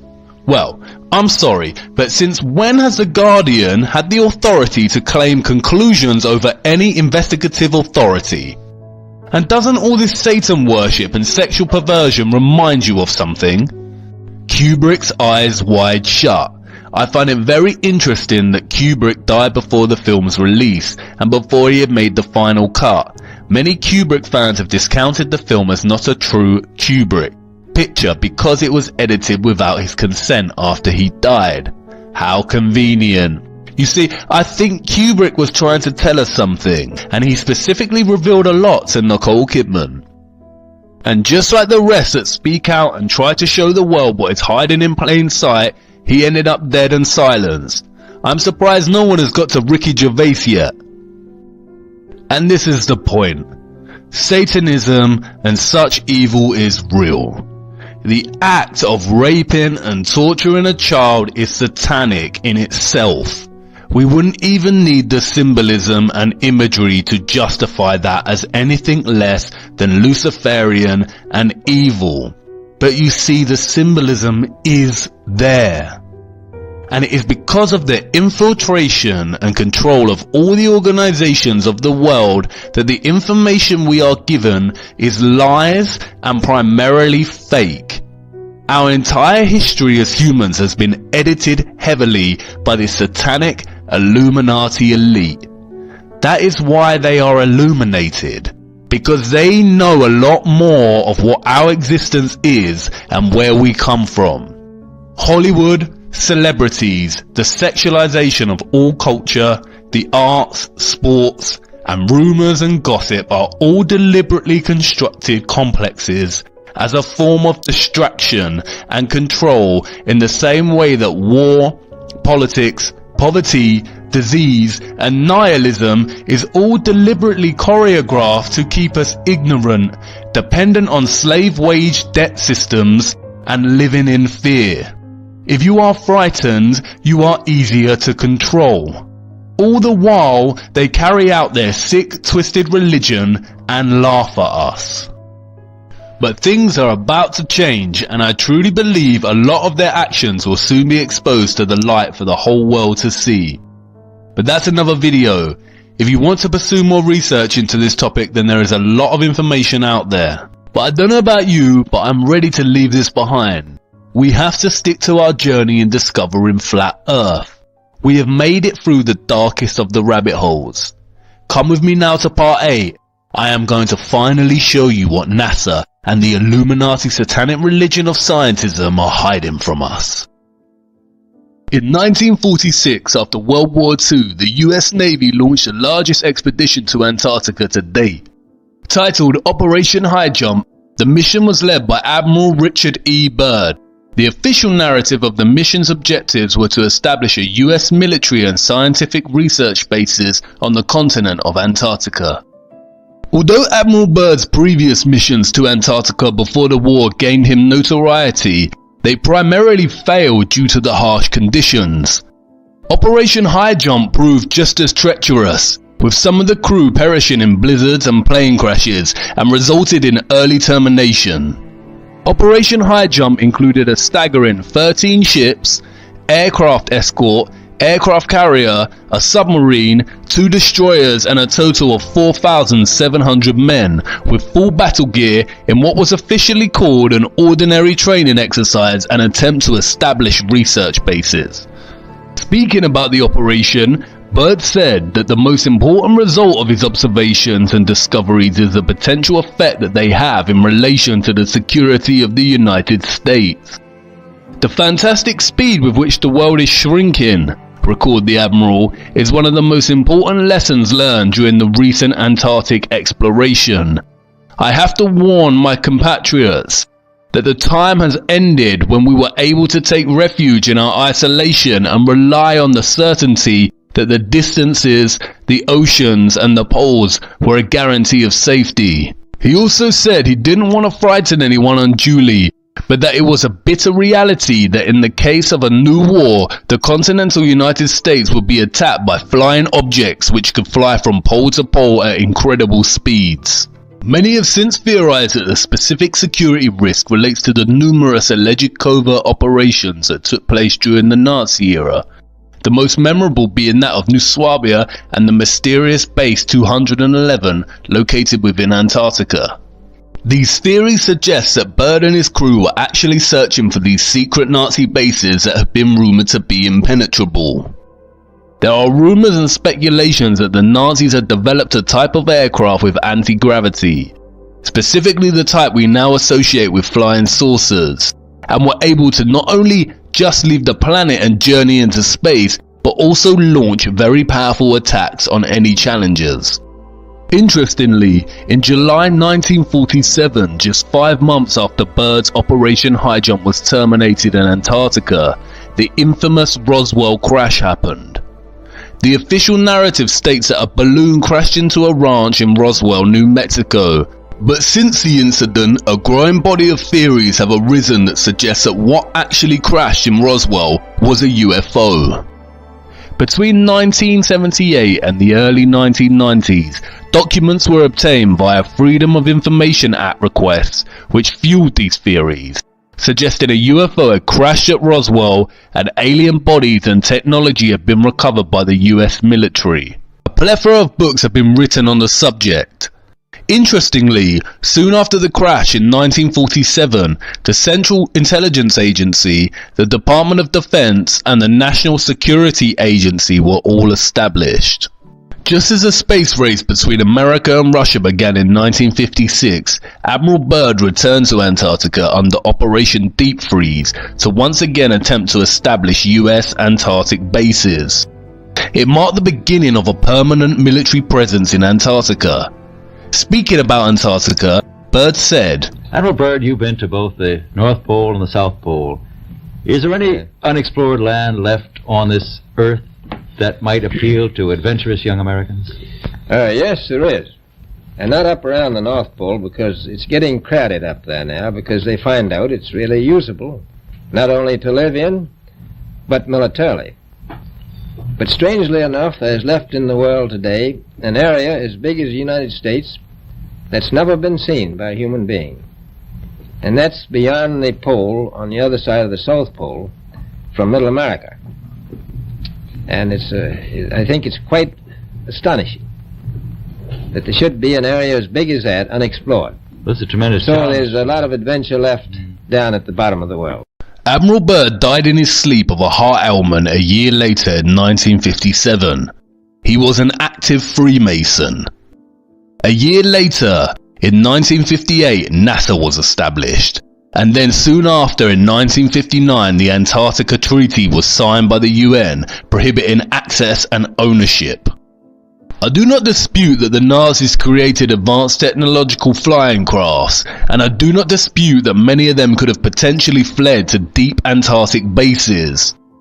What many are not taught in history lessons at school is that many Nazis actually fled to America after the war. Remember, all wars are carefully choreographed by the satanic Illuminati elite. They are illusions cast upon the people using a system of us versus them, when in reality the us is funding the them, and vice versa. Werner von Braun was a German-born aerospace engineer and so-called space architect, and worked on Nazi Germany's rocket development program. In 1960, him and others were hired by NASA, where he served as director of the newly formed Marshall Space Flight Center. He was also chief architect of the technology that supposedly landed the Apollo spacecraft on the moon. What many haven't realized is that the Roswell crash and UFO narrative of 1947 was a carefully wrought and insidious form of false flag that can be classified as a PSYOP. A PSYOP is a psychological operation designed specifically to convey selected information and indicators to audiences to influence their emotions, motive, and objective reasoning. PSYOPs plant ideas in people's minds in a covert way. And what better way to create intrigue and hype for the upcoming space race of the 50s than to leave crumbs of information suggesting alien life? PSYOPs are highly manipulative and can work in a reverse psychological manner in which the recipient feels that the information must be true because it was secret. The Freedom of Information Act releases worked on a big portion of the public in just this manner.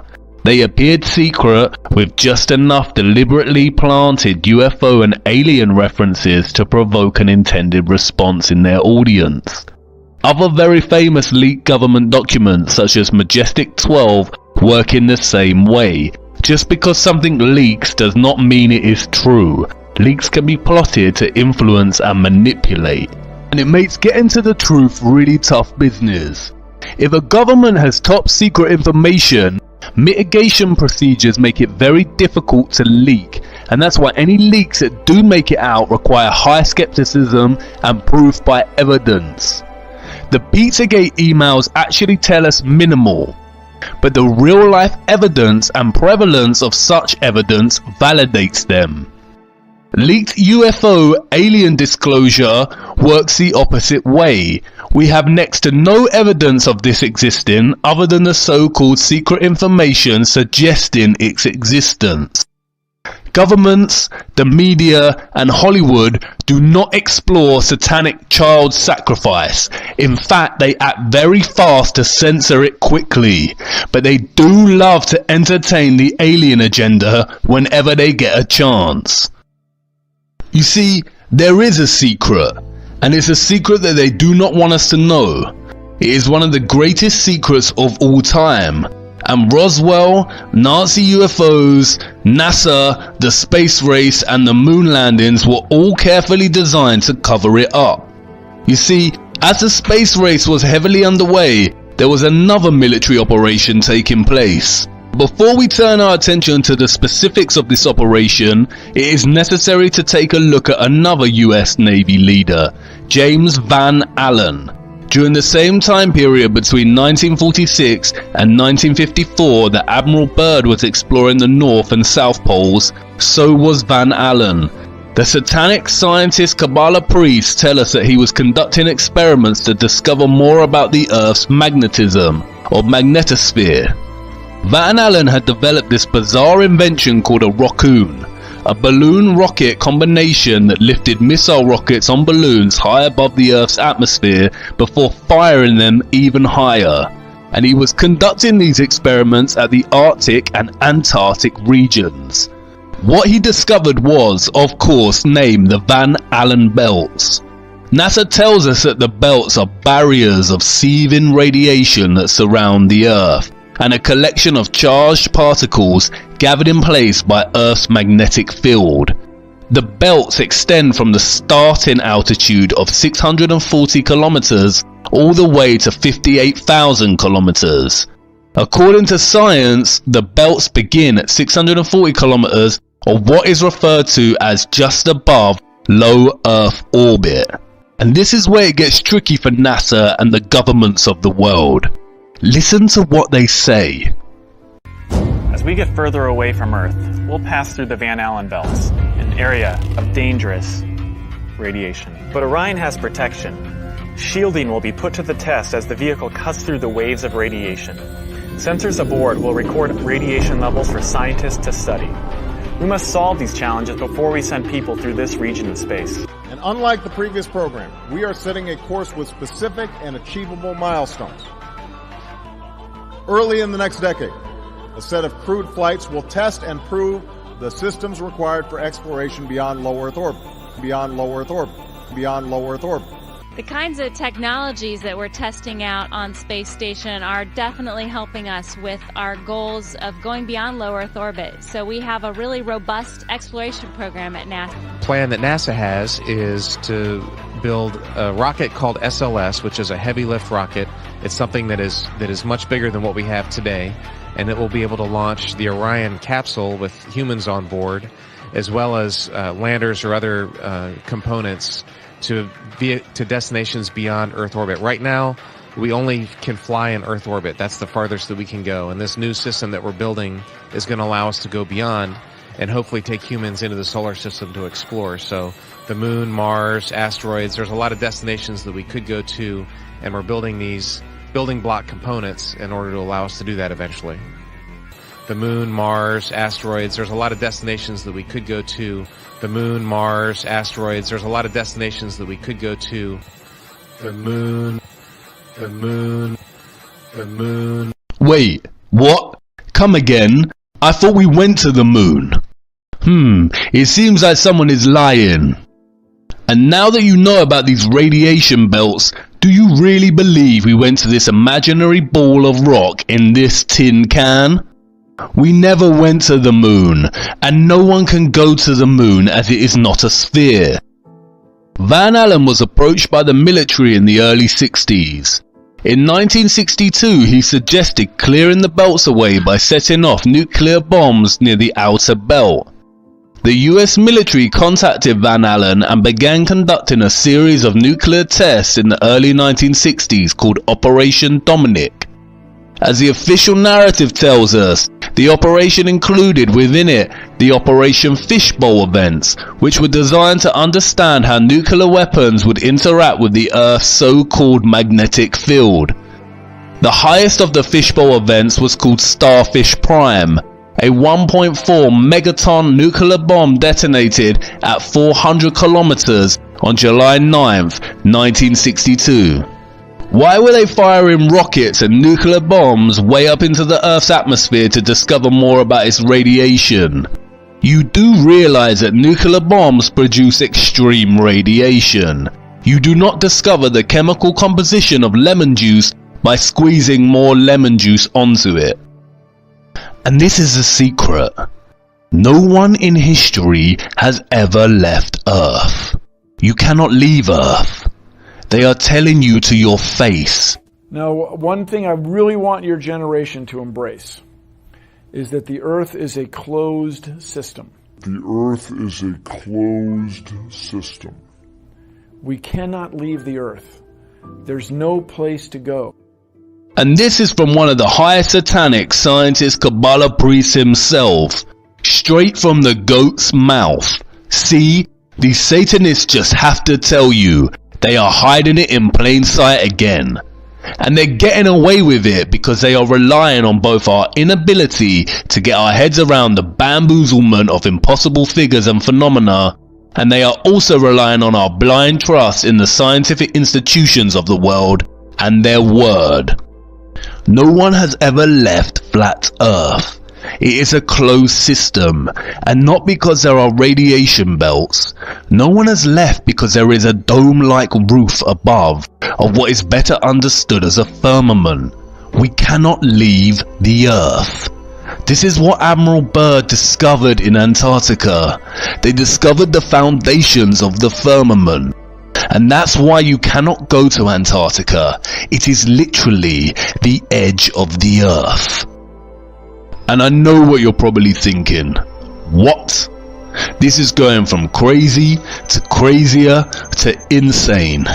But by now you already know what I am going to say. Let me show you. In 2014, civilian space geeks constructed their own rocket with a camera on and sent it up with the goal of being the first civilian rocket to make it to space. Look what happens. Our mission as the Civilian Space Exploration Team is to be the first civilian team in history to launch a rocket that reaches space.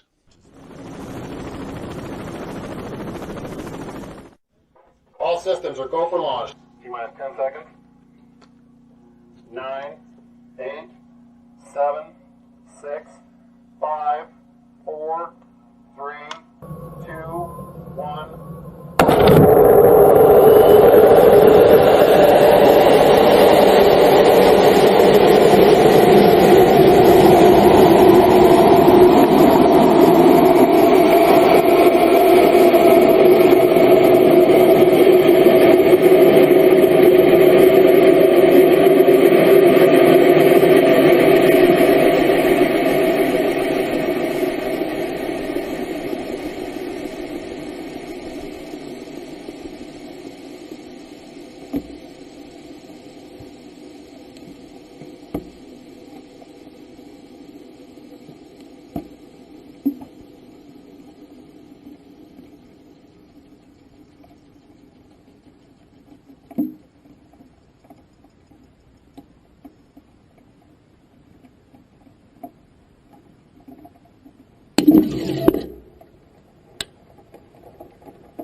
What did that rocket hit?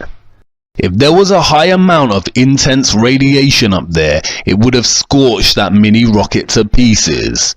There is no radiation above us, covering a globular spinning planet ball. It is a flat, stationary plane with a firmament above.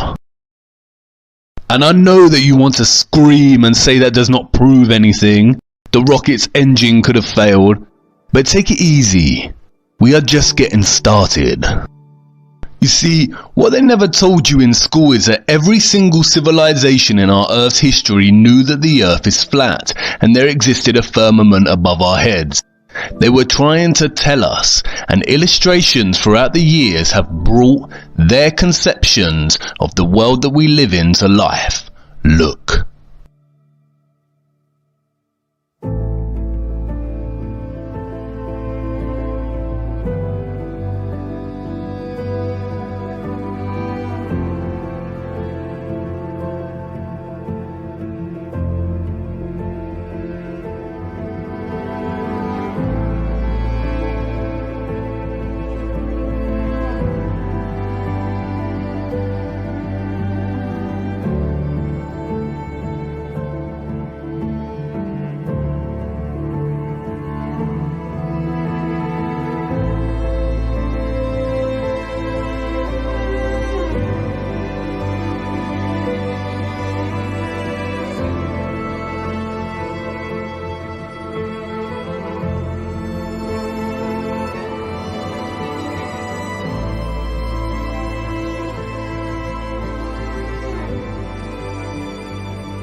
Only one is the satanic lie. Take another look at NASA's insignia. Did you not notice? Look at the ring around the planet, Saturn. And look closer at what they call the red chevron. Don't you think it looks like a split tongue? The tongue of the serpent? It almost resembles the letter T, which would give the organization's name an interesting anagram. But just a coincidence, I'm sure. And why does every single rocket that NASA supposedly sends up to space take the exact same path? Look, they aren't sending rockets into space. They reach a certain altitude and begin bending until traveling horizontally and landing in the ocean somewhere. They cannot go up and leave Earth's atmosphere and journey into space because there is no space. There is a firmament above. And they have been hiding it in plain sight the whole time. Look closer at the Masonic drawings. Can you see it?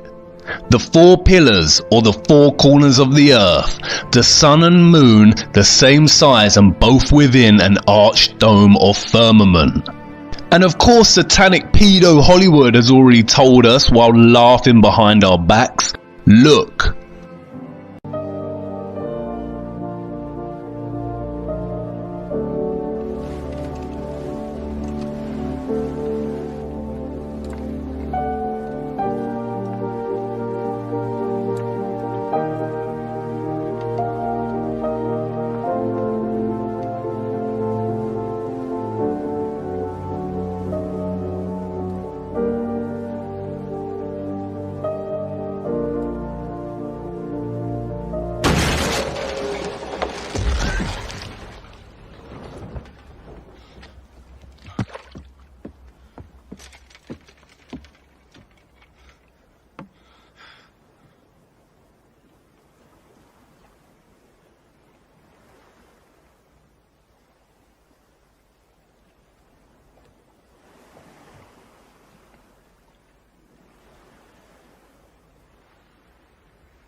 talk to her.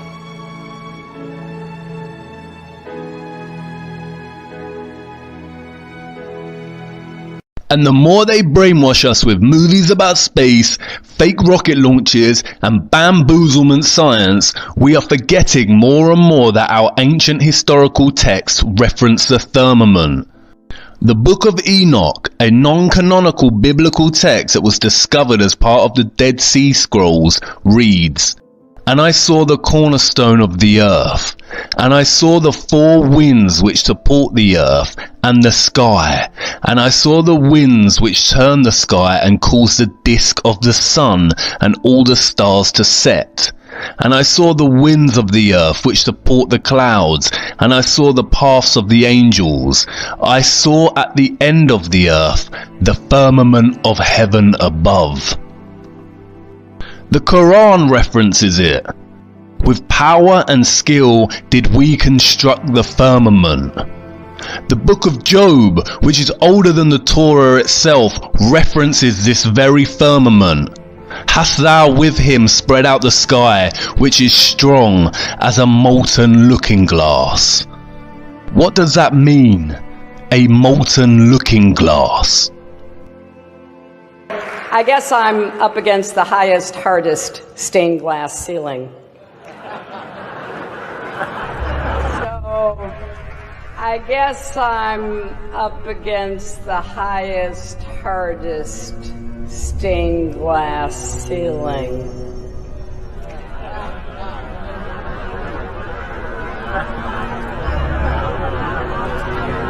And it may be hard to see tonight, but we are all standing under a glass ceiling right now.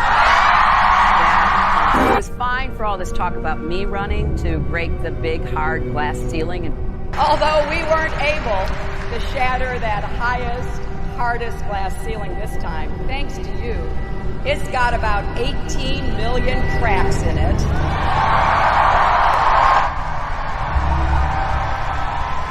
And the light is shining through like never before. There's a mystery. Scattered around in the sand are thousands of chunks of strange yellow-green glass. It is really, really a mysterious glass. We scientists are still kind of puzzled how these things form. And I can't believe we just put the biggest crack in that glass ceiling yet. It's got about 18 million cracks in it. Again, they are telling us. And the crowd claps and cheers in their own ignorance. They are telling us while laughing behind our backs. But wait a minute. The firmament cannot be made of super strong glass, or that rocket would have been shattered upon impact. And I know, maybe the rocket just malfunctioned or ran out of power. Stay with me.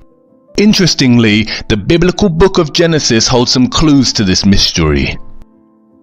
"And God said, Let there be a firmament in the midst of the waters, and let it divide the waters from the waters. And God made the firmament, and divided the waters which were under the firmament from the waters which were above the firmament. And it was so." Could there really be water just above the firmament and directly below it? It sounds like an absurd concept. Not as absurd as bending oceans wrapped around a spinning space ball, mind you. So let's investigate. It's the stars and the planets themselves that offer more clues. In case you forgot, the planets that NASA and other official space agencies show us are CGI, or artistic renditions. We have seen their lazy Photoshop skills exposed in previous episodes. We see something very different when we use an advanced and powerful lens, like found on Nikon cameras, and look at the planets above us. Look.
They are pulsing and shifting, almost dancing. NASA says this is because of the Earth's atmosphere, but as we just saw, not all of them follow the same pattern. Each planet here radiates its own specific patterns and light movements. You see, what we call the planets are actually stars like the rest of the stars we see at night. And the sun is a sun, not a star. This is a star. And this is a sun.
פעמון הגשר הצר שבין אתמול למחר הערב דואר ושט ביתי אינו רחוק גם אתה נוסע מכאן געגועי לך צייר כי אין בכוחי לדבר ניפגש בבריכה בארץ אהובה כי נפלי אתה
There is no space, no Kabbalah Ein Sof vacuum of nothingness. Space is an elaborate hoax. Real space is water. And the water below the firmament appears to be some kind of gooey substance that is paradoxically soft and yet impenetrable. They cannot get through it. And it seems that one scientist found a similar kind of substance within the dark depths of the ocean. One of the strangest places on the ocean's floor was only just discovered in the 1990s.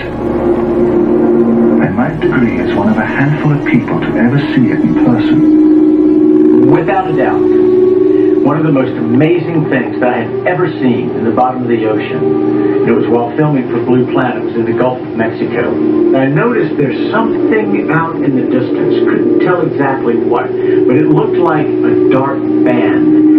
And as we approached it, the dark band became a donut. I saw this donut that was black in the center. What the heck is that? And so as we get closer and closer to it, I noticed that the black band had what appeared to be kind of steam over it. And then I looked, and there was water lapping against the shoreline. This band was a ring of mussels. And inside the ring of mussels was a lake. And it's like, wait a minute, I'm already underwater. We went out over the water in this lake and tried to descend in it and bounced off. It was so super saline and dense that the submarine couldn't go down in it. We literally bounced off, and as we bounced off, we sent ripples heading back to the shoreline. It was insane. I've never NASA tells us that our globe is spinning at 1,000 miles per hour on its axis and 67,000 miles per hour around the sun, which is then traveling at 570,000 miles per hour within our galaxy. If this was truly the case, then we would not see the same constellations in the same places in the night sky. The night sky would be completely random and perpetually changing. But it isn't.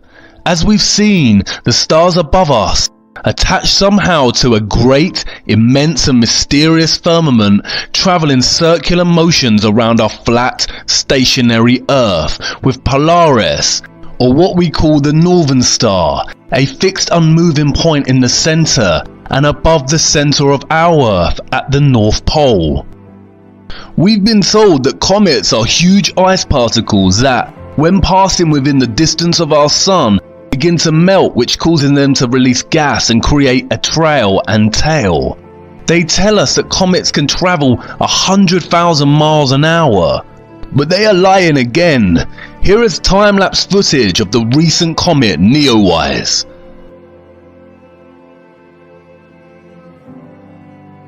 As you can see, the comet is not actually moving in its own path. It is fixed in its area on the firmament and moving in conjunction with the rest of the stars. There is no travelling comet journeying at 100,000 miles per hour. But look closer. Can you not see it?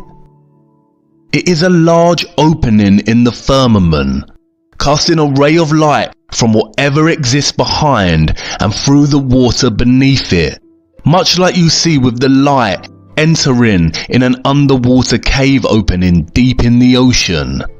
There's a very simple experiment that you can do in the comfort of your own home to prove the existence of the firmament or earthly dome. Create a rainbow. National Geographic tells us that a rainbow is a multicolored arc made by light striking water droplets. The most familiar type rainbow is produced when sunlight strikes raindrops in front of a viewer at a precise angle. Rainbows can also be viewed around fog, sea spray, or waterfalls. A rainbow is an optical illusion. It does not actually exist in a specific spot in the sky. The appearance of a rainbow depends on where you are standing and where the sun or other source of light is shining. They go on to state that rainbows are the result of the refraction and reflection of light. Both refraction and reflection are phenomena that involve a change in a wave's direction.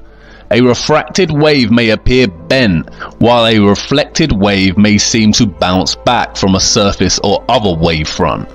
Light entering a water droplet is refracted. It is then reflected by the back of the droplet. As this reflected light leaves the droplet, it is refracted again at multiple angles. Refraction is the bending of light.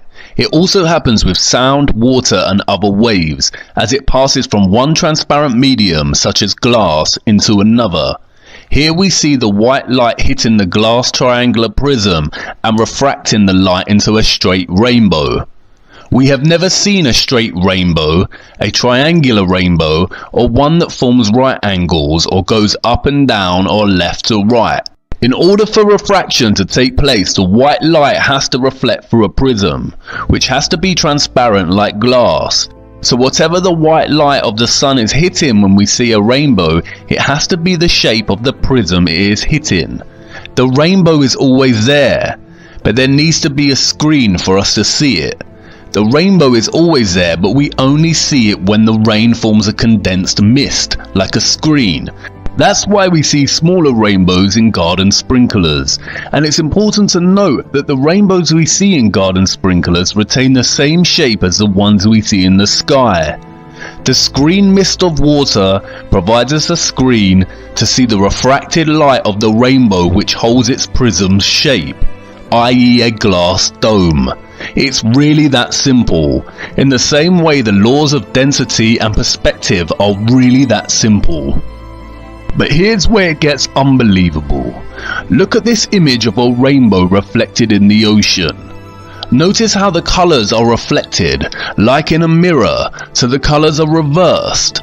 The violet, indigo and blue that are always at the bottom of the rainbow are here at the top of the rainbow in the reflection. Now try this for yourself at home. ScienceSparks.com tells us how we can make a rainbow. You can either make a rainbow with a mirror. Try placing a mirror inside a glass and angling the glass so sunlight hits the mirror. You should be able to reflect a rainbow onto a wall. Or you can do the same exercise, but instead of using sunlight, you can shine a torch. The rainbow that is reflected from the flat mirror, i.e. the prism, and the screen of water, like when it rains or there is water mist, creates a near straight rainbow onto the wall. If water is the reason for creating the arched rainbow shape, as science says, then why does it here produce a straight rainbow? Now take a dome circular glass as your prism and fill it with water and let the white light of the sun shine through it. You get an arched rainbow because the prism has a dome-like shape. And it's just like the rainbow we see here on Earth. There is a double rainbow here. But unlike the double rainbow we see reflected in the ocean, the colours here are not reverse. Now look. Can you see it?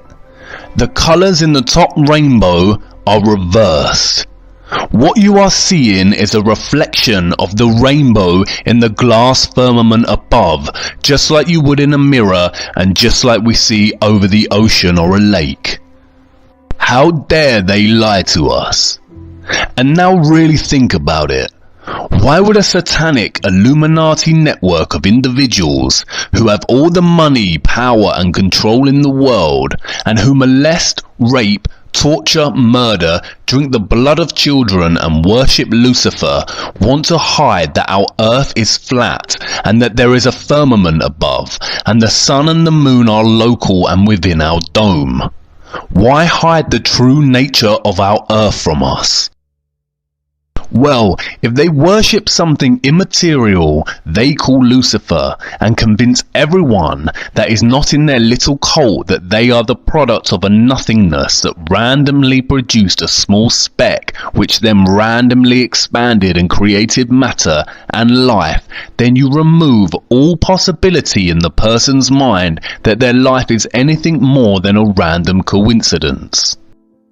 However, if the Earth is a closed system with a firmament above, then it really requires serious speculation and consideration as to how our ancient ancestors and various ancient and biblical texts knew this. The Illuminati cabal do not want us to seriously consider the notion of creation, purpose for human existence, the existence of good and evil as real energetic entities rather than archaic words to describe something that their fraudulent sciences call the spectrum of mental health. The satanic Illuminati power complex cast humanity into the dark and kept the knowledge for themselves. Again, they worship something immaterial, which they call Lucifer, and sacrifice children to whatever this thing is, and all the while control every aspect of knowledge we receive. We go about our days with heads down, glued to our smartphones, downloading their programs and information that keep us brainwashed, when our eyes should be looking up to our firmament and the stars attached within it. But wait, there's more to the story. As we saw, they called the nuclear missile events of the 1960s Operation Fishbowl, and this operation was part of a larger one, Operation Dominic. The name Dominic comes from the Latin Dominicus, which means of the Lord. So together we get Fishbowl of the Lord. Again, it's there hiding in plain sight. The actions committed against children are the greatest of all sins and crimes, but this comes very close. There is nothing more satanic and evil than hiding the true nature of what humanity really is and what exists beyond. Could there be a God? I don't know. The biblical texts, which hold many truths and clues, have been tampered with by the satanic body of elites. The Bible used to contain over 80 books, but some were removed and hidden. It now contains 66 books. 66. That number again. Something I did not want to show you until this point in the series are the true mathematical calculations of the Masonic science of the heliocentric Earth. We are told it spins on an axis of 23.4 degrees. If a straight angle is 90 degrees, and we subtract the 23.4 degrees of the Earth's tilt, what number are we left with? 66.6. I have told you that the Earth orbits the Sun at 67,000 miles per hour, but you see I rounded up. Wikipedia gives us a true Masonic figure, 66,600 miles per hour. I have also shown how according to the heliocentric model the Earth should curve at 8 inches per mile squared. What is 8 inches in feet? At this point you already know. It's 0.666. And look at what latitude they tell us that the Arctic and Antarctic poles are located at. 66.6 latitude. Can you see what is happening? How many coincidences before mathematically impossible? They are lying to us. There are no coincidences. Coincidence and randomness is Kabbalah science. I have saved this until now because I wanted to show you first. Buried deep within hundreds of pages of declassified CIA documents that present abstracts or cover notes of Soviet scientific studies, there are a couple of cards from the 1940s and 60s that are very telling. Here is an abstract outlining a study they were conducting on photographing the firmament. The full studies are not accessible to the public, but we can see here that they have produced a camera that can take a photograph of the firmament in its entirety all the way down to the horizon. Another abstract details echoes and glows in the firmament, and another measuring the color temperature of the firmament. In another abstract there is a contents page for naval personnel. Look at the contents. The shape of the firmament.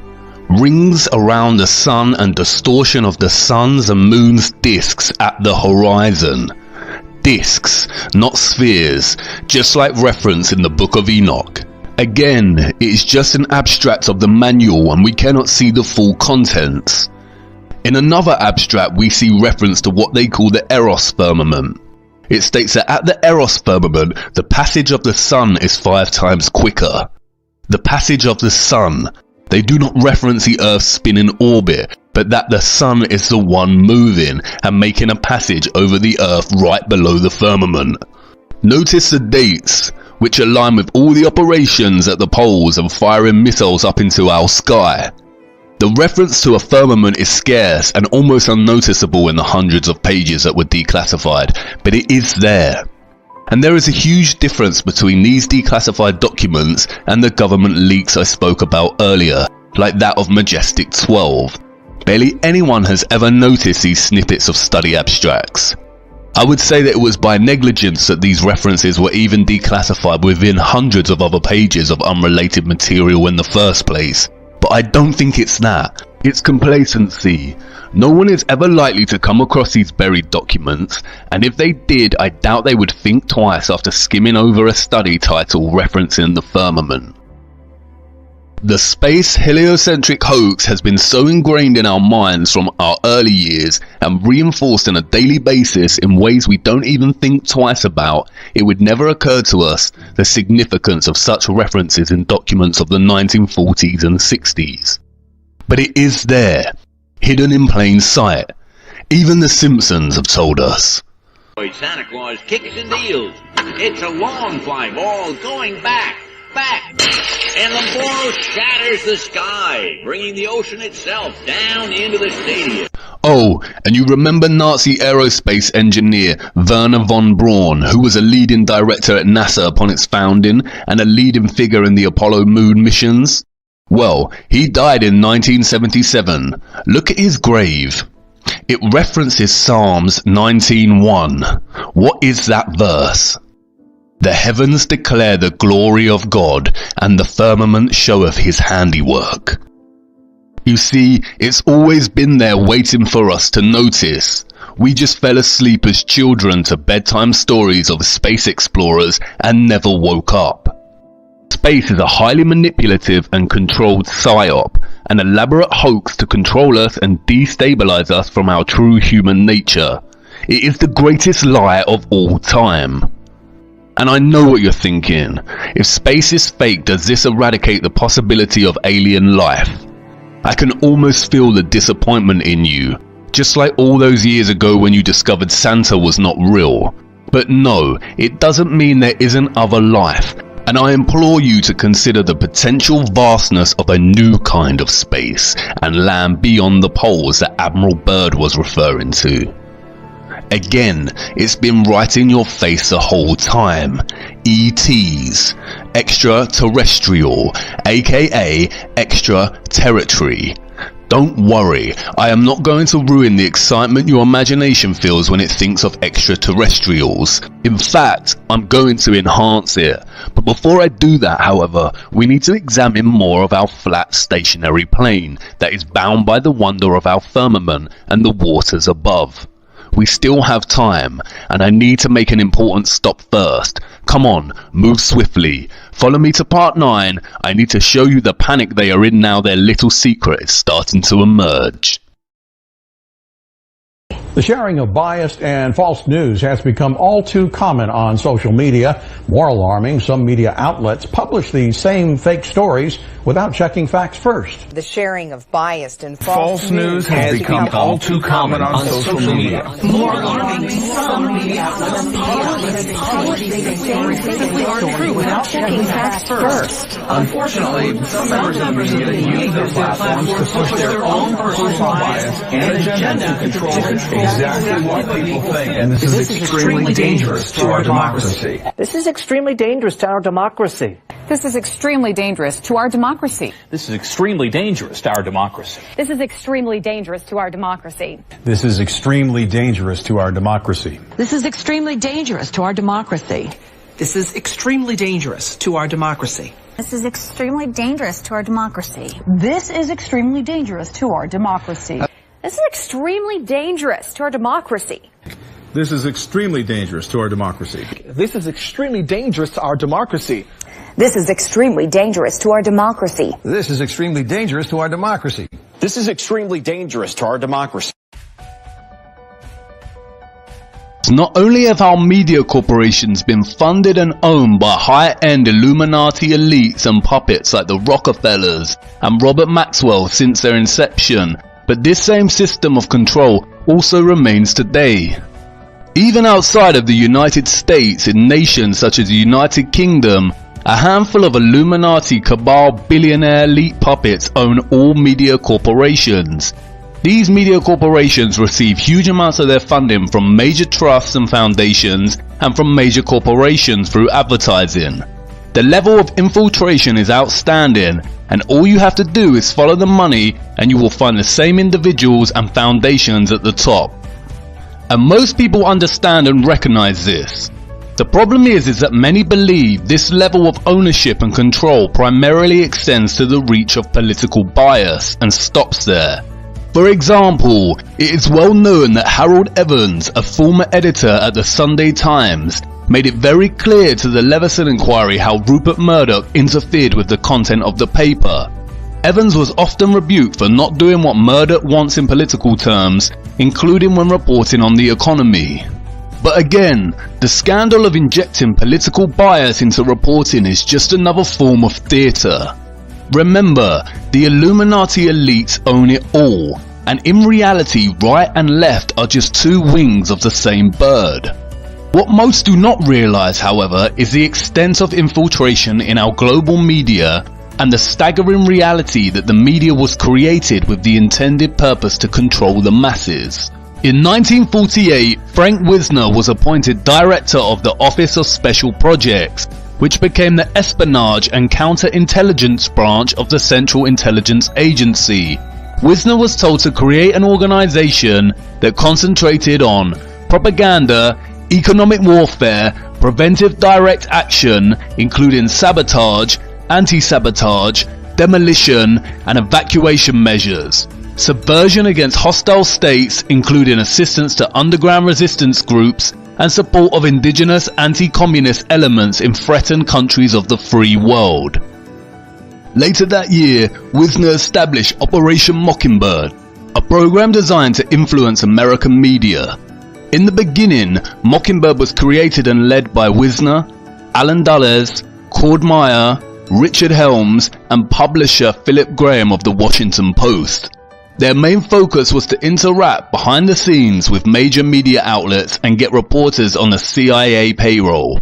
The agency had them all in their pockets: ABC, CBS, NBC, Time Magazine, Life Magazine, Newsweek, Associated Press, United Press International, Reuters, Scripps Howard, and Copley News Service. William Schaap, world-renowned legal scholar, author, and university professor, did much to expose the role of the CIA in popular culture, showing that it spent 1/3 of its budget on media propaganda operations. As publisher of The Lies of Our Times, Schaap showed that the CIA owned 250 different media networks across radio, television, and the newspapers. William Casey, the director of the CIA during the 80s, famously stated, "We'll know our disinformation program is complete when everything the American public believes is false." Richard Keeble, professor of journalism at the University of Lincoln, explores the relationship between the UK media and the nation's secret services in his book, Close Encounters of a Strange Kind, a critical history of the links between mainstream journalists and the intelligence services in the UK. He quotes Roy Greenslade, who has been a media specialist for both the Telegraph and the Guardian, as saying, "Most tabloid newspapers, or even newspapers in general, are playthings of MI5.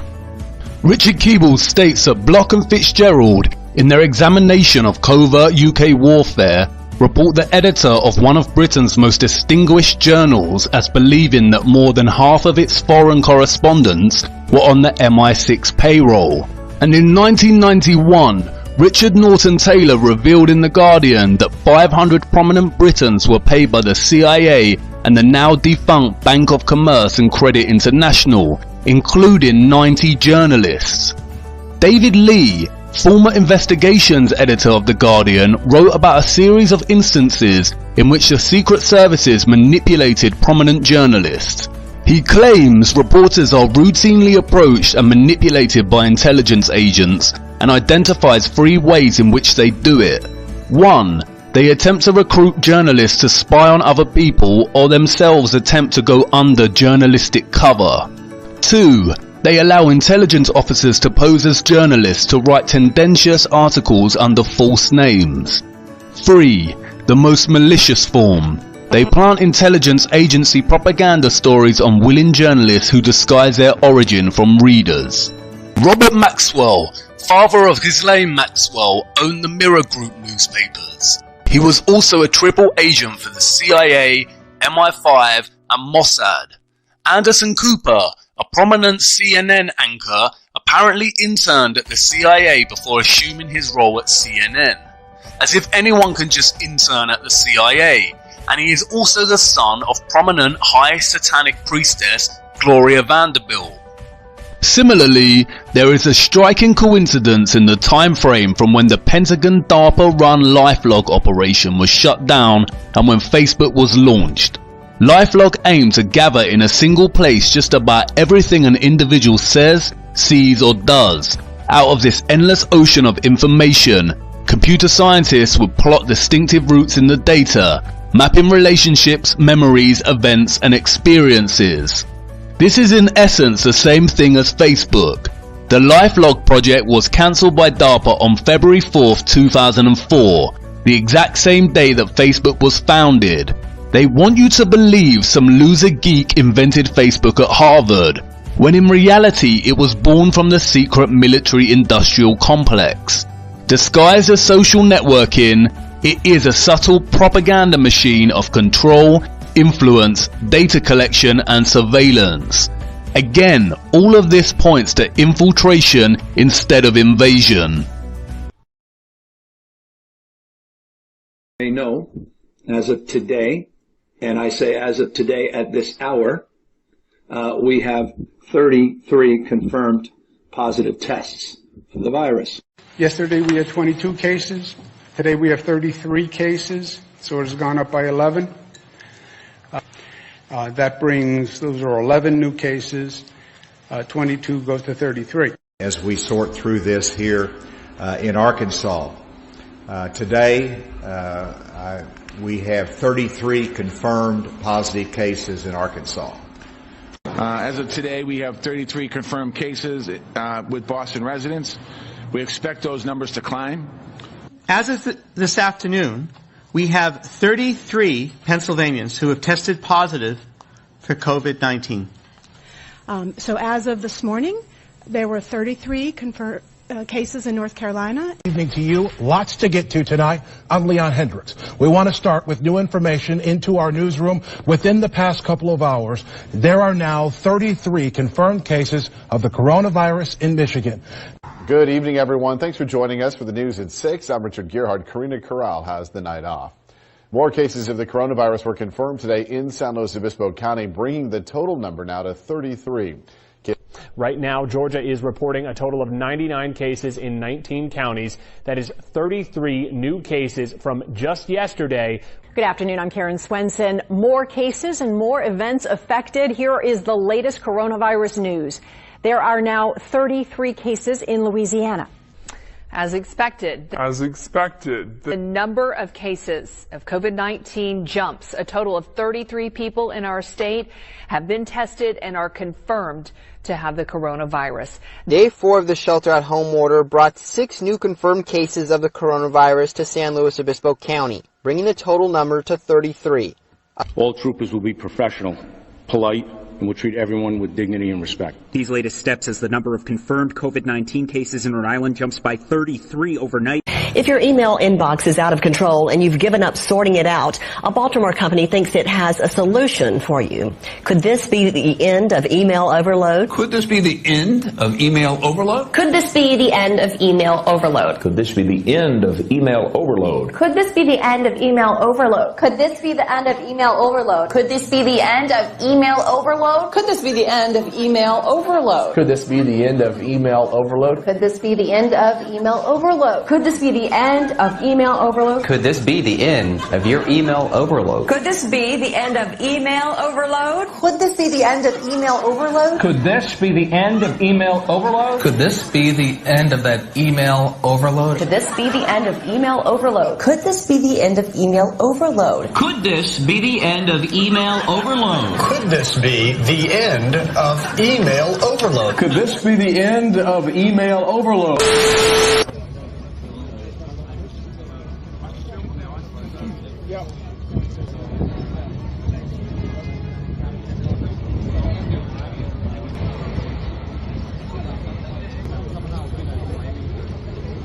That sign, rap sign.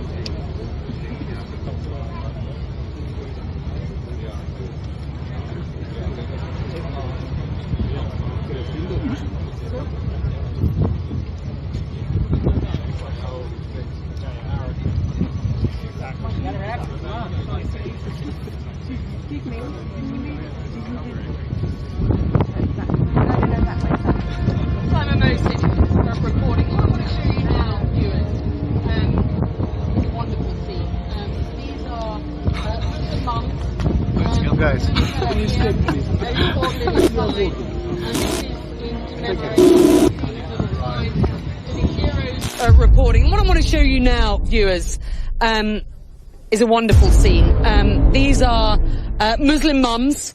There's a little fella here who's bought a little sign, and this is in commemoration. You can see his little sign to the heroes of London. There are flowers on the street here.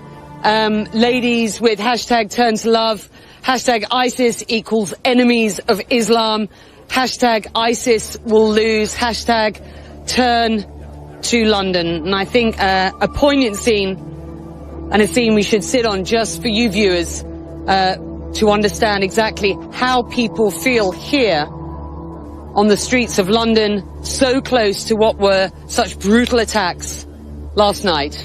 These supposed coincidental headline and update echoes between news anchors and reporters sounds very scripted, because they are. Just in the same way the ethnic inequality stand was staged in London. The media complex is a highly compromised industry that ultimately has the most power over the entire world. It is in the grips of the Illuminati, compromised secret services, a select handful of billionaires, and carefully disguised plants. Whatever they say, we believe. It is truly the most powerful entity in our world, and its grip extends far beyond journalism. On the 18th of October 2019, a high-level pandemic exercise called Event 201, hosted by the Bill and Melinda Gates Foundation, gathered some of the big shots of the world to run a simulation and plan in the event of a global pandemic. They used the example of a coronavirus. What foresight they had! Even the stuffed toys they handed out on the day looked similar to the media's representation of COVID-19. In segment 4, they discussed communication strategies. They began with a mock news report and then discussed how to control and disseminate information. Here is a clip.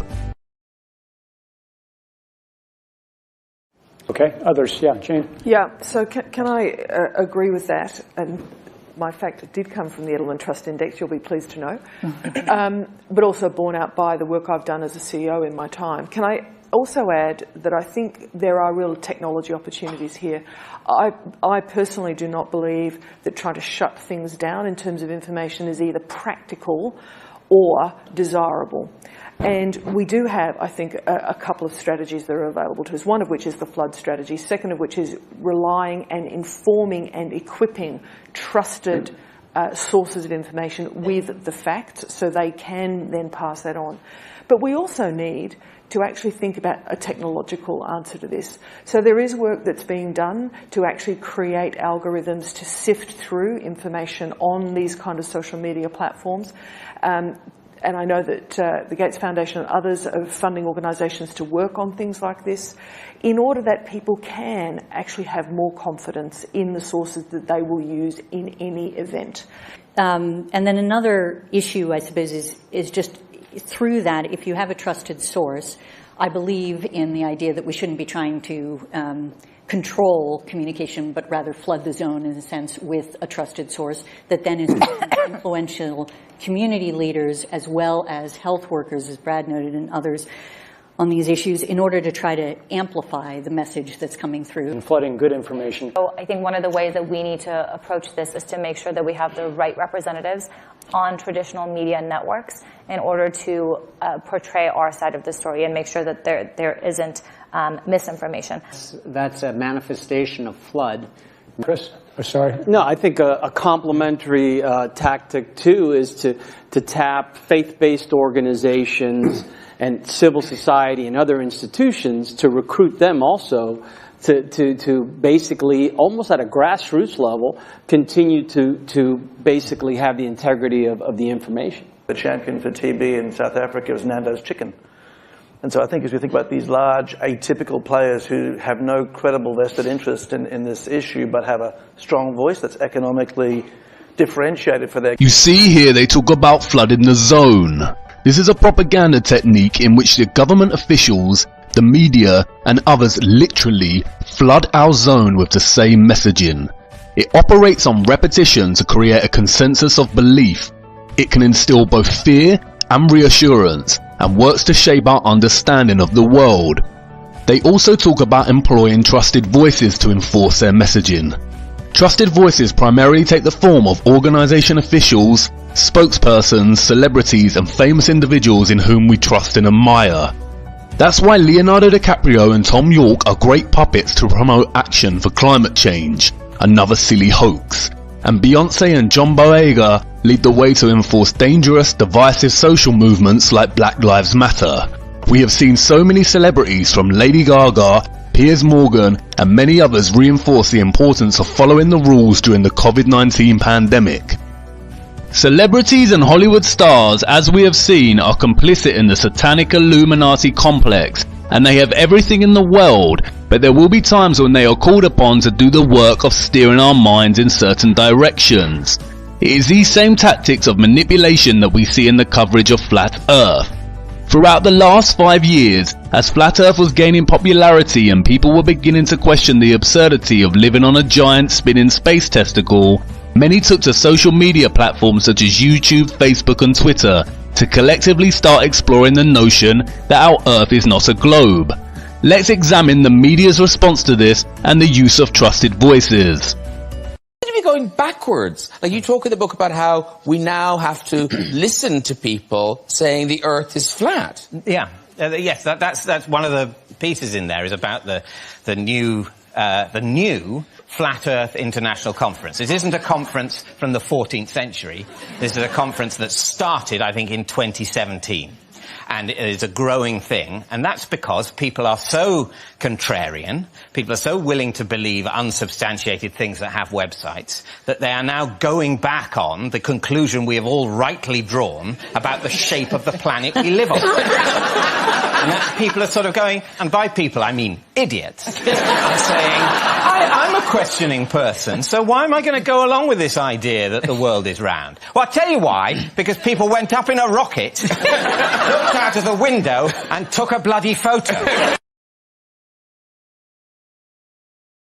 Put aside the fact that we've taken photographs of it and you can see a horizon, and not only can you see the horizon, but you can see things move behind the horizon or in front of the horizon, depending on the height that you choose to look at the things.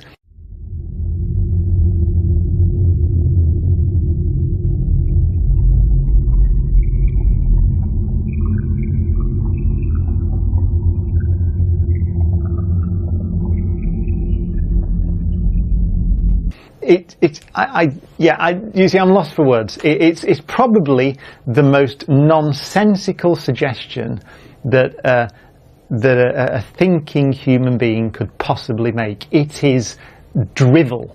In the Middle Ages, what shape did people think the world was? Flat.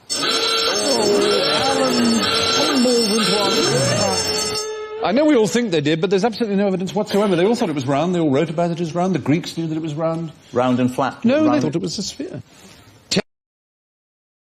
The Greeks knew it was round, he says. Chaucer knew it was round. Roger Bacon wrote about the curvature of the Earth in the 13th century. You see, almost no one in the history of the world has believed that the Earth is flat.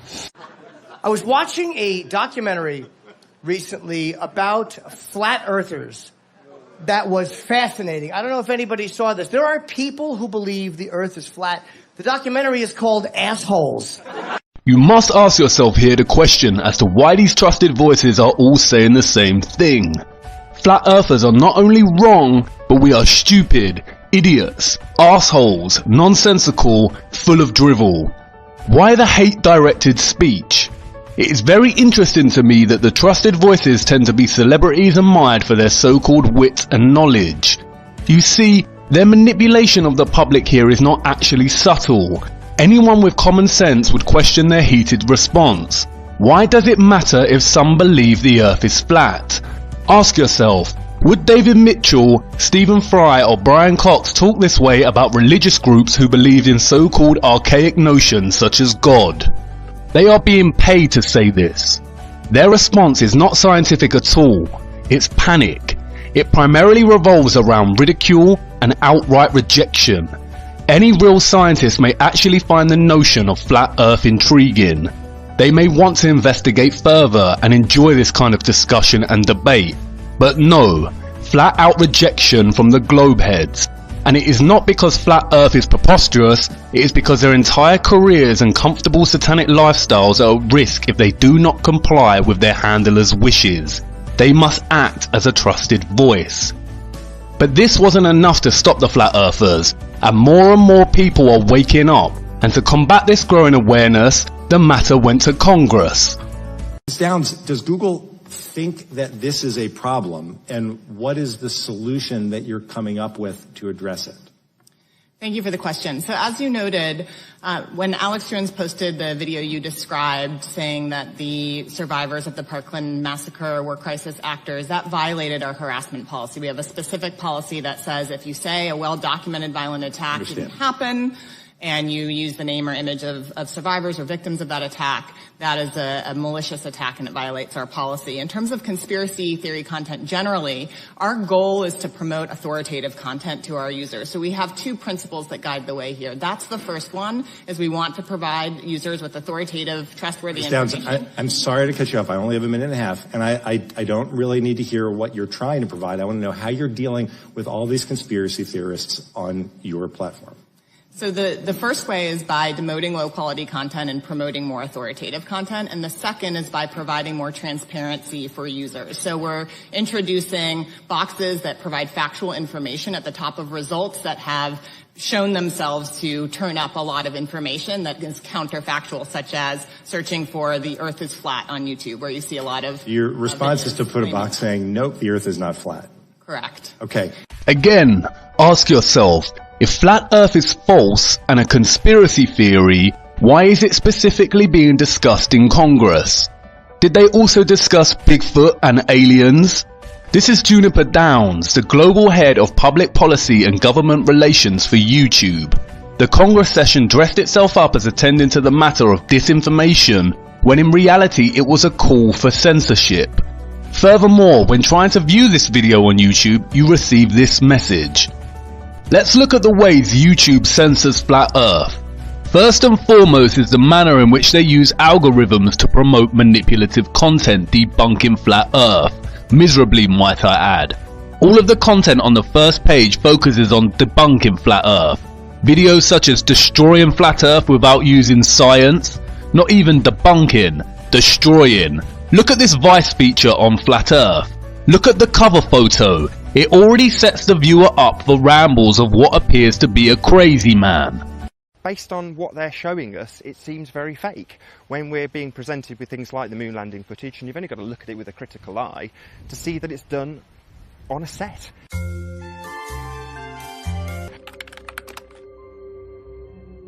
Is the moon fake news? No. But does the moon have fake news surrounding it? Yes, absolutely. Of all of the celestial bodies, it's the one that would most indicate sphericity, is that the right word, being spherical, and therefore it's used by people like NASA to prop up the notion that we are living on a sphere also. So it's used to perpetuate fake news. And what about a Guardian feature on the so-called Flat Earth Society, titled Meet the People Casting Aside 2,500 Years of Science? And what about the BBC's coverage of this topic?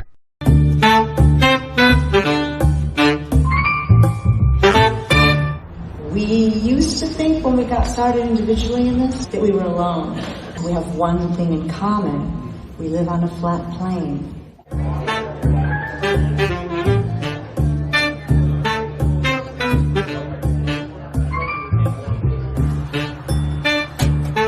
When you're watching videos at home, it's just you and the screen. And it's lonely. I came here because I needed to see what flat earth people looked like. And I was not disappointed. They look normal. Very few people overweight. About 30% of them are cigarette smokers. And only 4 of them that I met are from around here. Can you see what they are doing? They are creating a false narrative to promote a false demographic of people that believe the earth is flat. Primarily fringe outsiders shouting in unhinged ways on the streets, people having midlife crises, who have lost their wives or dress ridiculously, but consider themselves normal. The media are generating a perception of the type of people who will believe the earth is flat, and it is highly manipulative and plays into the concept of what Charles Bukowski called the genius of the crowd, the predictable propensity in people to always side with the masses out of insecurity, for fear of being rejected and ridiculed. No one would want to associate with a demographic of people that are represented as outsiders on the fringe of society. If the majority believe something, then most will follow. It applies to many things in life, from trends, reviews and critical acclaim, and to political beliefs and worldviews. People are attracted to the mass opinion. No one wants to be associated with a flat earther after watching these videos through fear of being laughed at. or they will stop in their exploration of Flat Earth because the media represents a community as a collection of fringe or insane individuals.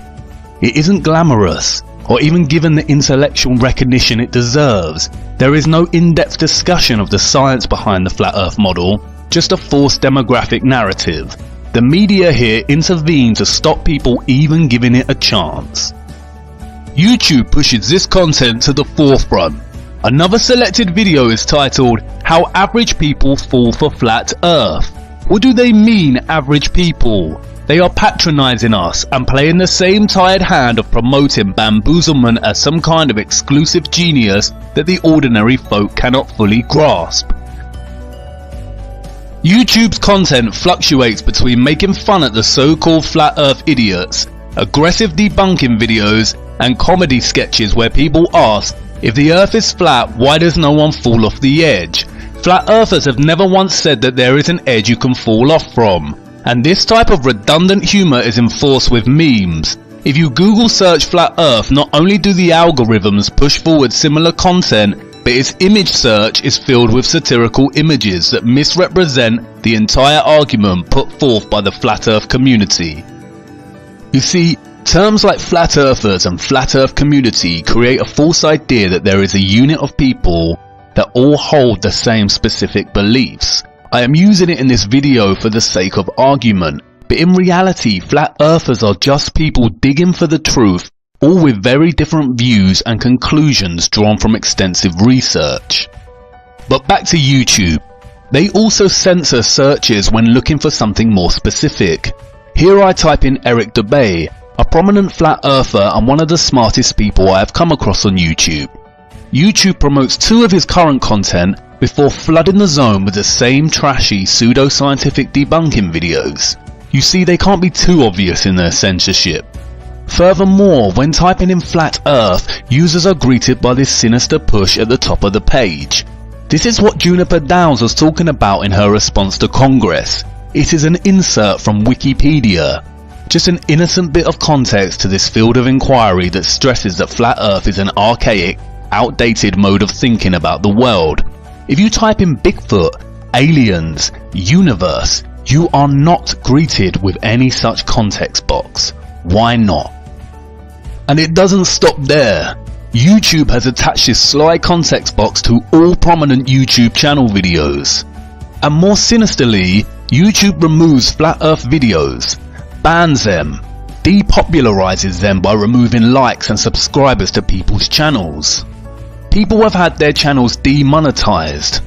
Making videos is a lengthy, arduous process, and especially in relation to Flat Earth content, it requires a vast amount of research, time, and effort. And yet YouTube deems it appropriate to defund these channels, but at the same time allows other YouTubers such as Jeffree Star to rise to fame. Near the butane. Amazing. We're gonna put up a picture of me and Nathan, just so you can stare at us while I get high. Be right back. Screenshot where someone on her wedding video, which this is like your special day, honey, asked, I bet you Jeffree Star is at home watching this. I'm actually not, baby. I'm busy running a multi-million-dollar company, or maybe 5 companies, and I'm a little busy over here filming and just, you know, living my life. But someone wrote, Jeffree Star is probably at home watching this, or something like that. I'll throw up a screenshot right now. And Miss Thing had to write, Jeffree who? With a wink. And I'm like, that's all you can say, Jeffree who? How about Jeffree that had the lipstick in Sephora with my motherfucking name on it with your company for the last 10 years? How about Jeffree that's in all your books, all your memories? Like, girl, because she was always the friend that had the nicer stuff. And Jeffree Star is an online makeup personality whose videos further intensify society's growing vanity and self-obsession, and who frequently talks about others in denigrating ways, pointing out their supposed ugliness, and who promotes hypersexualized content such as the Orgy Collection. You see, Google, YouTube, and others like Twitter are not truly social media platforms. The way they behave with their censorship actually classifies them more in line with publishers than platforms. You must really consider why the trusted voices, government officials, mainstream media, and social media publishers of our world are censoring and desperately trying to debunk and delegitimize Flat Earth. It is panic. They've been talking down new sources of energy. They dismiss wind power. They dismiss solar power. They make jokes about biofuels. They were against raising fuel standards. I guess they like gas guzzlers. They think that's good for our future. We're trying to move towards the future. They want to be stuck in the past. And we've heard this kind of thinking before. Let me tell you something. If some of these folks were around when Columbus set sail,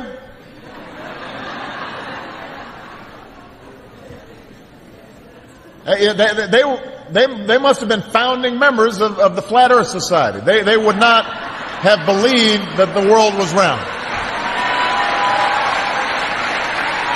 We don't have time for a meeting of the Flat Earth Society.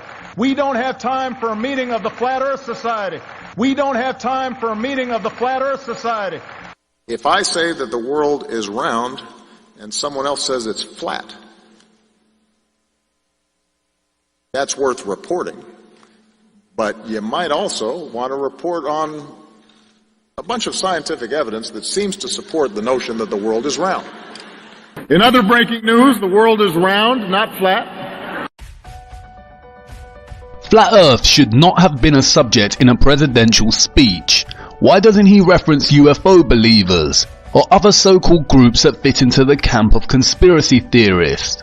You see, the term conspiracy theory was actually invented by the CIA and flooded into circulation via the media during the 1960s.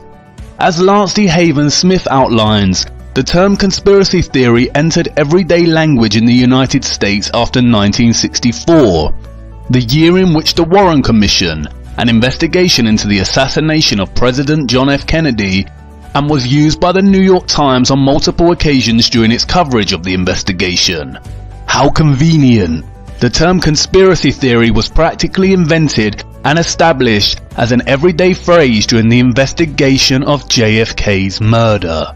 You see, the real conspiracy theorists actually believe that the government officials and trusted voices care about them and would never lie, and that the media would never mislead or lie to them outside of political bias in the same way they believe that the pharmaceutical industry, which makes billions from the sickness of the people, want to really cure them. Really think about the amount of money that gets thrown around via foundations and charities for health, and all the so-called scientific progress we hear about, and all the while all we see is people getting sicker and sicker. They are lying to us. The attack on Flat Earth is nothing but panic. Their biggest fear is an awakened public. A symptom of a larger problem. There's a growing anti-intellectual strain in this country. It may be the beginning of the end of our informed democracy. They are right when they shout about it being a threat to democracy. But not our democracy. It is a threat to their democracy, to their freedom of greed, elitism and satanic practices, and which all exist due to and depend on our brainwashed ignorance. It is not democratic to censor free speech and ideas, and it is not democratic to demonize people for holding a view that is not in line with the general misinformed consensus. They are relying on the genius of the crowd to make people feel like they are either crazy or stupid for even being curious about looking into the true nature of our Earth. You see, Operation Mockingbird never ended. These talking heads manipulate us and tell lie after lie. We download their ideas from our screens and into our minds only to become echo chambers of opinions and viewpoints that were never really our own in the first place. We go about our day-to-day echoing and regurgitating their lies and views of the world as if they were our own. The programming is so subtle sometimes we don't even realize we are doing it. There is an attack on free thinking, and it is being led by the number one enemy of the people, the satanic elite and its media and trusted voices and education system. Out of this entire series, this is in many ways the most important thing you could take away and raise your awareness to. I used to be extremely brainwashed, and breaking away from this sick matrix of lies is the best thing I ever did. But come on, enough of this. We have to get back to Flat Earth. we have to understand the mechanisms that make it all possible in the first place. Come with me now to episode 10. It's time to talk about energy.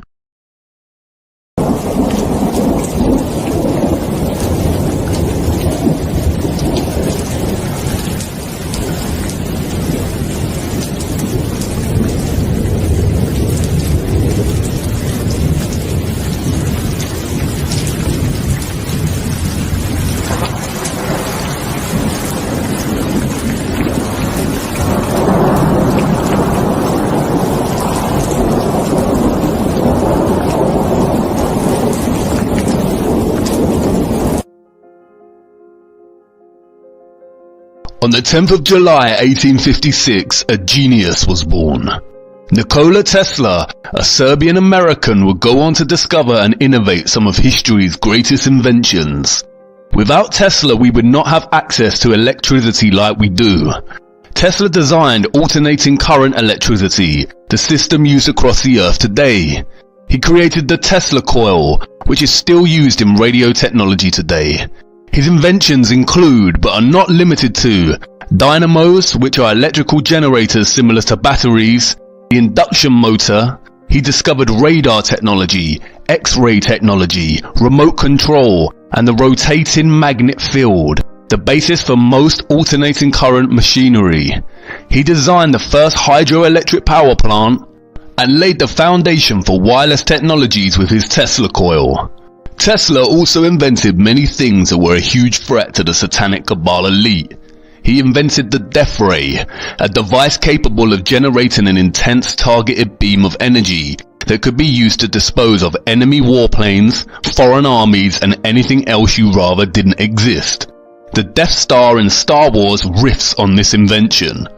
He invented something called an oscillator, a device that when he attached it to an office nearly shook down the entire building and everything around it. In other words, a device that can deliberately cause earthquakes. Apparently Tesla destroyed it with a hammer. With funding from Illuminati puppet J.P. Morgan, Tesla designed and built Wardenclyffe Tower, a gigantic wireless transmission station. Morgan thought Tesla was designing him a wireless tower that could transmit messages across the world. Tesla, however, had other ideas. He intended it to be the source of transmitting free, wireless energy throughout the world. Imagine the Illuminati cabal's panic. No more fossil fuels and oil. They would never permit Tesla to disrupt a major branch of their control over the people. So Morgan stopped the funding and the project ended in 1906. Interestingly, he also invented a flying craft, very similar in design to what we call flying saucers or have come to know as a UFO. It was to be powered by free energy and met the same fate as Wardenclyffe Tower. The aviation and motorcar industry was just too profitable to the Illuminati cabal. Most importantly, out of all his contributions to humanity is the Tesla coil. Tesla used it to study fluorescence, X-rays, radio, wireless power, and electromagnetism in the Earth and its atmosphere. Tesla understood that the Earth itself is magnetic, and that it can generate electricity or electromagnetism by utilizing frequencies as a transmitter. He famously said, "If you want to find the secrets to the universe, think in terms of energy, frequency, and vibration." And Tesla discovered free energy by figuring out the exact electromagnetic frequency of the Earth itself. The Earth's electromagnetic frequencies was predicted by physicist Winfried Otto Schumann and would later be named the Schumann resonances, a spectrum of peaks in the low frequency of Earth's electromagnetic field spectrum. The Earth's fundamental frequency, we are told, is 7.83 Hz. Frequency is the number of occurrences of a repeating event per unit of time. Frequency is measured in Hertz, which is equal to 1 occurrence of a repeating event per second. It is used as an important parameter in science and engineering to specify the rate of oscillation and vibration of a specific phenomena, such as audio waves, radio waves, and light waves. We are indoctrinated with the heliocentric globe life from very early on in our education. And although we are taught about the importance of electromagnetism in physics class, it is usually in the context of engineering, of building motors and electrical systems. What is less emphasized in our education, however, is the inextricable relationship between electromagnetic frequencies and vibrations with all living matter. At this stage in the series, I know I have your attention, and you are probably warming to the reality that our Earth is a flat plane and not a globe. But our globe indoctrination is so thoroughly established that you are probably still imagining the Big Bang as the Earth's beginning, and that the Sun and Moon are giant spheres spinning above us, locked in some kind of orbit depending on gravity. So I need to show you the mechanics of how this is all possible in the first place. We will leave the why for later. The best place to start is where we left off. We spoke about the firmament and there being water above. We explored the notion that the stars and planets are not spherical balls of rock and burning gas, but dancing glimpses of light interacting with the waters above the firmament. Japanese scientist Masaru Emoto came up with an innovative new way to capture the form of water. He titled this work Messages in Water. Emoto would take samples of water in petri dishes and freeze the water at -25 degrees. After a few hours, Emoto would analyze the frozen water under a dark field microscope with photographic capabilities in a lab at a constant temperature of -5 degrees. Emoto tested out different audio frequencies and human sound vibrations on each sample. He focused on the way human vibrational energy, thoughts, words, ideas and music affect the molecular structure of water. Let's look at his results. This photo shows the beautiful geometric design of the Shimanto River, the last clean stream in Japan. Notice the beautiful geometric form, similar to that of a snowflake. This one is of Mount Cook's glacier water in New Zealand. This is a photo from the fountain at Lourdes, France. This one, however, is from a highly polluted river. Look at the comparison of polluted water with clean river water. Emoto decided to see how music affected the shape of water. He placed water between two speakers for several hours while playing different music. Here is Beethoven's Pastorelle.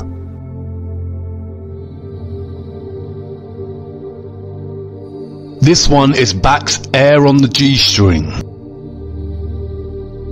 This one, Chopin's Farewell Waltz. This one from Generic Healing Music. Look at this shape produced by the Kawachi folk dance. This one shows the result of heavy metal music. Like before, here is a comparison of metal and healing music. Emoto took the experiment a step further. He decided to look at the effect of human words and phrases spoken into the water, and by writing these words down and taping them to the glass overnight. Here is thank you. Here is love and appreciation. This one shows the effects of you make me sick, I will kill you. Again, a comparison. Very different geometric forms through intention. Here is a photo of very polluted water from the Fujiwara Dam. Here now is the same water, but after a prayer is spoken to it. Prayer, sound coupled with intention, has literally changed the water's entire molecular structure. Emoto's work not only demonstrates the diversity of the molecular structure of water and the effects of the environment on the water itself, but that sound frequency and vibration has a strong effect on its structure. Considering our bodies are composed of at least 80% water, perhaps we should be a little bit more careful as to the sounds we expose ourselves to. But this is where it gets really interesting. There is a field of activity called somatics, which applies different sounds and vibrational frequencies to matter and water. In somatics, a metal plate called a Chladni plate attaches to the top of a speaker. If you spread sand across the top and play different frequencies, it produces some very interesting results. The same experiment can be applied to water bowls. Look.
You already know where I am going with this, so watch.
Everything owes its existence solely and completely to sound.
I know what you want to say.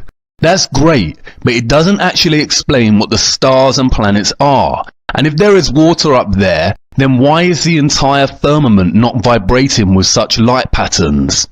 Have a little look at what they were able to produce in a lab.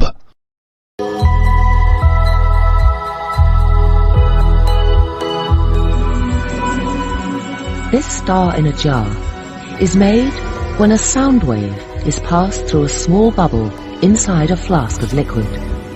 And this sound wave makes the bubble do something remarkable. First it expands, then it collapses. And this collapse happens so violently that vapor molecules trapped inside the bubble slam together and heat up so much that the bubble gives off an incredible burst of heat and light, several thousand times a second, giving the appearance of a star. You see, it is highly likely that the actual firmament is made from some kind of electromagnetic medium, and its frequencies generate pockets of somnolescence that display the vibrational frequency of the firmament through their dancing, shifting sacred geometry and color shifting light frequency. Yes, that's right. Color has its own designated frequencies. And is this why in the Hunger Games, the heroes are able to deactivate the dome above them by disrupting its electrical current? Again, hidden in plain sight. Force field. It's a dome. We're at the edge of the arena. And it is very interesting that, like reference to the firmament, the ancient biblical texts of our world offer insight into the origins of the earth's creation and all matter. In the beginning was the Word, and the Word was with God, and the Word was God. And God said, "Let there be light," and there was light.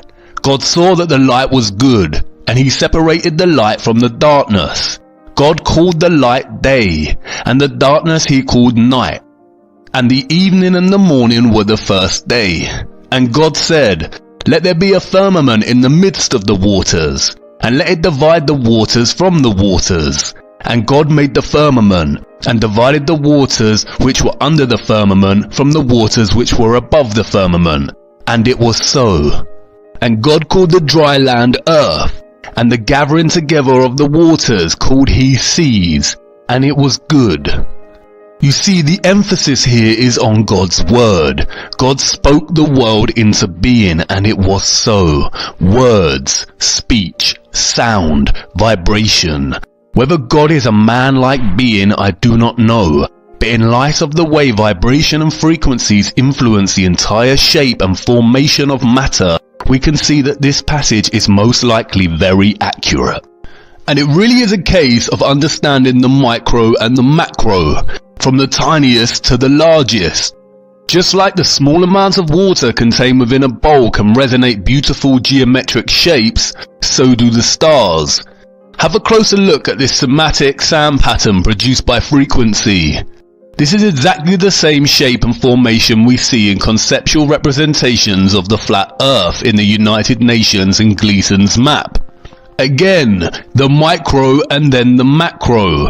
It is vibration and frequency governing the shape and form of matter. Perhaps crop circles, with their perfect geometry, form from strong vibrational bursts from somewhere above, just in the same way that shapes form in frozen water. When applying semantics to the dolphin sonic communication, we see similar geometric shapes. They are even starting to compile a dolphin alphabet from this. And you see the same geometry in nerve cell regeneration. Again, the micro and the macro. God spoke and it was so. But we need to pause. We are only focusing on the mechanisms of our electromagnetic world of frequency and vibration right now. We will address the why this is all here and how it came to being in a later episode. Electromagnetism also perfectly explains how our sun and moon work on flat Earth. As mentioned previously, the sun and moon are not spherical bodies of rock or gas. They are disks that rotate our Earth much like a clock, but in a coil-like spiral dictating the seasons and climates as they go. When the sun is beyond the equator ring, the northern hemisphere experiences summer and the southern hemisphere experiences winter. Inversely, when below the equator, the southern hemisphere experiences summer and the northern hemisphere experiences winter. But up until this point, we have not explored how our celestial bodies of light can actually travel in such a clockwork fashion. And as gravity is a hoax, this mechanism becomes even more mysterious. But again, electromagnetism and engineering holds the answer.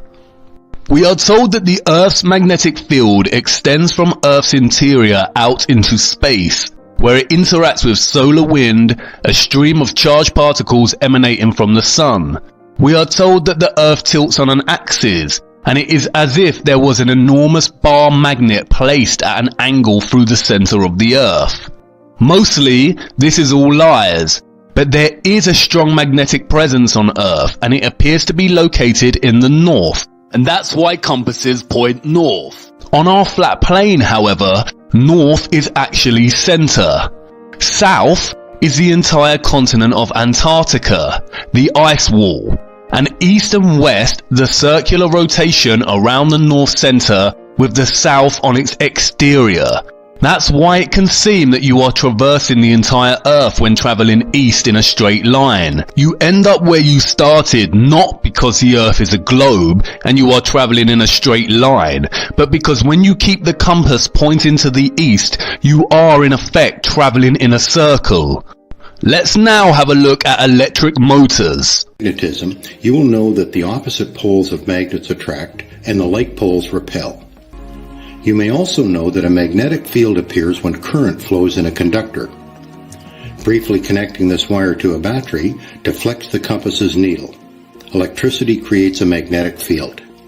This effect can be used to create an electromagnet. This coil is the electromagnet in our simple motor. Connecting a AA battery, we can see the magnetic force from the coil moving the magnet in the compass. The coil is polarized. One side is north, the other is south. Let's start construction of our motor by creating the coil.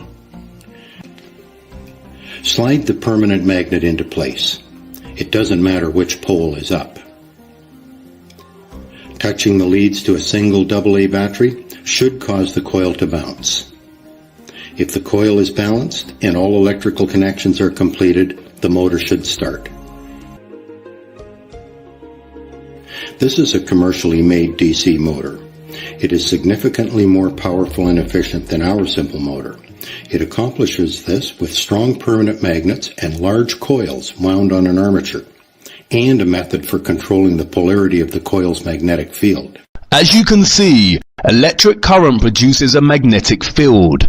Inversely, magnetic fields can also be used to make electric currents. It works both ways. What came first in terms of Earth is really a matter of the chicken and the egg, and we will explore this and the source of magnetism in a later episode. To understand how the Sun and Moon function as electromagnetic luminaries, it is necessary to look at the Faraday effect. Let's switch it on, let's see what it does. Through this coil of thick wire, we're about to pass a huge alternating electric current.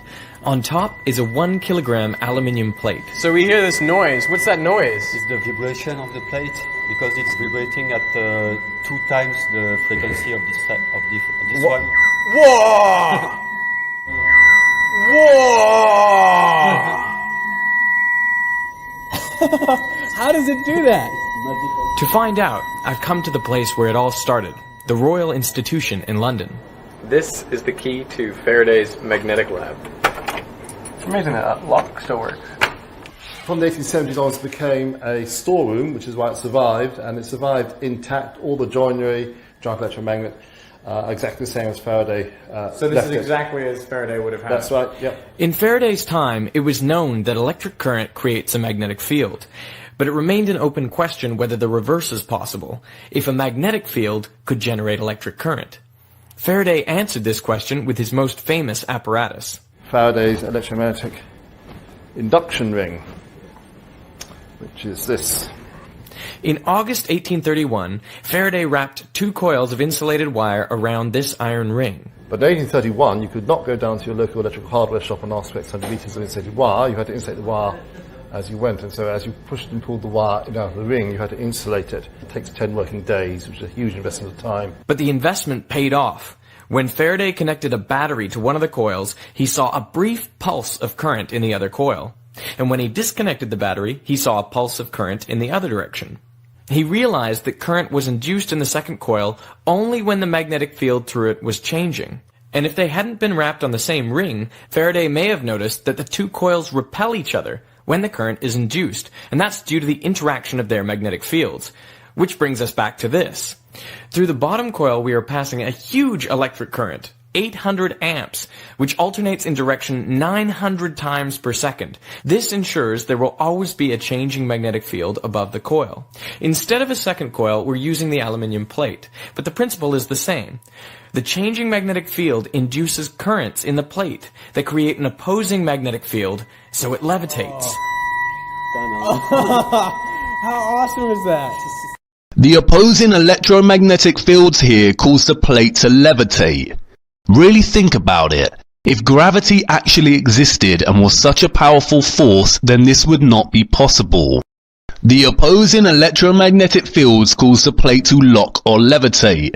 Gravity does not even enter the equation.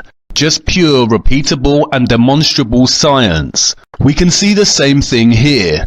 Of the magnets, you see, if I can move it on the side, it will again pivot around the axis of the magnet, because it makes sure that the magnetic field inside of it stays the same. Right. It's astonishing. Can you put it on the track for us? Yeah. I just levitate it above the track quite high, and I can just rotate it. So it's actually floating above the surface. Yeah, it's not floating, it's locked above the surface. So you could tilt it at an angle and it would still fly around. Yeah, I can do it like this, and it will just go around like this. Because I go and put it at different height, and then like this. And lock it at the height. Lock it, yeah, different height, different configuration. Right. And I can even lock it at opposite way. If you could just hold for a minute. High. I'm doing the same thing. I'm locking it upside down, and then it is suspended.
The disk here is locked and can traverse uninterrupted over the circle of magnets.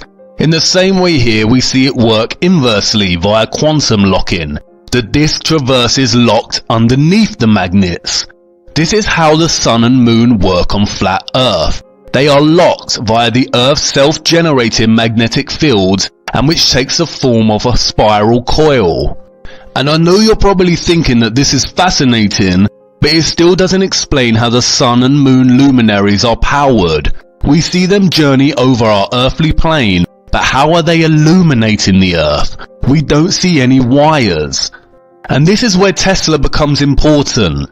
The Tesla coil works in a similar way. As you can see here, the metal foil paper circles the Tesla coil tower in a circular motion due to electromagnetism. But the Tesla coil laid the foundations for wireless technology and what is called free energy.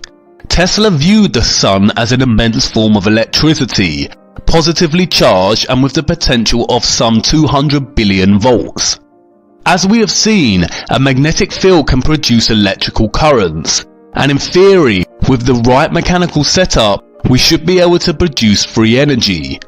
Of course, the satanic elite stopped free energy because there is no money in it, and the progress we could make would pose a huge threat to the levers of control they have placed upon us. But Tesla was en route to inventing it. Look at this mini Tesla coil.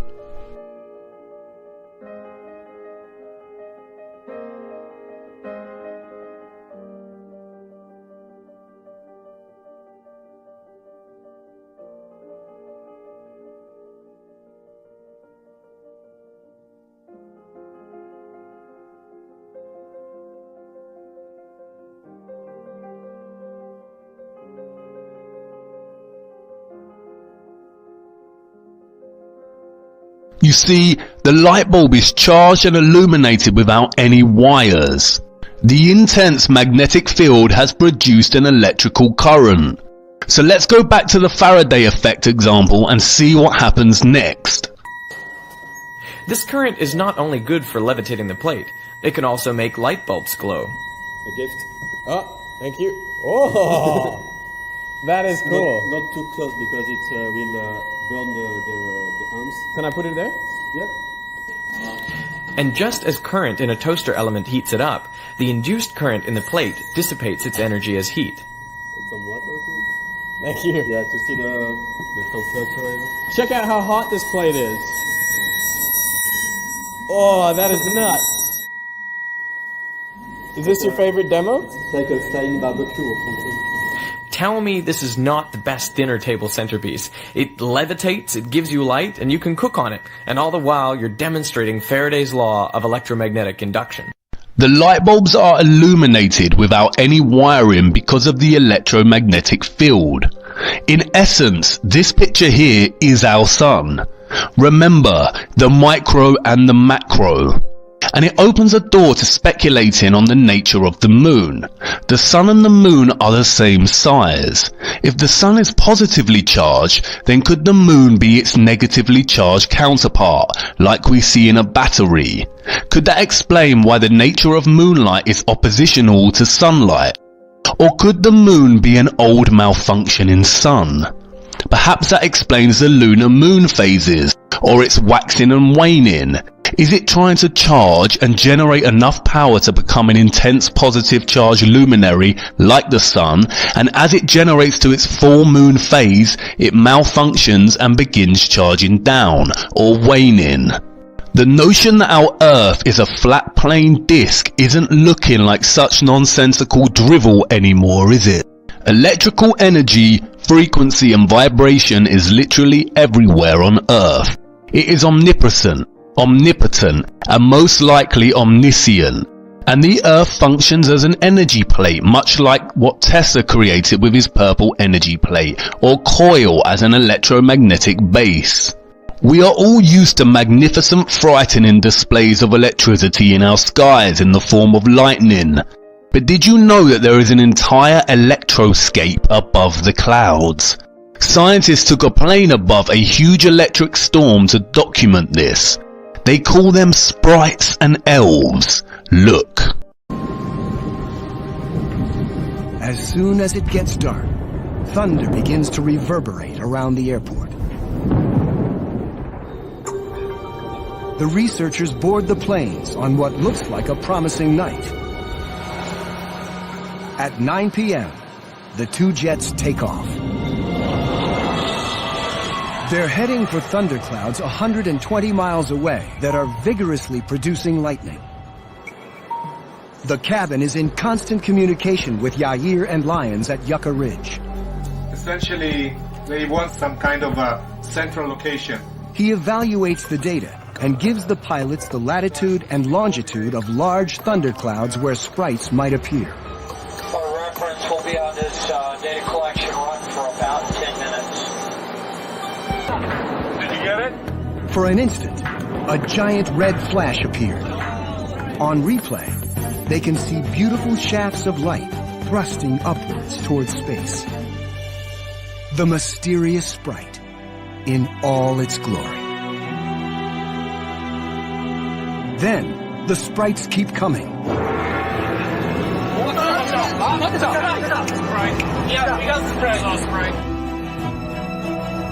On board, the team reviews the stunning and unique images.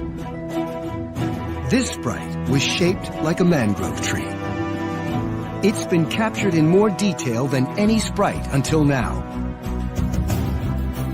Just like its name, this sprite evokes a fairy with wings.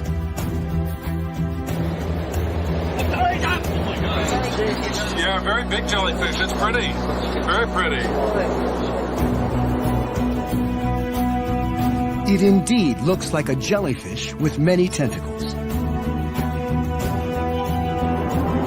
Sprites of many different forms appear, one after another.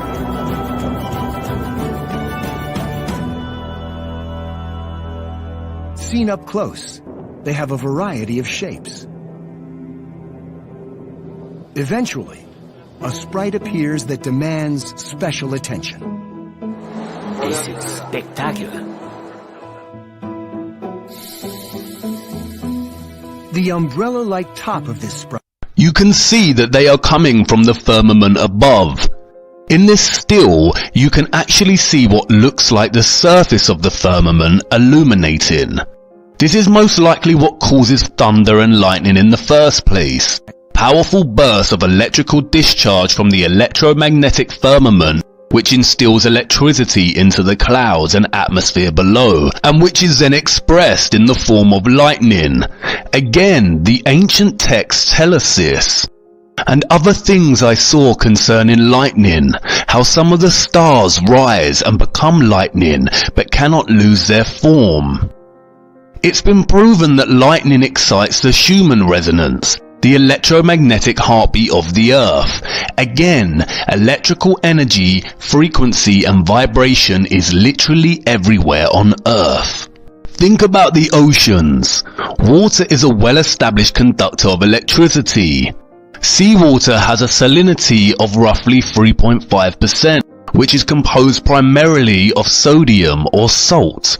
Sodium is one of the 4 electrolytes. Our bodies cannot survive without sufficient electrolytes. These electrical ions literally regulate our blood volume and pressure, our cells, muscles, hormones and organs. Look at an electrolytic cell and then a voltaic or battery cell. Both are very similar in nature and both look very similar to the models of Flat Earth itself. Again, the micro and the macro. Furthermore, look at someone who has been struck by lightning. Look at the scar. It looks like a tree or a tree's roots. Electricity, vibration and frequency again creating form. Trees are often exposed during storms. Could this be why the fruits that grow on trees are acidic in nature, just like batteries contain battery acid? Water is also diamagnetic, meaning it repels a magnetic field. This explains the tides. The magnetic fields generated by the sun and the moon influence the movement, ebb and flow and height of the oceans as they journey above over our flat Earth. This causes the oceans to fluctuate between high and low tides due to being repelled by magnetism and then released. Look.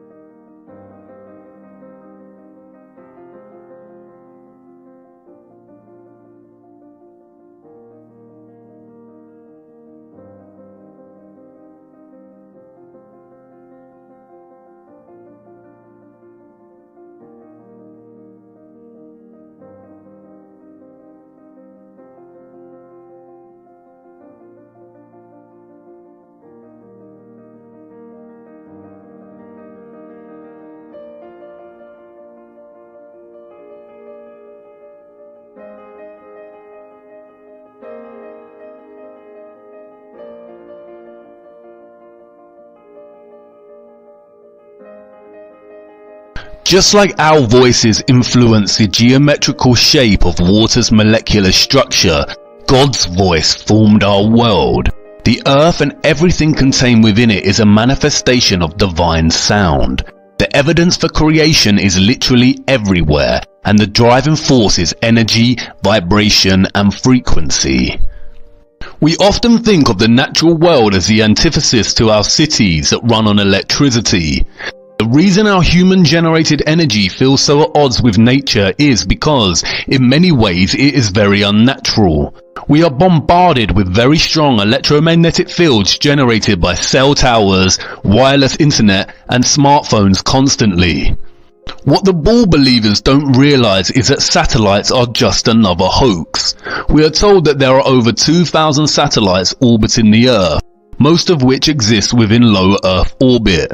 So where are the satellites in the recent blue marble images? All our images of satellites are either computer animation or CGI. There is no cloud of information above us. The real cloud you see is under the ocean. As Time magazine has already told us, there are over 300 undersea cables and that they carry 99% of the world's intercontinent data. The rest of our data is carried by the thousands of cell towers everywhere. Cell towers are responsible for our wireless internet and smartphones via unnatural electromagnetic frequencies, or what is known as EMFs. There are no satellites, it's just another lie, and it seems like there is no end to their lies. There was a reason the satanic complex started panicking when theories arose that 5G was causing COVID-19. While this is not entirely true, it is irrefutable that the constant exposure to high EMFs is affecting our natural synchronization with the Earth's own electromagnetic field. Our bodies run on electrolytes, and if we are continually exposing ourselves to high amounts of EMFs at such a close range, it will inevitably start affecting our health. Eventually, the sodium-calcium channels in our body will become dysfunctional and disease will occur. They panicked because the COVID-19 5G theory drew everyone's attention to the harmful effects of intense EMFs on our bodies. And it isn't just us. Recently, scientists are becoming aware that our cell towers, which generate vast amounts of EMFs, are beginning to affect the birds, trees, and insects. An example of this is the bumblebee. The artificial and abundant electromagnetic waves from our proliferating grid of wireless technology is not only disturbing the bee's natural navigation abilities, the bee navigates via magnetic fields, but it is also causing bee populations to decline worldwide. This is a real shame, as it is the bumblebee that holds the key to unlocking one of the biggest secrets of all time. So enormous in size it is on par with the firmament. I need you to fasten your seatbelts and follow me to the next episode. What I am about to show you has the potential to change your entire perspective of our world forever. It is time to lift another veil. There seems to be no end to the lies. It is important to understand that a science can be constructed out of almost anything. The indoctrination of heliocentrism and its subsequent scientific fields are primarily metaphysical and not rooted in the physical observable world we inhabit. The satanic cabal could have easily told us that the earth was shaped like an oblong or triangle, and entire sciences and mathematical equations would have been dedicated to explaining this. Good science fiction works in the same way. The science adds up, but it doesn't make it a reality. Our reality is not governing the field of heliocentrism. We experience nothing that suggests our Earth is a globe. No. Rather, it is a concept or idea that is governing heliocentrism and leading many scientists further astray from discovering real truth. The perceivable world is at odds with scientific theory. It is deliberate deception. And this deception is also present in our geological understanding of Earth's flat plane. Throughout cultures, we come across mythological stories of creatures being turned to stone. The most famous of these is the legend of Medusa, who had snakes in place of hair and whose glance would turn people to stone. The tales are found in European, Native American, Asian, Ancient Greek and Oceania culture. The stories often feature serpents or basilisks. Many believe they are our ancestors' ways of explaining petrification. Here are images of petrified animals, and here are some images of petrified wood from Petrified Forest National Park in Arizona. We are told by the scientist priests of the world that organic living matter petrifies in two ways. The trees became petrified when buried in sediment, like thick mud, or in volcanic ash. Look closer at the petrified trees. They haven't just turned to stone, but are composed of crystals. A cataclysm such as a mud flood or volcanic eruption literally turned wood and living matter into crystals. The object, we are told, needs to be impacted so oxygen and bacteria cannot reach the matter to begin decomposing it. Yeah, right. Why we believe such nonsense in the first place is beyond me. We bury our dead and they decompose. They do not turn to stone or crystal. And a volcanic eruption produces volcanic ash. This ash is destructive, as Wikipedia tells us. It can affect human and animal health. It can disrupt electrical systems. It can destroy aeroplanes and buildings, ranging from complete or partial collapse of roofing. And yet scientists tell us it is this same volcanic ash that is responsible for the phenomenon of wood petrification. Thousands have died at the hands of volcanic eruption. Why don't we see petrified human bodies of crystal? Why do the victims decay? And it isn't the lava. Lava would melt bone. Volcanic ash does not cause petrification. This petrified wood is laying out almost intact and neatly for the world to see. It also appears that they have been cut into tiny chunks. Did the ash or sediment also chop this wood before turning it into beautiful crystal? And if not, then please find me the ancient saws that can cut through stone and crystal. This is nothing more than mere theatre for the gullible. Sediment and volcanic ash does not explain petrification properly. A frog does not just turn into stone. You can even find petrified honeycomb and beehives. During the course of its life, the bumblebee will buzz to and fro collecting nectar and pollen from the flowers.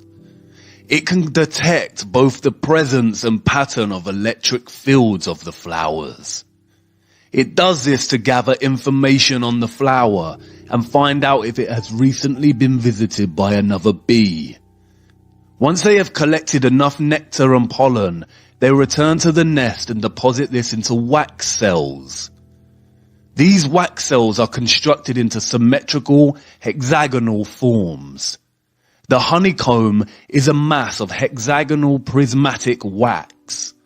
The bees have an innate intelligence to construct their honeycombs with hexagonal tiling because it creates equal-sized cells while minimizing the total perimeter of the cells. In other words, it is economical. It uses the least material to create a lattice of cells. The geometric efficiency of the hexagon can be seen everywhere in nature. The dragonfly's eyes are composed with hexagonal efficiency. Look, the hexagon is everywhere. No two snowflake patterns are the same, but they all share the same fundamental hexagonal geometry. And then there is the case of flax plant stems. As you can see, each individual fiber is hexagonal in shape. This is not an accident. No Kabbalah Ein Sof randomness, luck of the draw. This is intelligent design. The natural world grows and develops with efficiency. The stem consists of hexagonal columns that allow it to grow upwards. And the result is this. Beautiful plants and trees grow upward towards the sky. When we look at tree rings under a microscope, we see similar geometric patterns of the hexagon. Microscopic photographs of petrified wood shows these same hexagonal columns. But according to the scientific priests, there exist anomalies in our world. The basalt columns, perfect hexagonal columns that mirror the tight efficiency we see in organic living matter. Wikipedia and mainstream science tell us that columnar basalt formed due to the cooling of magma or lava flows. This is what lava looks like when active. And this is what it looks like when it has cooled and hardened. So how did magma or lava cool down and form hexagonal shapes so perfect in their geometric symmetry? This is Giant's Causeway in Ireland. Does it look like magma lava formed these huge, perfectly shaped hexagonal columns?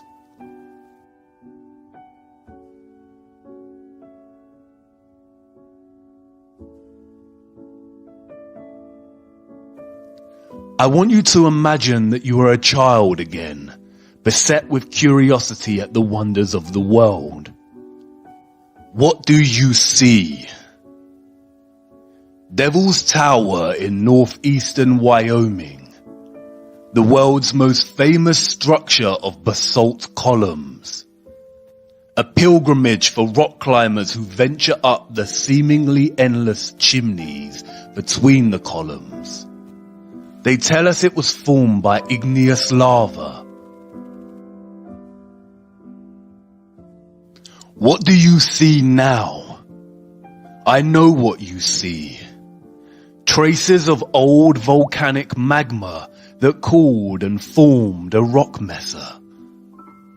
We weren't even given a chance. We all know this film. Steven Spielberg weaving his sorcery and solidifying the satanic name, Devil's Tower, and pushing the alien agenda on us once again. Constant distraction. It wasn't always called this. The Native Americans called it Mateo Tepe, or Great Bear Lodge, and there is entire folklore surrounding it. It wasn't until 1875 that Richard Irvin Dodge gave it a satanic name, and which President Roosevelt immortalized in 1906 when he designated it the first U.S. national monument. This is not solidified lava flow. It is the remains of a giant silicon-based tree. This is the real petrified tree, and this is the distraction, the control, The lie. These were not formed from volcanic ash. They are remnants, tiny branches and twigs from something much larger and long forgotten. Look closer as these climbers venture upwards. You can see the individual hexagonal towers, much like the individual hexagonal fibers. Some fibers become loose over time and break away from the overall mass. Look closer at the cracks and broken parts of the outer stem. It's petrified epidermis, the layer of cells that cover the stems, much like our connective tissue fascia. The stems do not enter the ground horizontally, but bend into the ground, like the base of a tree. Look at the plant's stem flax again. See how the mass becomes smaller at the edges. Now look. We see the same thing here. Imagine the climber who thought of nothing else but rocks and never saw the tree. Look at the other basalt column wonders of the world. Please tell me how magma or lava formed this. Did the magma flow just stop in midair and begin to cool and solidify into these hexagonal columns? Just as divine creation gave other organisms the innate intelligence of hexagonal efficiency, these columns were part of living trees. Our flat earth is fractal. It is a case of the microcosm and the macrocosm. A great, majestic wonder with nothing similar in sight for miles around it. Lava could not have formed this even if it tried.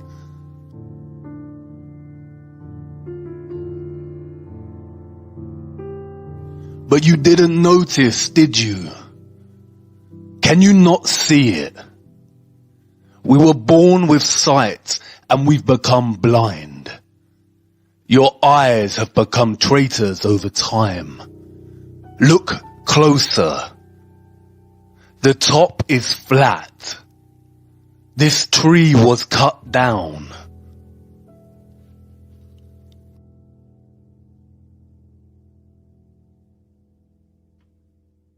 And this was just a small one. These giant tree stumps are literally everywhere. Look.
Not all of them were cut down. Only the really good ones. Others were blasted, torn, and laid down. Look.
Why were these trees cut down? What on earth happened?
The basalt columns are likely a particular kind of plant, and not all of the giant trees of the world are formed from basalt columns, but other silicon structures.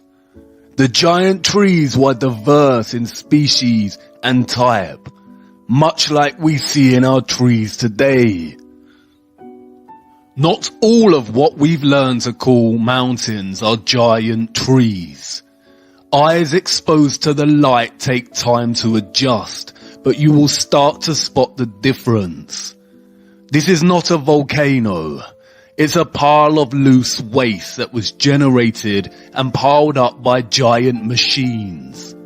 It has a perfect cone shape, like all loose structures. Lava and volcanic ash contain high levels of silica. They piled the grounded silicon and chemical waste of their activities here. These chemicals sometimes react with each other and sometimes burn. Any farmer will tell you compost heaps can start to heat up to the point of spontaneous combustion. The microcosm and the macrocosm. Silicon is the second most abundant element found in Earth's crust after oxygen. Silicon is structurally very similar to carbon. Many scientists have theorized that silicon-based life is possible. When silicon interacts with oxygen, it turns into quartz. This is a carbon-based tree, and this is a silicon-based tree. History is a lie. There was a silicon era in which trees grew to enormous heights, and they were made primarily of crystal, just like quartz. What we call rocks today are really just fragments of old giant trees and other living organisms. Rocks and stone are the phase between silicon and carbon life forms. There are no petrified organisms, just the remains of silicon-era organisms. More than 75% of the Earth's volcanoes reside in the Ring of Fire, a major area in the basin of the Pacific Ocean, the deepest ocean on Earth. Look at this image of our oceans without water. You can see the scarring and trenches on the ocean's floor. This is where they dug and mined the most. The Ring of Fire is home to the deepest trench on Earth, the Mariana Trench.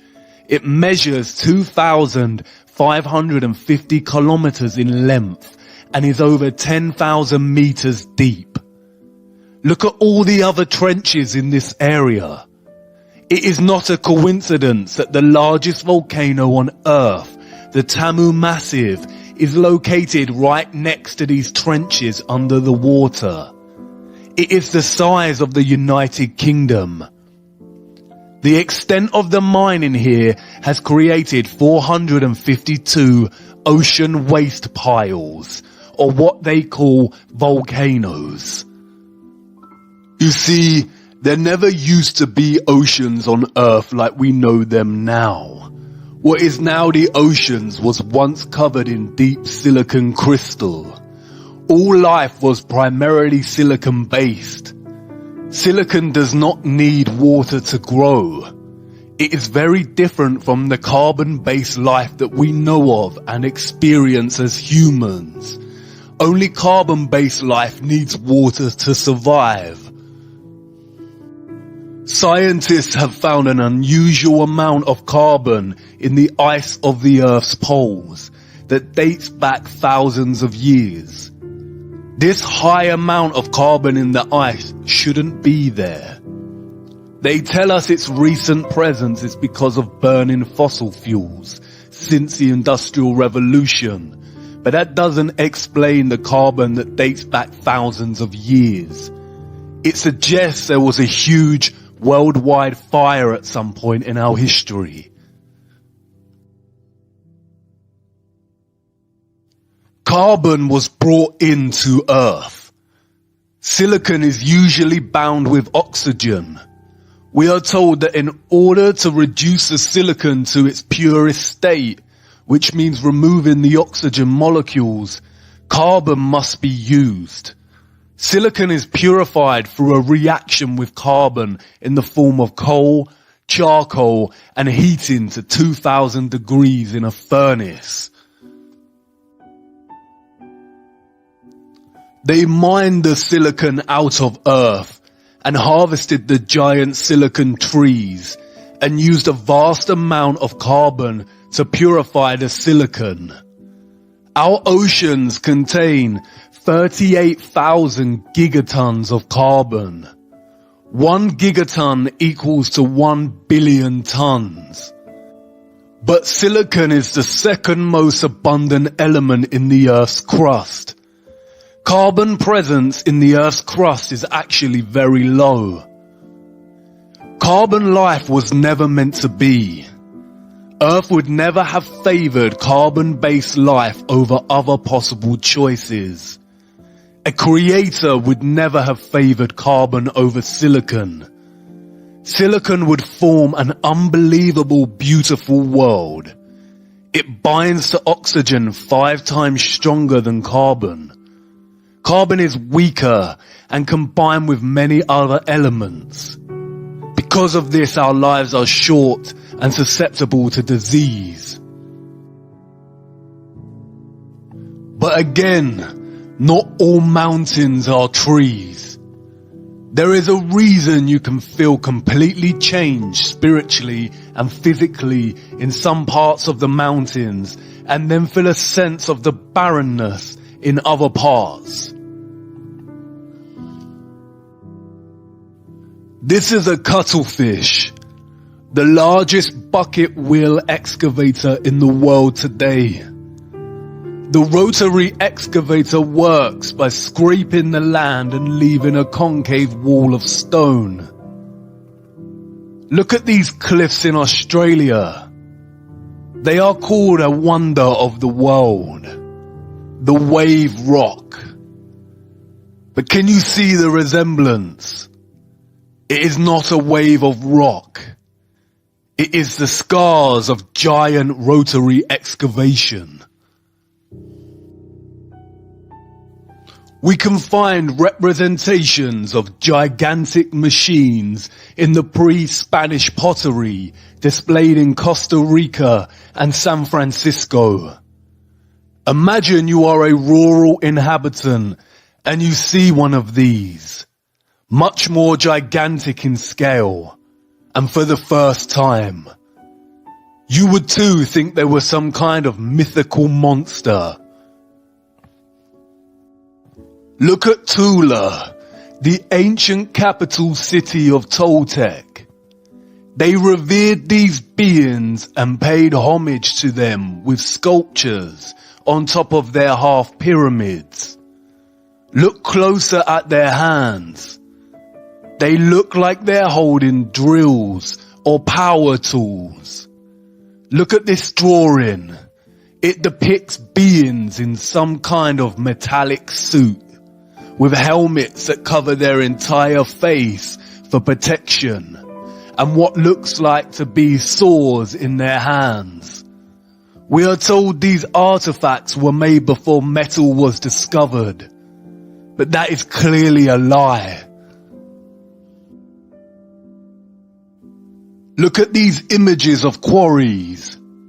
You see the tiered, stepped structure. It is a formed structure with right angles when viewed from above. The excavators take huge chunks of land, and this is the remaining result. They have lied about everything. What they call ravines, cliffs, valleys are nothing more than quarries. Look at the valley passages and limestone cliffs that border it. Massive chunks of land were excavated and carved out. Now look at the rest of our world. Quarried tiered stone. You can still see the traces of machines' tracks on the ground as they gutted the land. It is a wasteland. In some old quarries, there is a lot of moisture, and people are able to do farming, and plants regrow. This is not a lake. This is a flooded quarry. Look at the Caspian Sea. It is a giant flooded quarry. And these quarries are literally everywhere. Tibet Mountains, a 6,000 meter quarry.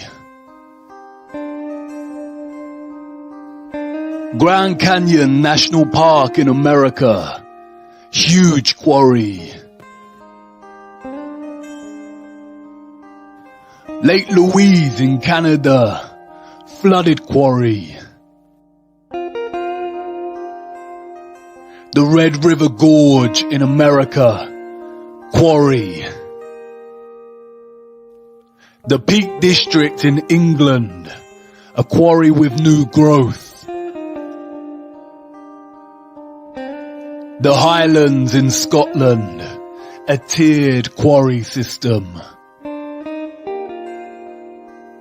Snowdonia in Wales, a flooded quarry system. Blue Mountains in Australia, a huge gutted quarry. The Blue Mountains again. Compare this wall to the human marble mining in the Alps. We have to wake up. Tongariro National Park in New Zealand. Quarried waste heap. Utah State Park. A huge quarry.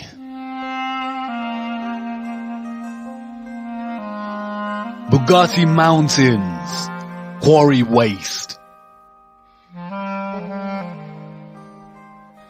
Zermatt Glacier in Switzerland. A quarried path with scarred tracks.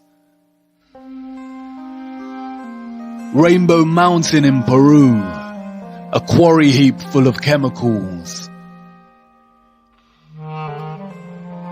Lunar Crater Lake in Iceland. A flooded quarry. Namibia Desert. Vast quarried waste.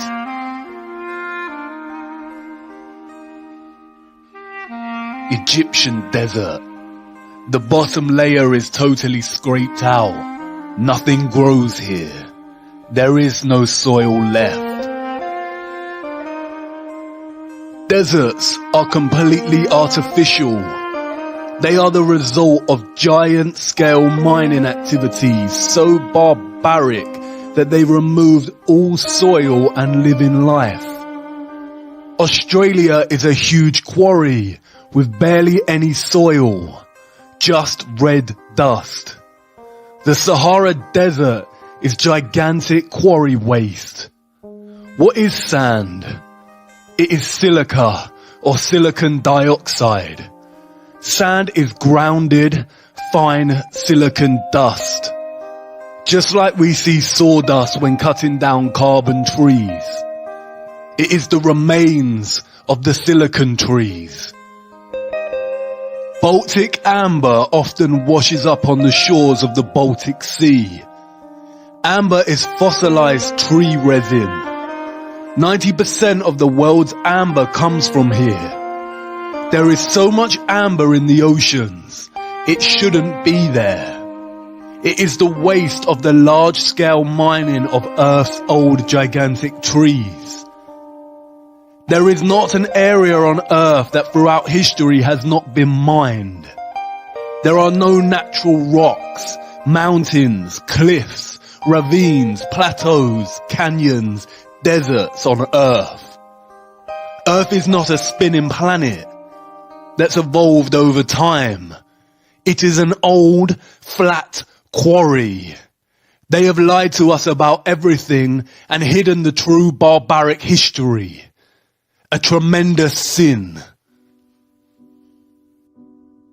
Did you know that trees communicate via root systems? Through underground network systems. The Wood Wide Web. They communicate via slow pulsing electrical signals. There exists entire cave systems of crystal under the earth. They say caves form from water erosion. But why are there gigantic crystals in so many of them? These are not caves. They are cut-off root systems of our old, majestic, giant silicon trees. Look at the rivers of our world from above. They look like excavated tree roots, because they are. They gutted our giant trees and their roots. Many river systems are actually the flooded, cut-off root systems of our old, majestic giant silicon trees. It is not a coincidence that many of our giant tree stumps are located within national parks and protected land. It means we can't dig there and discover roots attached to these structures. Hollywood have mocked us and given us a vision that is most likely very similar to Earth's true history. Look.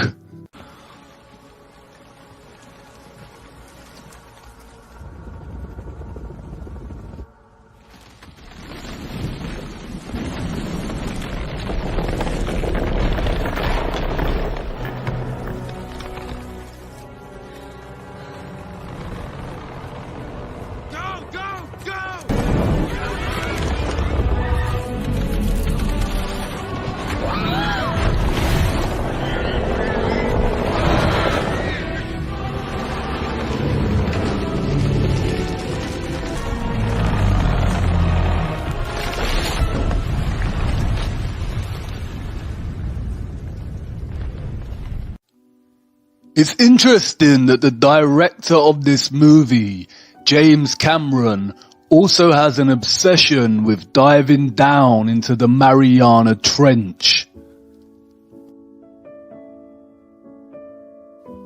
Silicon, we are told, is a powerful semiconductor.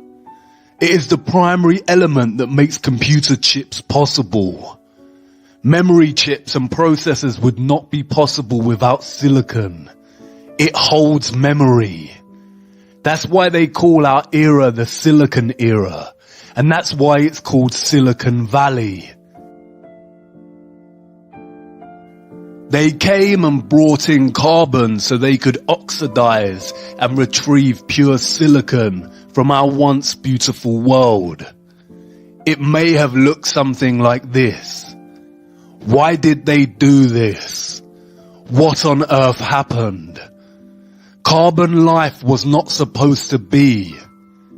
If you look closer at the carbon element, we discover that it consists primarily of the isotope carbon-12. The carbon-12 isotope makes up 98.93% of the entire element of carbon.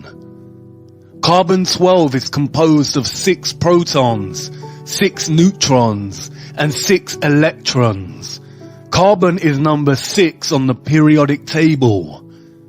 It is the mark of the beast. Carbon life, human life as we know it, was created by the beast. 666. Maybe that's why humans have such an innate propensity for satanic, barbaric behavior. We must move towards truth, light, and goodness. Everything we have been told is a lie. Our entire history is a satanic fabrication, and the joke's on us. I want to show you something else. Old photographs. They said it was just for preservation and restoration, but you can make your own mind up.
I know. Come on, we have to keep going. There isn't much time left. Let's go to episode 12. We're almost there.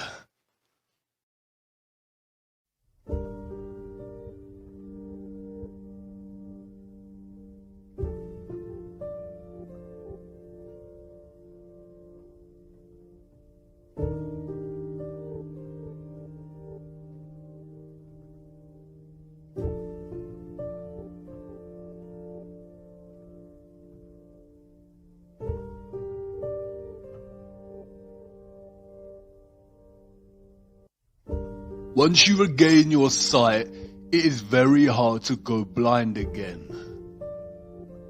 The programming and brainwashing runs so subtly deep that we have all come to associate the notion of ancient with underdeveloped, less technologically advanced, and believers of mysticism. Consider the structures built throughout history.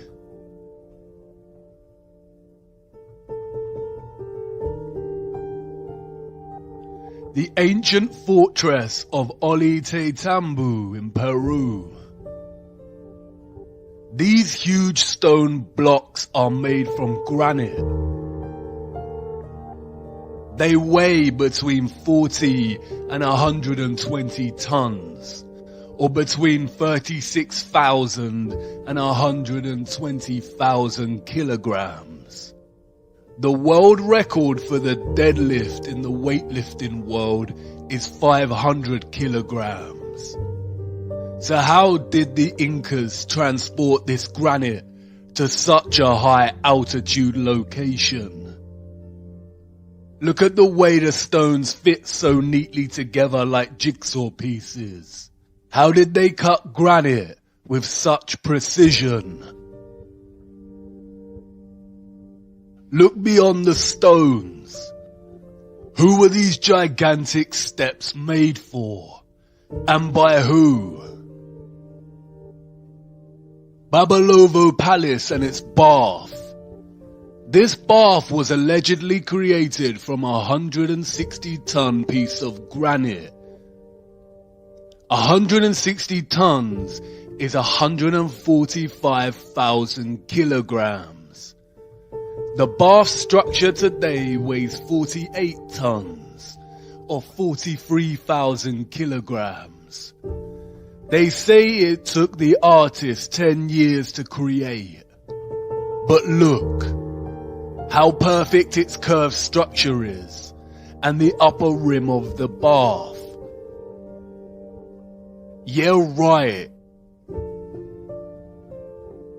No matter what fabrication they attach to this, creating such a structure by hand is impossible without advanced machinery. Alexandra Column, erected in 1834. The column is a single piece of red granite. It weighs 600 tons, or 540,000 kilograms. Again, how did they lift this in the 1830s? And how was it carved to such perfection? Look at the intricacy displayed in the statues of Capella San Severo. These were allegedly crafted in 1753. It is obvious this is not handcrafted. Cutting through a single piece of pure marble with such perfect precision and attention to micro detail is impossible without some kind of advanced machinery. History as we know it is a lie. These all point to civilizations with advanced technology. The photographs of Stonehenge and the Temple of Abu Simbel tell us to be skeptical of other historical structures, such as the pyramids. It is likely that the pyramids are not as old as we are told, and they could have been constructed by anybody and at any time during history. It is likely that they were all constructed more recently with two primary purposes in mind: to deceive us and as a ritualistic place of worship, honoring their satanic gods. The first power tool, we are told, was not invented until 1895, and the first electric lamp in 1879. So how was this architecture crafted and constructed?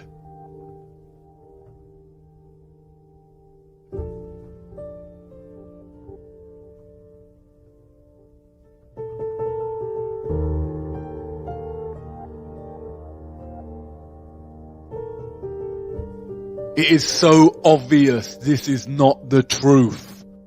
If you really look at all the cities of the world, you can see their stone structures and design would have actually been impossible if we are to believe the fabricated pre-industrial narrative and timelines.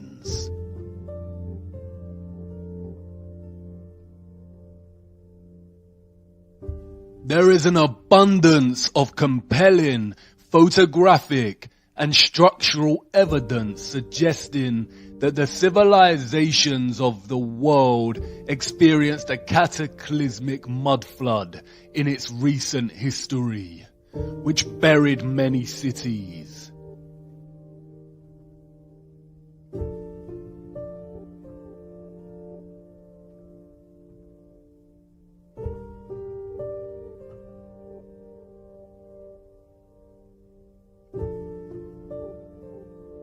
Cities with architecture built with advanced technology and that ran on free electricity.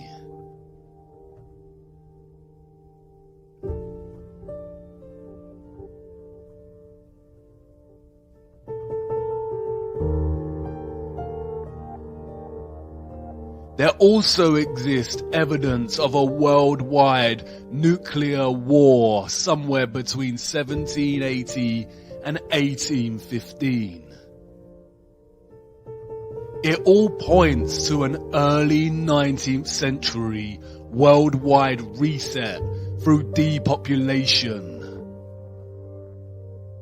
We also see old photographs of nigh-on deserted cities and of birthing stations and orphan trains, suggesting they needed to repopulate large areas of the world at some point.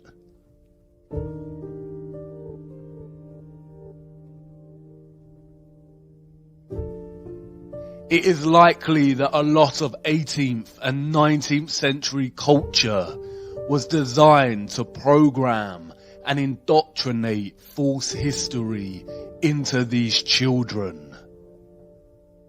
This is a topic to explore outside of this series, but it all suggests that our history has been heavily edited, timelines distorted and corrupted.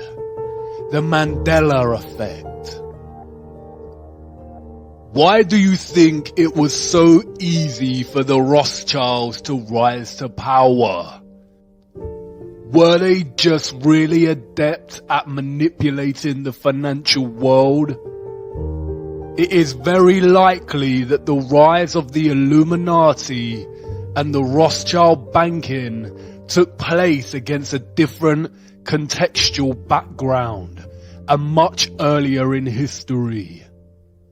The Napoleonic War is likely a fabrication, and the war in which the Rothschilds came to power was a different kind of war. It is also highly likely that Tesla's story is not entirely true. It seems more accurate that he actually rediscovered free energy, and that's why it was suppressed immediately and not given a chance. It seems very convenient that photography was not officially invented until 1822. Are we advanced today? Yes, we have computers. But look at all the wires. Our infrastructure has not actually progressed. Trains, cars, and planes, in principle, are the same as they were when they were invented. Aesthetics and slight improvements in speed give the illusion of progress. Control and manipulation, both necessary as we advance technologically, because technology exposes their lies. Advanced cameras expose the lies of space. That is why the key methods for discerning truth from lies is to trust our own eyes, senses, and judgment over narrative. There is zero evidence of the heliocentric model on Earth.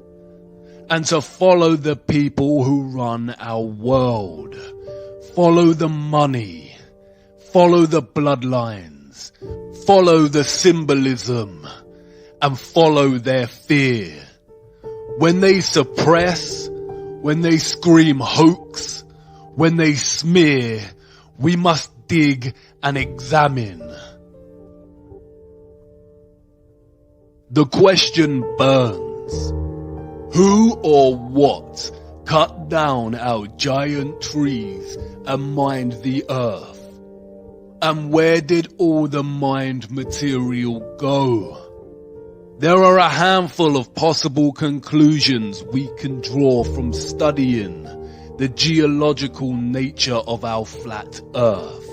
The first is that whatever beings mined Earth were undeniably more advanced, technologically, industrially, and intelligently than the human species. The second is that they were obviously much larger than us as a species. You could reconcile the possibility that they were humans like us, but just technologically more advanced, and had developed the machines capable of committing such actions. But this is very unlikely. Mythological stories of giants abound in our culture, and these tales can be found in every single culture throughout history. In the Christian and Jewish biblical texts, we find accounts of the Nephilim. In ancient Greece and Rome, we have giants and titans. In the Quran, we have the people of Ad. Giants are present in scripture, mythology, oral history, folklore, literature, and movies. The Book of Enoch speaks about fallen angels, or the Watchers, beings that came from a realm above the firmament and began to interbreed with humans. And they became pregnant, and they bare great giants, whose height was 300 ells, who consumed all the acquisitions of men. And when men could no longer sustain them, the giants turned against them and devoured mankind. And they began to sin against birds and beasts and reptiles and fish, and to devour one another's flesh and drink the blood. The canonical Bible gives us the same account, this time naming these giants as the Nephilim. The Nephilim were on the earth in those days and afterward. During that time, the sons of the true God continued to have relations with the daughters of men, and these bore sons to them. They were the mighty ones of old times, the men of fame. The land that we have gone through as spies is a land that devours its inhabitants. And all the people that we saw in it are of great size. There we saw the Nephilim, and to ourselves we seem like grasshoppers, and so we seem to them. It would be naive to think the ancient texts have not been edited, or books of scripture hidden.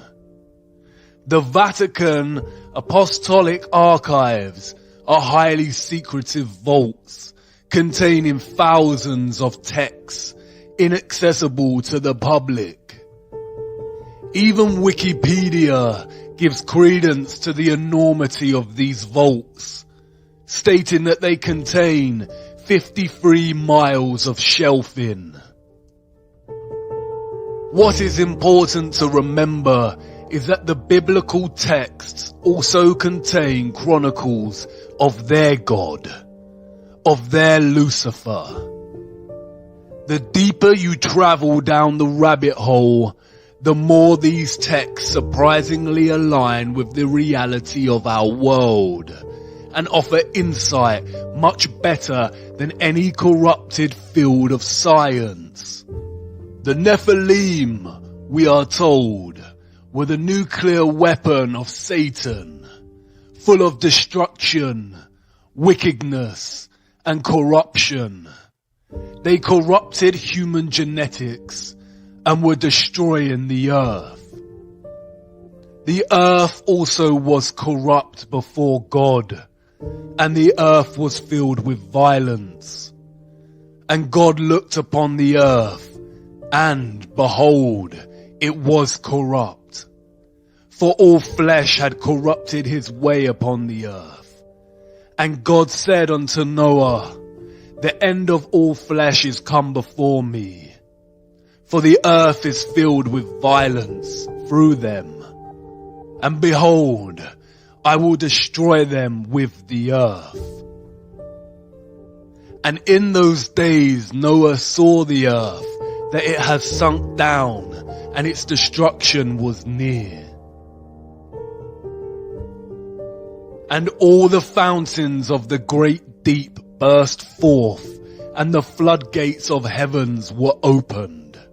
This is the story of the great flood that God created to rid the earth of the Nephilim and save humanity. Noah survived because he was the only human whose genetics had not been corrupted by the Nephilim. The Great Flood myth can be found throughout all cultures, including Hebrew, Hindu, Babylonian, Norse, Chinese, African, European, Mesoamerican, Mesopotamian, and Australian Aborigine. This is the same satanic method of deception we see with the many names of Lucifer throughout cultures. There is one true historical account of what happened before and during the Great Flood, but the account has been mythologized and fragmented in order to deliberately deceive and confuse. People are less likely to gravitate towards mythology when the scientists are pushing mathematical bamboozlement. The geological and natural world cannot be edited. The truth only suppressed and manipulated through narrative. These wonders provide undeniable evidence of large-scale mining of Earth. They fear us discovering the anomalies, the pieces of history they cannot cover up or overlooked when creating their false narratives. Advanced cameras prove that there is some kind of water surrounding our firmament above, and the tremendous mining of land under the oceans indicate that at some point in our history, the earth was indeed sunk down and being destroyed by a species much larger than humans. Impact craters are found everywhere. There are 190 spread across Earth. We are told they are caused by debris and meteorites from outer space. But look closer. Any geologist worth their salt would immediately ask the question, where is the remaining meteorite rock?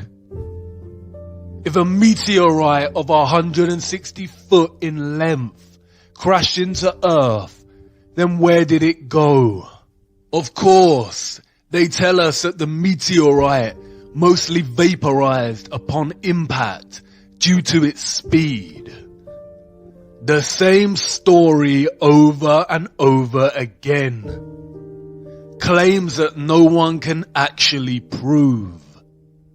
Continually putting all our faith in the priests of atheism. What are these craters? They do not appear to be quarries. There is no stepped, tiered patterns of barbaric gutting. Perhaps some were old excavation sites. But look closer at the circular, upturned rim of these craters. Now look at another wonder of our world. Geysers. Springs that occasionally eject turbulent torrents of water.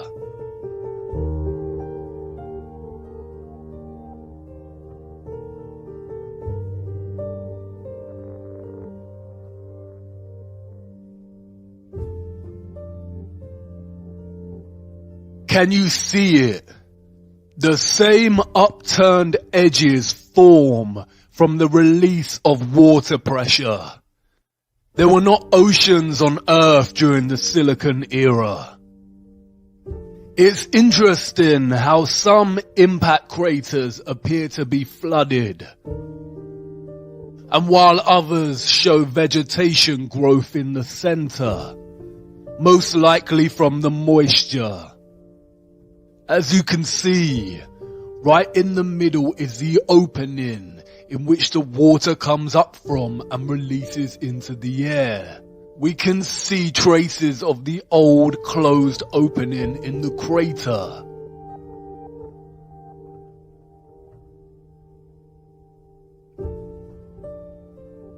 The microcosm and the macrocosm. In the biblical model and ancient stories of the Great Flood, the waters came from above as the vaults in the firmament were opened, and from below, from a place called the Great Deep. The Great Deep in the biblical model is not the oceans. The Great Flood rid the world of the Nephilim, and it's possible that it was the waters from the Great Deep that filled the huge excavated land with what's now known today as the oceans.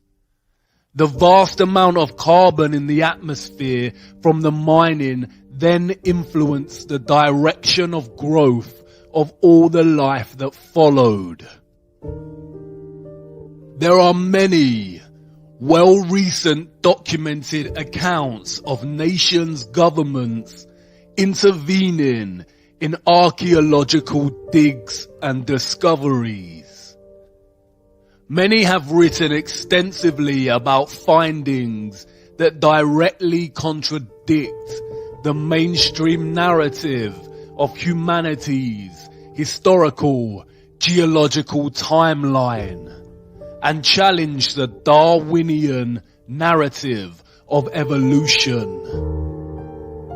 All figures have been victims of extensive media, governmental and scientific smears and desperate attempts to debunk and discredit. The scientific priests are always successful in stifling these voices and suppressing their discoveries.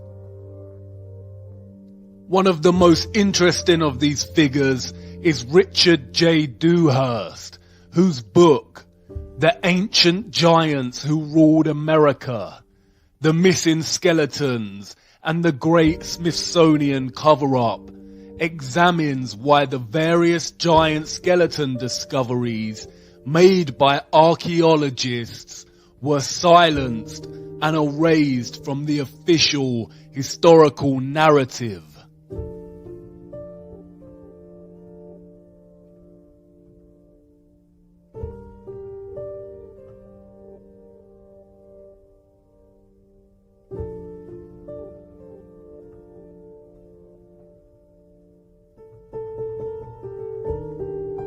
The idea of giants or of the Nephilim existing in our past seems stranger than fiction.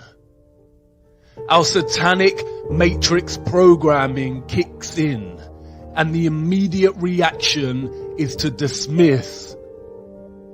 But we have already accepted a very similar natural history, a corrupted half-lie. They've already told us that giants once roamed the earth, but in the form of these. We all know these. And it was a meteorite that supposedly wiped this species out. Can you see how they have corrupted a real truth and told us in their indirect way? Dinosaurs probably did exist, but not in the narrative or timeline they've given us.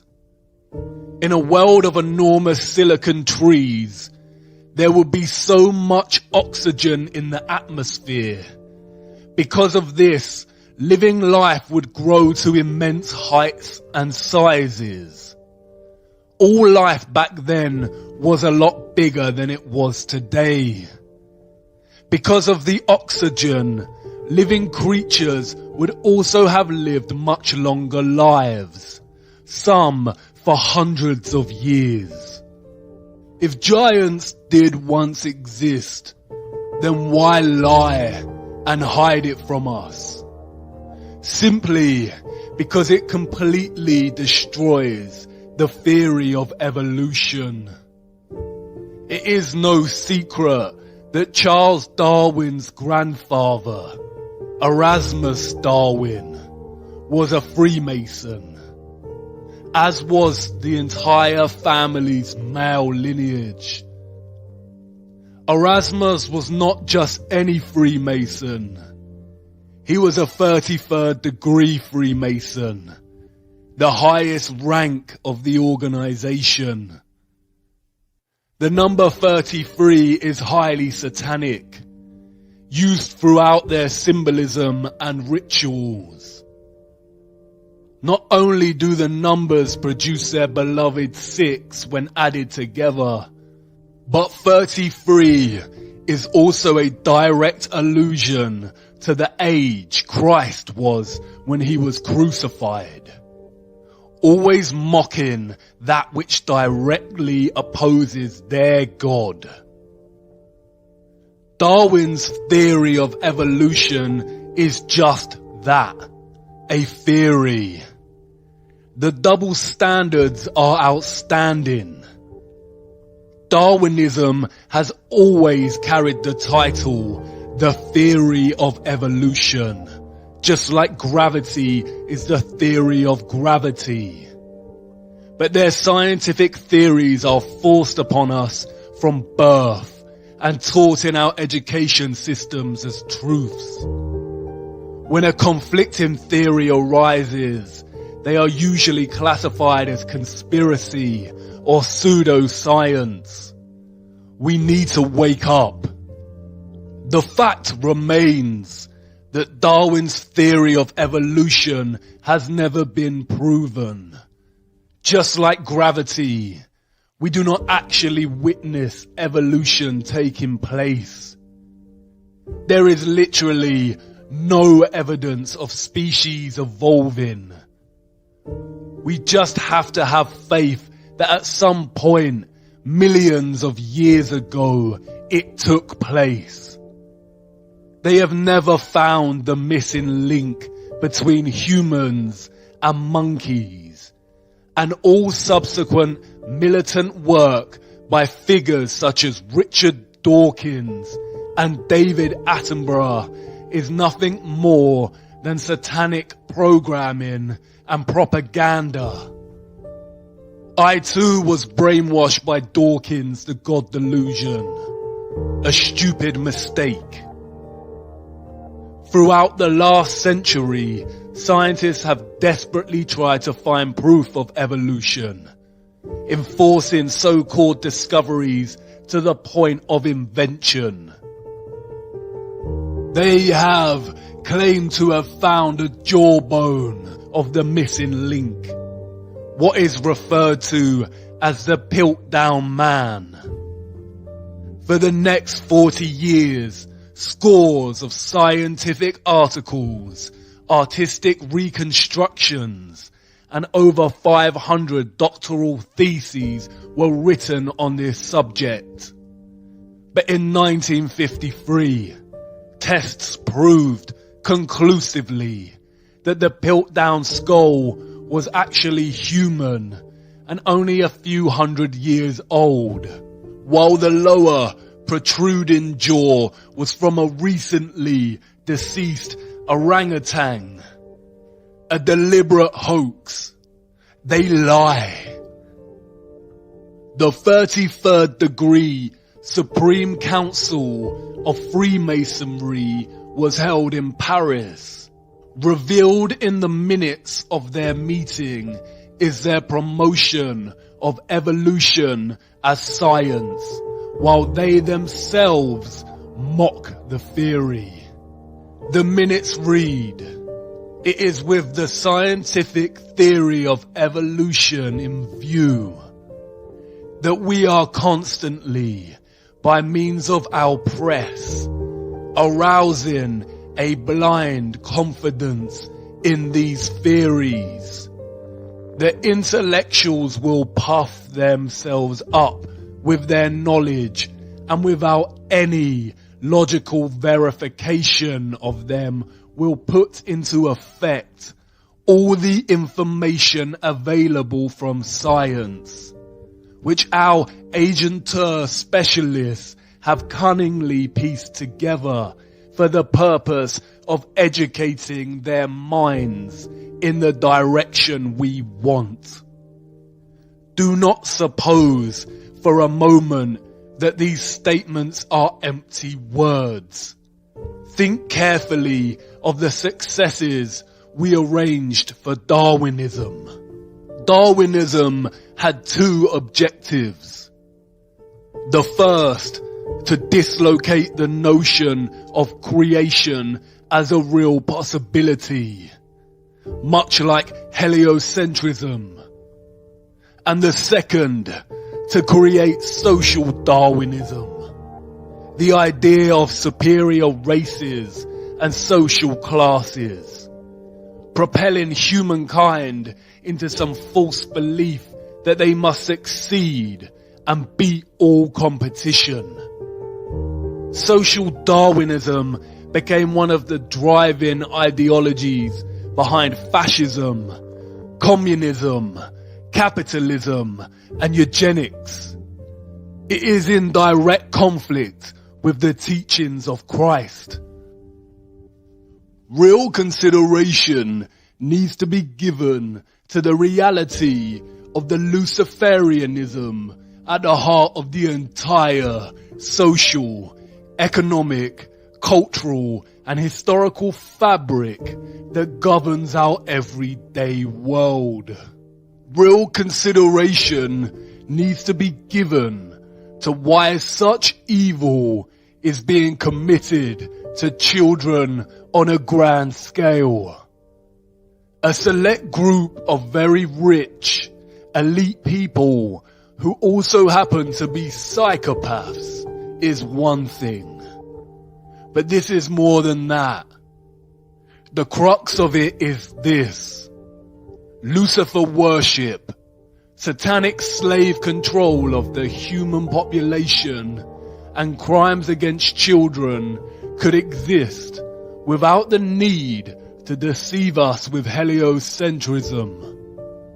The fabrication of heliocentrism comes with great risks for the satanic cabal as our own personal technology advances. People are waking up and questioning the narrative. The spell that they cast over us years ago is slightly losing its grip. They are hiding something.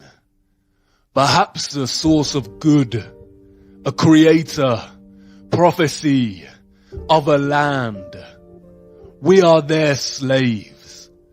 They continually lie to us, committing crimes against humanity in the name of their Lucifer, while we are kept slaves, making them rich and supporting their twisted democracy. The possibility of other lands and planes of existence that they control or are controlled by is very probable. Whether accounts of the Nephilim are truly accurate, it is not possible to say. Admiral Byrd did state that there is land beyond the South Pole.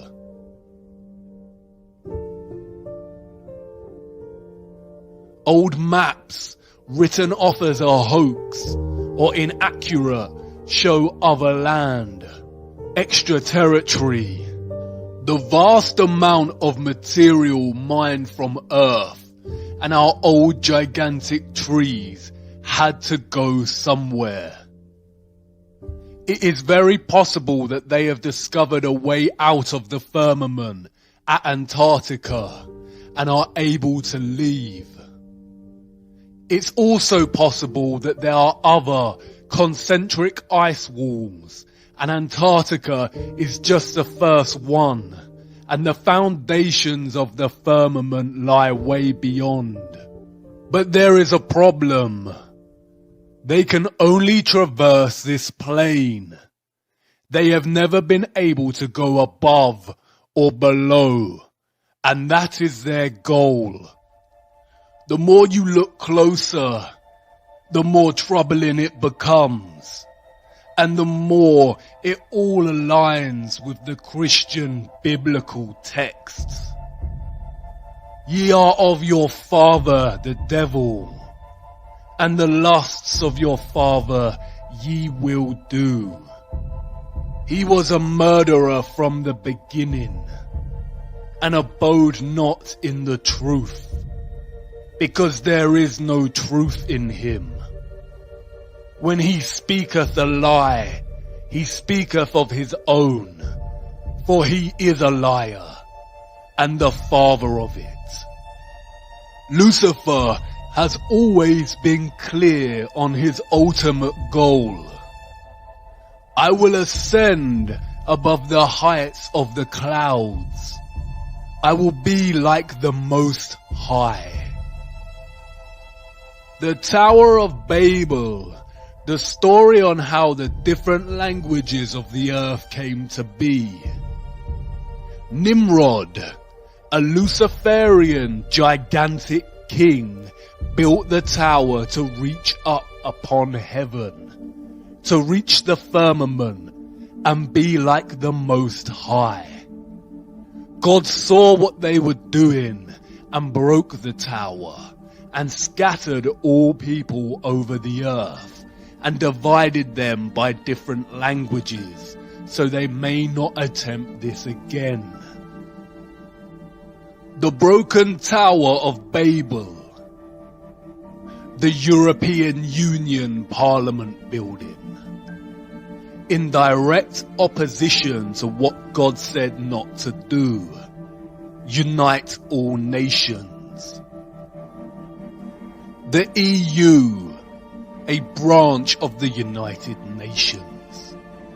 Our minds programmed and manipulated by the media to think this could ever be a good thing. Union of all, a utopian lie to advance the Illuminati satanic agenda of a one world government. Their new world order, Novus Ordo Seclorum, the uniting of nations under one government, under one world currency, one world military, one world religion, the end goal, all potential threats to their system dissolved, complete control over the human slave species. A new world order. A new world order. A new world order. A new world order. New world order. And a new world order. A new world order. A new world order. A new world order. A new world order. A new world order. A new world order. A new world order. World order. A new world order. As I've told you before, because I love it so much, Novus Ordo Seclorum, a new order for the centuries, for the ages, forever. The international order. Global governance. Global governance. Global governance. Global society. Global influence. And people talked then, in 1990, of a new world order. The reference to the Tower of Babel signals another motive, a more sinister one. Lucifer's goal to ascend like the Most High. They have been trying to breach the firmament for years. Operation Dominic and Fishbowl were attempts to nuke the firmament. Although we weren't able to shatter that highest, hardest glass ceiling this time, thanks to you, it's got about 18 million cracks in it. The mysterious Libyan desert glass, scattered over hundreds of kilometers in the Sahara Desert. This mysterious glass puzzles scientists. Some theorize that it is formed from nuclear explosion. The glass is nigh on pure silica and is so strong it has a melting point of 1,600 degrees. Crystal remains. But of what? The trees? Maybe not. How many cracks did she say are in the firmament? This didn't always share the same name with a chocolate bar. Those before us called it the Great Rift. The ancient Greeks said it was a great path of destruction left by Phaeton, who tried to guide the chariot of Helios, the sun god, across the sky and lost control before being struck down by Zeus's lightning.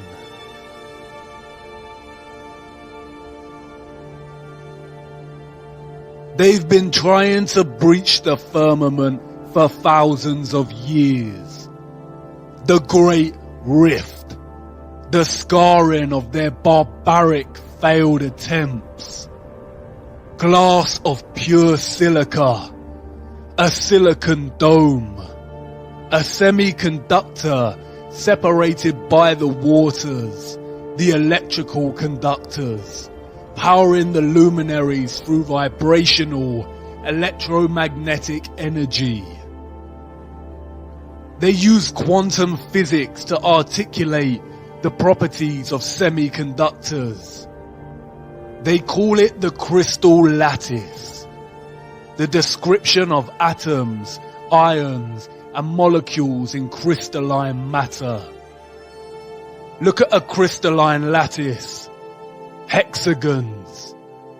Look at the atomic structure of the lattice, the hexagon and the cube. The crystalline unit cell of the cube is the most common shape found in crystal. What do they know? What energetic field of darkness are they worshipping, giving their energy to, and sacrificing children for? And then there is this. They are doing it right now while we sleep. CERN. The Large Hadron Collider. This is the world's largest and highest energy particle collider and the largest machine in the world. They are in search of the Higgs boson particle to prove the Big Bang and to understand the nature of dark matter and black holes. All lies. Look at CERN's logo. 666. Do you remember the ritual that was filmed at CERN, located on the border of France and Switzerland? Shiva the Destroyer. The same symbol adorns the boardroom of the World Health Organization. The World Wide Web was invented here at CERN. 666. Look at the dance opera they put on to celebrate the opening of this.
These are supposed to be scientists. This is a ritual full of Luciferian imagery. Lucifer, oh how you fell. Look, Shiva's dance of destruction. And the fifth angel sounded, and I saw a star fall from heaven unto the earth. And to him was given the key of the bottomless pit. And they had a king over them, which is the angel of the bottomless pit, whose name in Hebrew tongue is Abaddon, but in the Greek tongue hath his name Apollyon. Apollyon, Apollo again, the moon landing missions. The town in France where CERN is located is called Saint-Jean-Pied. The name Pied comes from the Latin Apollyasum. And it is believed that in the Roman times, a temple existed in honor of Apollo. Right here where this French town is situated. And the people who lived there believed that it was a gateway to the underworld. What did God banish to the bottomless pit? The souls of the Nephilim. You've seen this geometry before. The 8-spoked wheel. It is the wheel of time.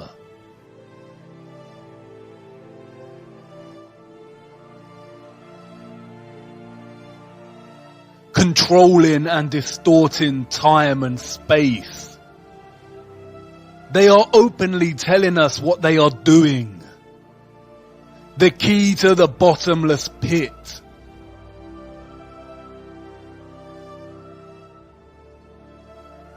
They are trying to open a portal to another realm or bring something out into our realm. The bottomless pit. They are trying to let something out. And the Pope is ready to welcome extraterrestrials.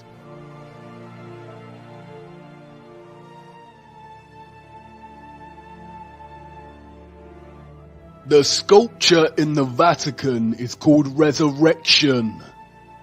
Does this look like Christ to you? They are trying to resurrect something, but it is not Christ, and they are not aliens. The whole alien deception has been programming us from the beginning to accept something other. Some kind of life that is not human, but something else. Look at the satanic symbolism at the ceremony dedicated to the opening of the Gotthard Tunnel in Switzerland. This was put on by CERN.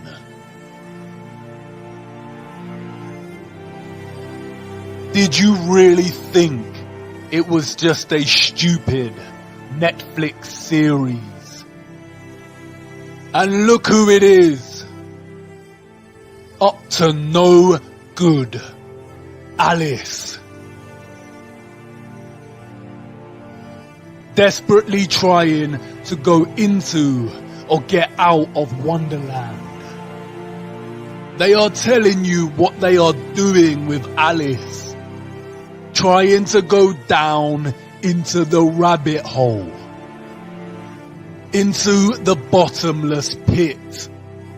Through these experiments, they discovered something called the Rainbow Universe and Rainbow Gravity.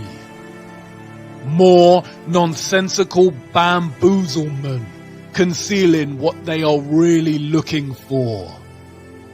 Return to ancient Norse cosmology. Can you see it? A rainbow bridge connecting our flat earthly plane, which they called Midgard, with another realm, a realm underneath.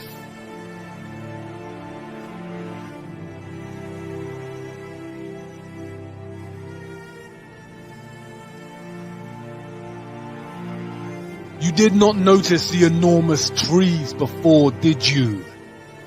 Heed it now. The underworld they called Hell and Niflheim. Niflheim is very similar to the word Nephilim. Hell is the same biblical hell, or what the ancient text called Sheol. The Rainbow Bridge also connects to Valhalla, the city of Asgard, or what is known as Heaven, a path to ascend to the Most High. It doesn't matter if you cannot move beyond your programming to conceive this as a real possibility. It doesn't matter if you believe in it. What matters is that they do believe in it, and they rule and own you. Stranger than fiction, a paradox. The deeper down the rabbit hole, the more upside down everything becomes. And yet it all starts to make sense. Do you understand the enormity of their lies? The human slaves of Earth, being fooled into thinking they are a random product of coincidence on a lonely rock. Learning this at such a young age and never giving it another thought. Fed to the brim with Hollywood fantasy movies, so the actual world lost its colour.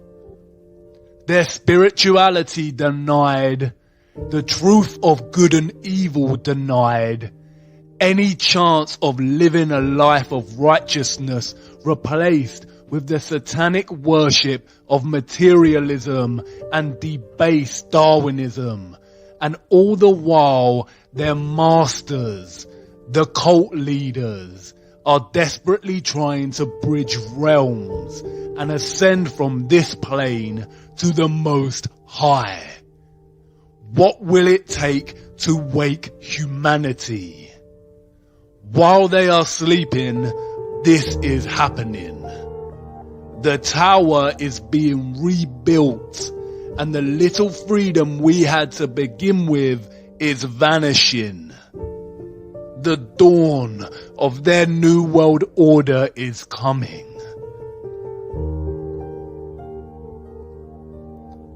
But I know you've stirred, viewer, and I'm grateful for it. Now is not the time to lose faith. We have to tumble down one last rabbit hole before I let you go. What I am going to show you should restore your faith and hope. Come on now, our final stop has arrived.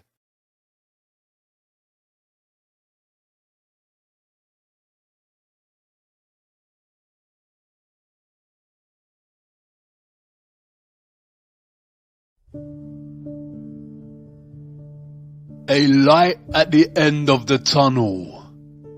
We end as we began, with a map. You've been so busy focusing on Antarctica and all the lies of the satanic cabal that you forgot to examine the location that brought you here in the first place. The North Pole at the center of Gleason's map and the flat plain we call Earth. Gerardus Mercator was a Flemish geographer and cartographer and is responsible for the Mercator projection for navigation, in which north is up and south is down. It is pretty much the same map we refer to today as the standard map of Earth.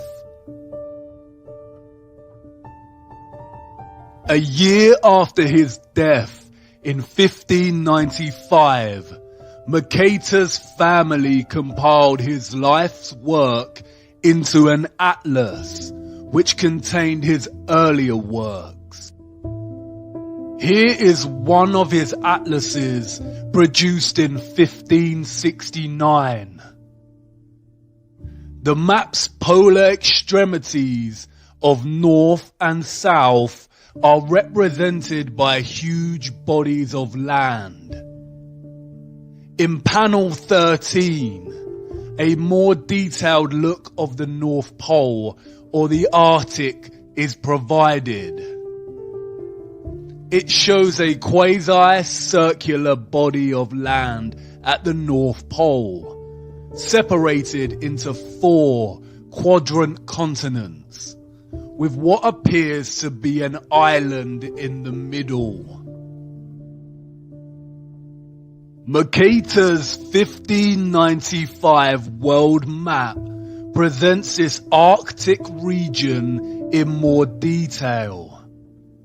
The body of land or rock in the center of these 4 quadrant continents here is called Rupes Nigra, which translates to black rock.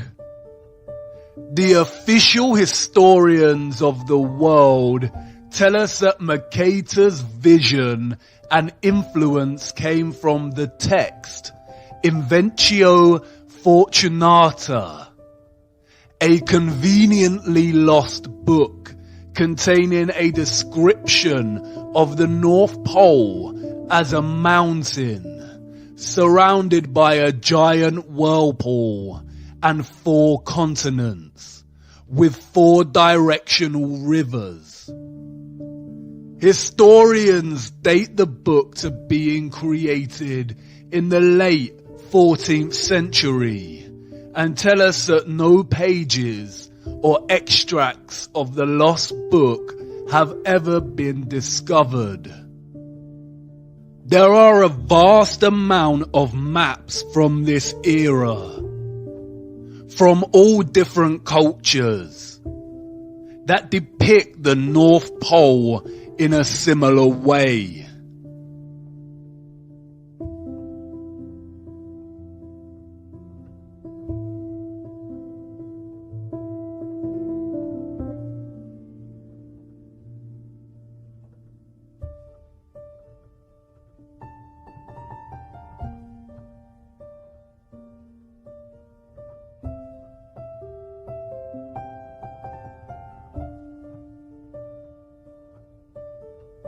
It is not until the 17th century that reference to the North Pole's mountain, 4 continents, and 4 directional rivers starts to disappear from cartography, like a Photoshop erasure job. This coincides and aligns with the rise of Galileo, the father of heliocentrism. They tell us there is no land at the North Pole, just a large ice sheet. Google Earth, however, refuses to even give us the ice sheets. They love to show us their thwarted version of Antarctica, but when venturing north, all that remains is Greenland. Look at Greenland here. Edges of real land before a huge mass of white engulfs the entire country. This does not look real. They claim that Google Earth works by superimposing satellite images, aerial photography, and GIS data onto a 3D globe. That's great. So where are the perpetual ice sheets at the Arctic Sea? A closer look at the North Pole here is very telling.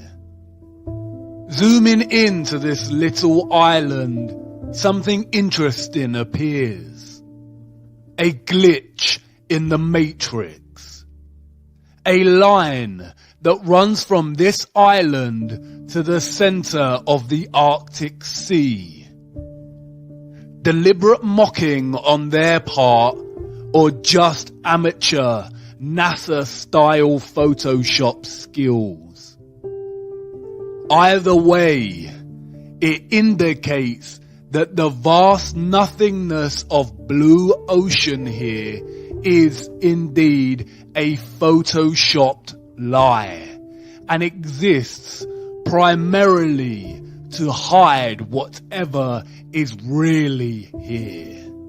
Perhaps Mercator and the early cartographers just got it wrong. Mercator was no joke in his day. His maps were not merely fantastical creations of the world as he dreamed up and saw fit. He was known for his meticulous accuracy and, as stated earlier, he later developed the Mercator projection, which is still used today for navigation. The Invencio Fortunata is lost and has never been found in its entirety or extract. But an old letter from Mercator to John Dee, the advisor to Queen Elizabeth I, provides insight. John Dee wrote to Mercator to inquire about the North Pole. In his reply, Mercator paraphrased the Invencio Fortunata and provided a description of the region. In the midst of the 4 countries is a whirlpool, into which there empty these 4 indrawing seas, which divide the north, and the water rushes round and descends into the earth just as if one were pouring it through a filter funnel. It is 4 degrees wide on every side of the pole. That is to say, 8 degrees altogether, except that right under the pole there lies a bare rock in the midst of the sea. Its circumference is almost 33 French miles, and it is all of magnetic stone, and is as high as the clouds. It is black and glistening.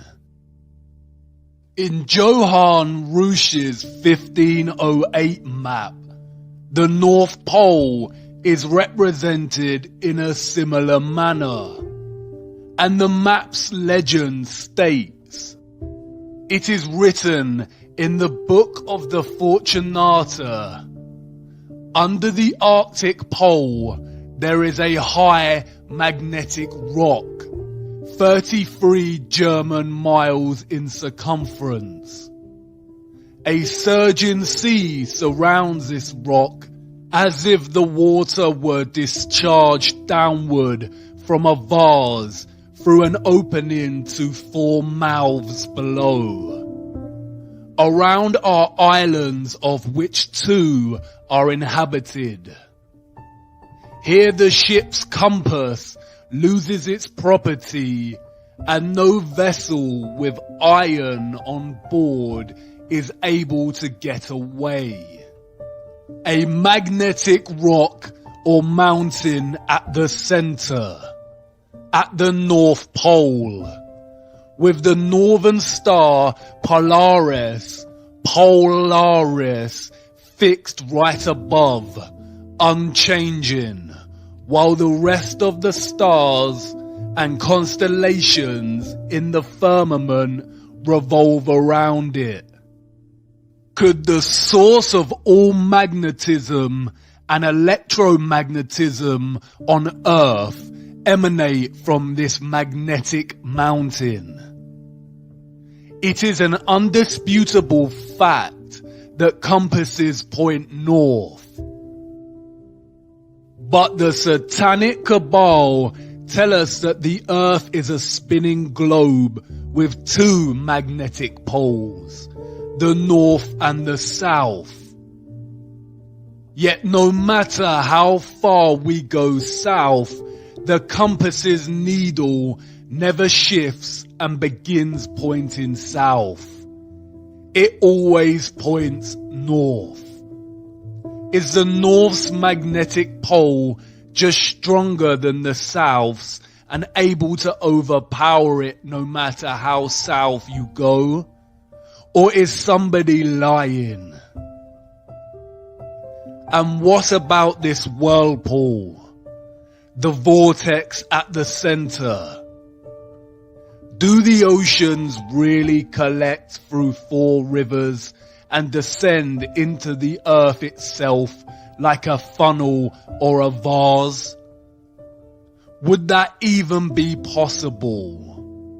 Do you remember what happened to water in the bowl with the magnet? Water is diamagnetic. It would certainly resist a large magnetic mountain. Is the North Pole really Earth's very own rabbit hole? And again, if this were true, why lie? It's entirely possible to let people know about this mountain and whirlpool and make it compatible with their satanic heliocentric model. The rabbit hole goes a lot deeper than you realize. It's hard to imagine a bigger secret than flat Earth itself, the firmament, the giant trees and quarried land. But there is one. It could very well perhaps be the most satanic lie of them all. Just perhaps. As always, the clues are hiding in plain sight. In the symbolism, in the mythology, the language, the metaphors, the movies, waiting patiently to be discovered. If we were to take them at their word and believe that Mercator and other renowned cartographers of the time were just influenced by a now missing book, the journey would end here. But by now, we know better than that. History is a corruption. The truth has been shattered, fragmented, mythologized, and scattered. All cultures throughout time have spoken of an ancient and sacred land. The ancient Greeks called this place Hyperborea, a land of perpetual sun. They said the people of Hyperborea were giants that lived for 1,000 years and enjoyed a life of happiness. Look at that word. Hyper is a prefix meaning beyond, and Boreas was the god of the north wind. Hyperborea, beyond the north wind. It is reminiscent of another word, the Aurora Borealis, the Northern Lights. The Hindu and Buddhist traditions speak of this legendary land as Shambhala. In Buddhist mythology, Mount Meru has its roots in hell and its summit in heaven, and is the bridge between Earth's realms. Scholars have pondered the location of Shambhala, writing that the literature frequently asserts that the world axis is associated with the center of Shambhala, and therefore it cannot possibly coincide with the Earth's spin axis unless Shambhala lies at the North Pole. Numerous sources support the tradition that Shambhala once lay near the North Pole. The Scythians, a branch of the Vedic peoples who roamed the Central Asian steppe, told of a wonderful place, similar to Shambhala, that lay far to the north.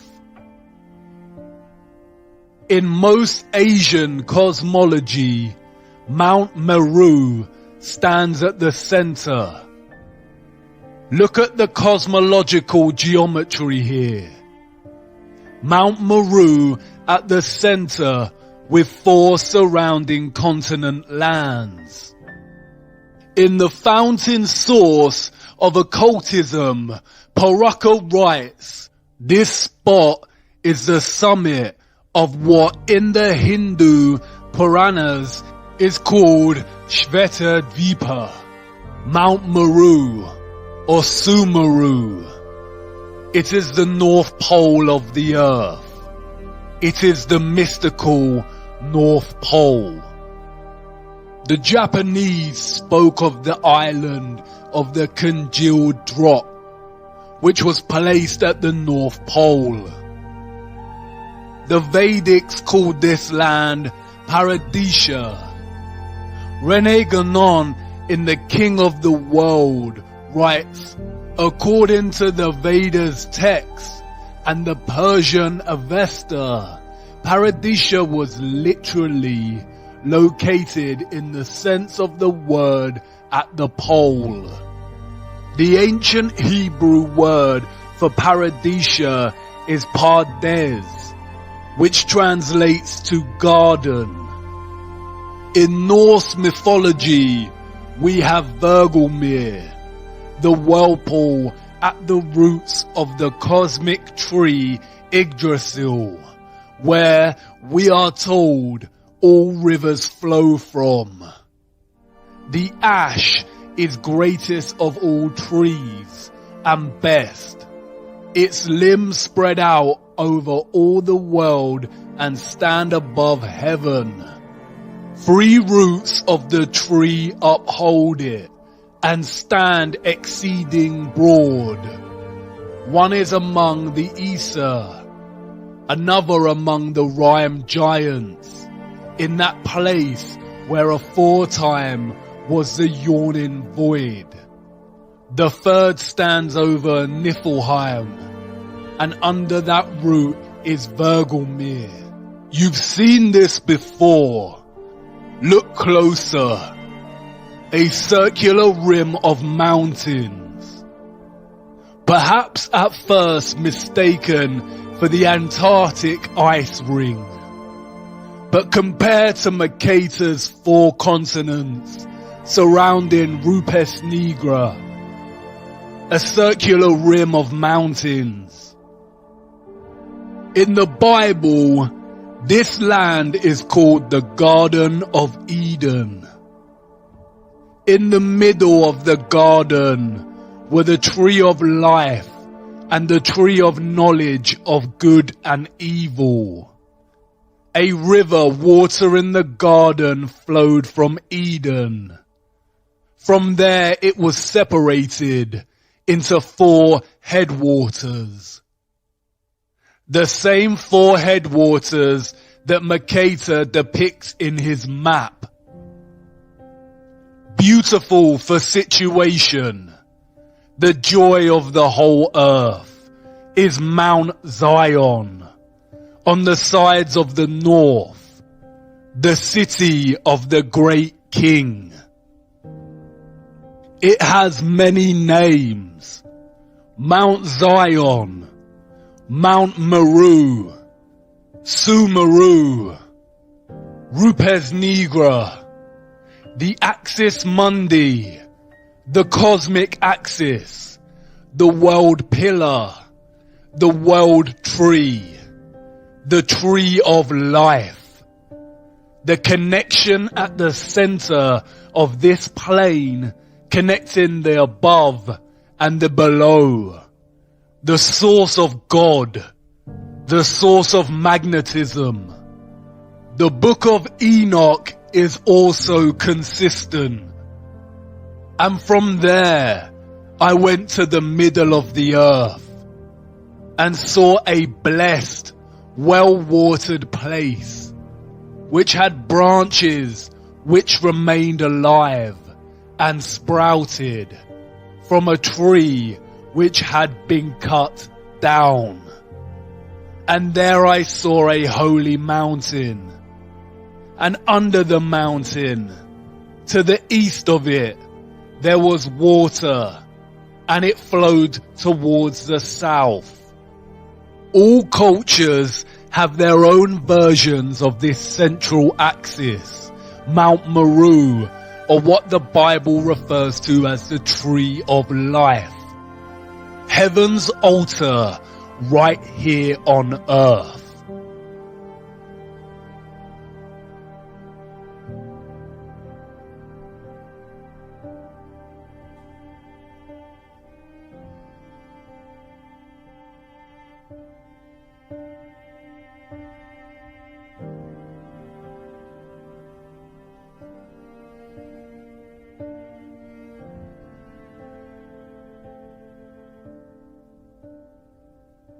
William D. Warren in Paradise Found states, "Is anywhere in the temple of nature there was to be an altar, it could only be here."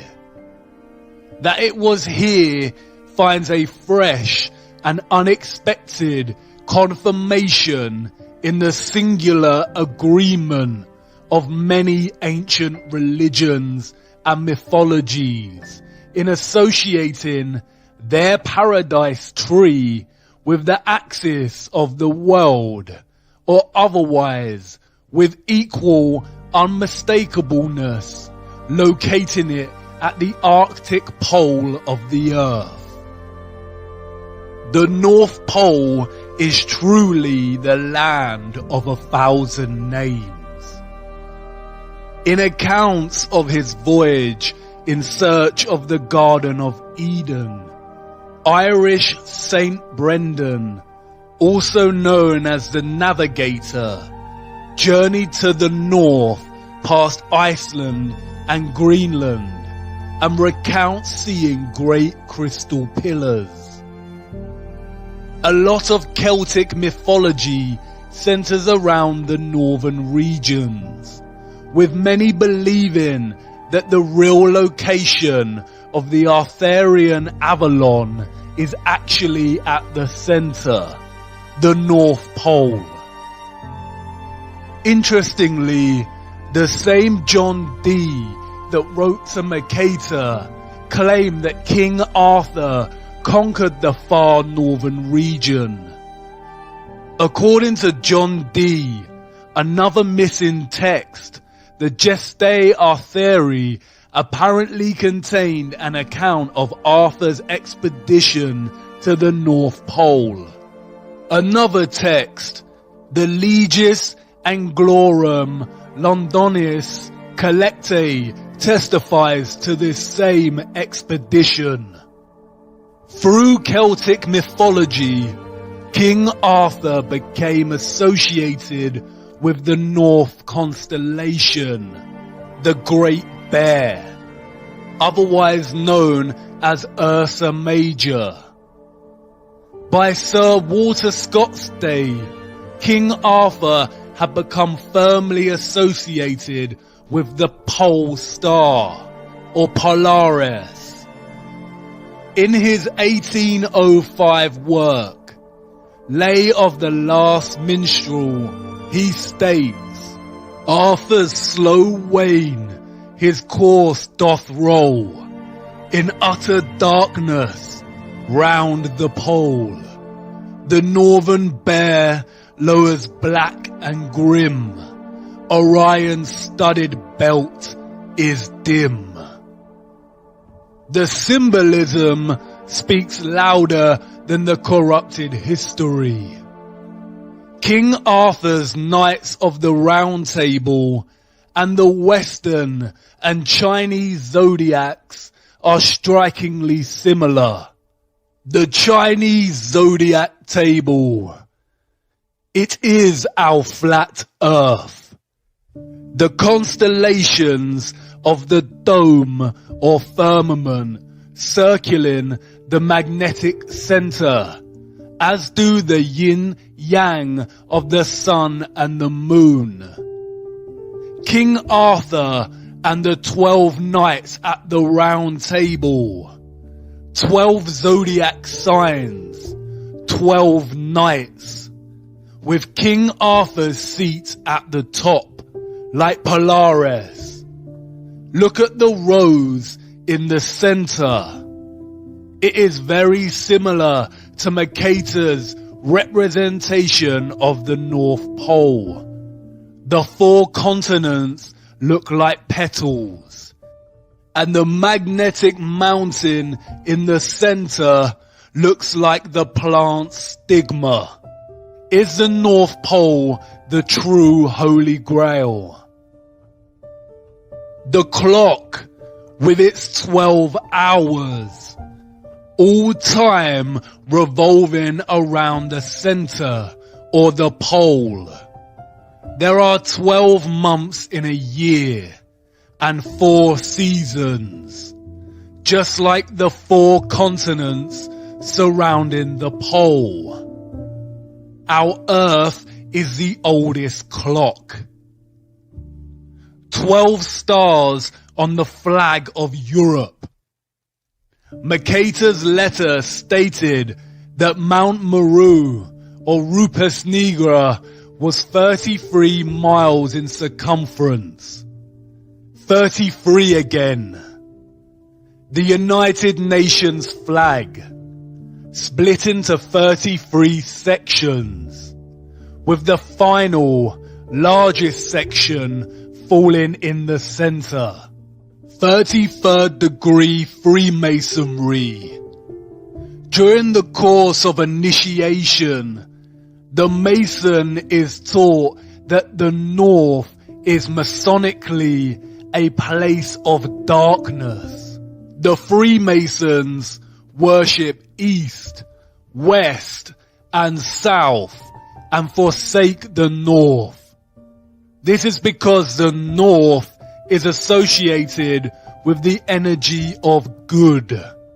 It is the source, the magnetic mountain, the axis mundi directly underneath Polaris, the fixed constant star. 33 is also the age Jesus was when crucified. Many scholars have drawn links between Jesus and King Arthur. Jesus had 12 disciples. Da Vinci's The Last Supper. 12 disciples revolve around the center, Christ.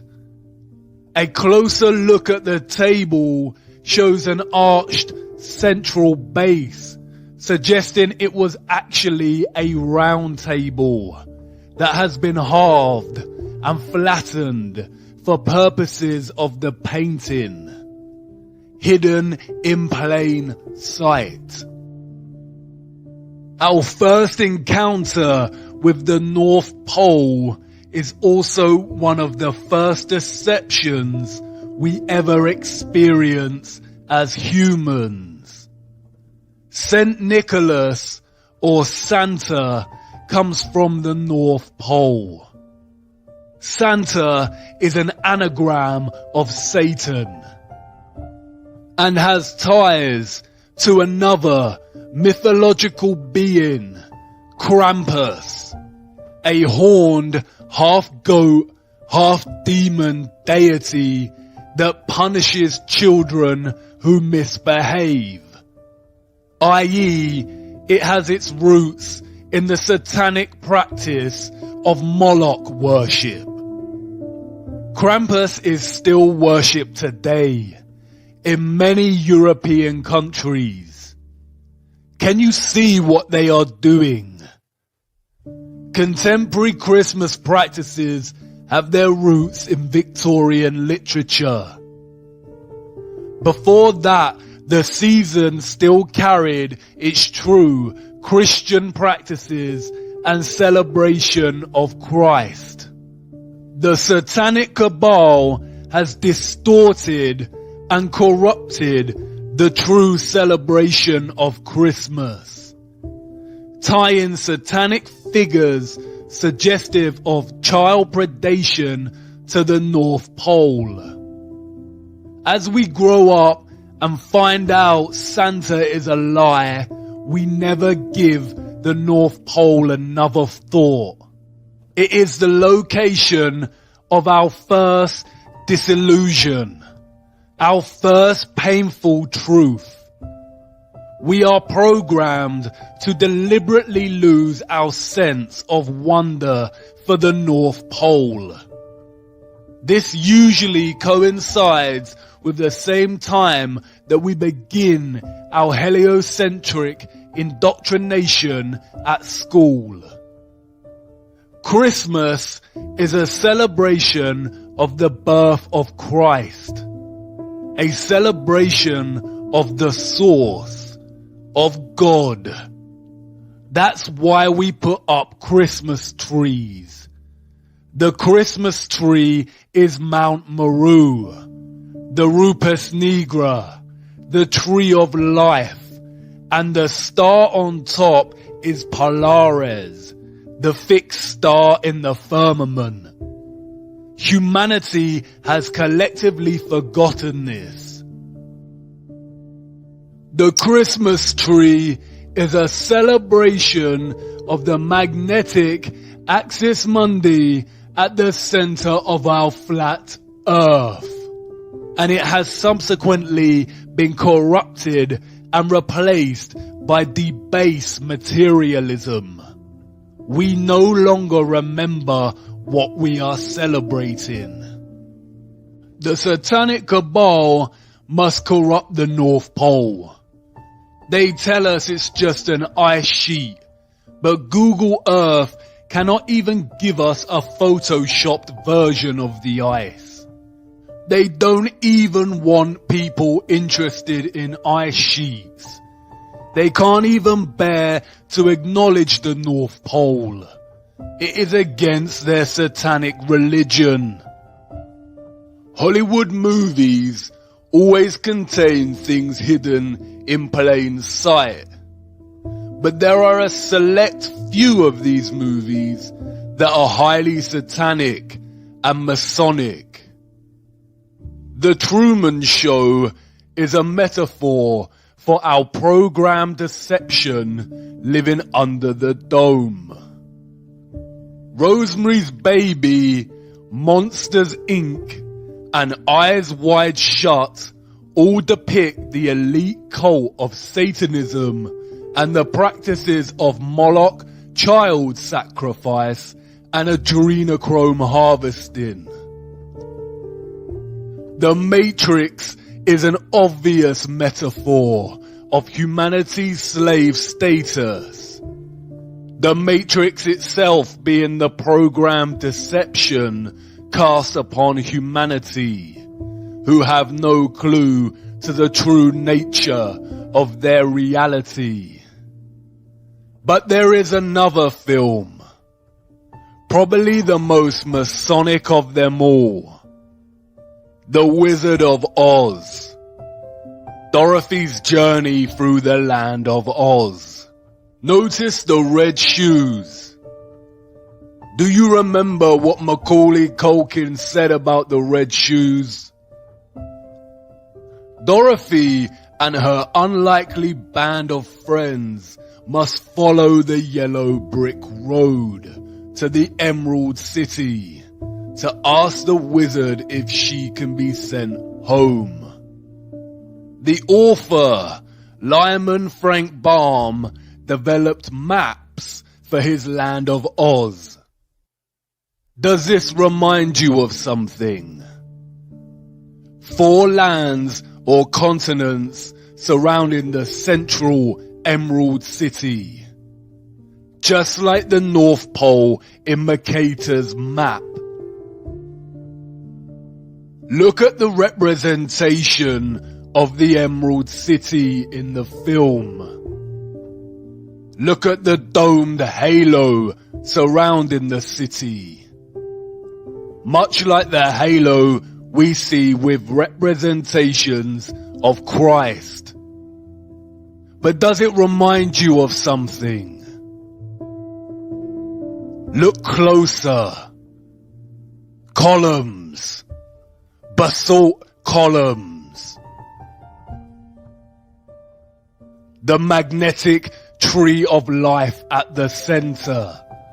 Also cut down in our history.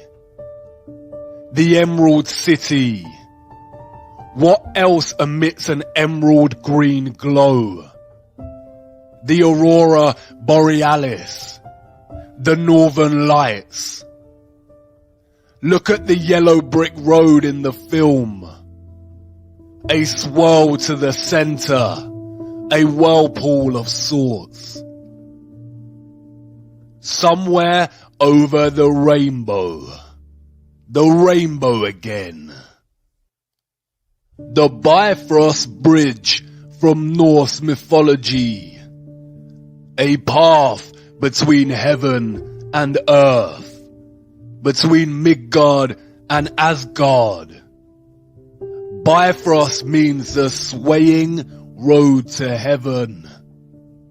In Islam, it is called Al-Sirah. The narrow bridge people must pass in order to enter paradise. Look at the ancient Siam city in Thailand. This is supposed to be a recreation of Sumeru Mountain. Look at the bridge you have to cross on your journey. And what about the whirlpool at the center? Mercator described it as a filter funnel. Norse mythology labels it as Vergelmir, or the world's well. Could there really be a whirlpool opening in the center of Earth, caused by the magnetic tree of life, in which the oceans flow down into? Paul the Deacon, an 8th century Benedictine monk, wrote that where the ocean extends without bounds is that very deep abyss of waters which we commonly call the ocean's navel. It is said twice a day to suck the waves into itself and to spew them out again. By the whirlpool of which we have spoken, it is asserted that ships are often drawn in with such rapidity. Gerald of Wales, royal clerk to King Henry II, wrote, "Not far from the islands towards the north, there is an astonishing whirlpool in the sea, towards which there is a set current of the waves from all quarters, until, pouring themselves into nature's secret recesses, they are swallowed up, as if it were, in the abyss." In the Historia Norwegiae, an anonymous 12th century Norwegian monk describes the exact same phenomenon. The greatest of all whirlpools is to be found there, which engulfs the strongest ships. There is a very deep abyss in the earth itself, and alongside it are open-mouthed caverns containing winds. These winds draw to them the waters of the sea through hidden passages in the earth. They shut them up in the vaults of the abyss. The powerful source of magnetism offers some suggestion as to how this central vortex on Earth actually works. Not only is water diamagnetic and will resist gaining proximity to a magnetic mountain, creating an opening, but also a powerful magnetic source and a powerful central axis mundi would generate a strong electromagnetic field or electromagnetic stream. This takes the form of a toroidal electromagnetic field. Even in their heliocentric lie, they acknowledge that the Earth's magnetic field is toroidal, or shaped like a torus. The name Mercator, or Mercator, produces the 7-letter anagram creator, or creator, tor, toroidal, or torus.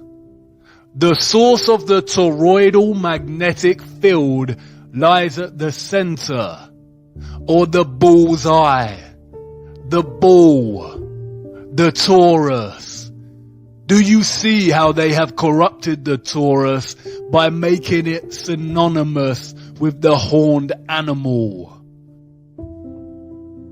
The toroidal electromagnetic field is a stream of all vibration, frequency, and energy on our flat plane. A constant dance of the above and the below, with our earthly plane in the center. The toroidal field draws the oceans in at the central axis mundi vortex. As the water is drawn into the center of the earth, it keeps going and is most likely drawn out again at the perimeters of Antarctica. Hence, that is why there is so much ice. It freezes because there is not much sunlight at the outer perimeters of flat Earth. The ice has always melted at a constant rate, and this has been used recently to fuel the climate change hoax by the Satanic Cabal. This central vortex at the North Pole would also suggest the possible existence of the biblical Great Deep, and offer some clues to the existence of water above the firmament, all of which are outside of our perception's grasp and have been hidden from us. As absurd as this constant recycling of water sounds, the same process is happening right now inside of your body and never stops. Blood is pumped from the body into the right atrium and then is drawn up into the more central right valve to the lungs, which oxygenates the blood and pumps it into the left atrium at the heart's periphery, which is then drawn up into the central left valve back into the body. Speaking of the stars in the firmament, Enoch said that we shall err and take them to be gods. All planets in the fake solar system are named after false gods, such as Mars, Saturn, and Mercury. All of them apart from Earth. Earth is an interesting word, one of its kind. It is an anagram of heart. Look at the electromagnetic field of the human heart. It is a toroid. Look at the apple. It is the same shape as the toroid. What fruit did Satan tempt Eve with in the garden, the center of the earth? Hidden in plain sight. As above, so below. The microcosm and the macrocosm. What lies inside of Earth at this central vortex? Who knows?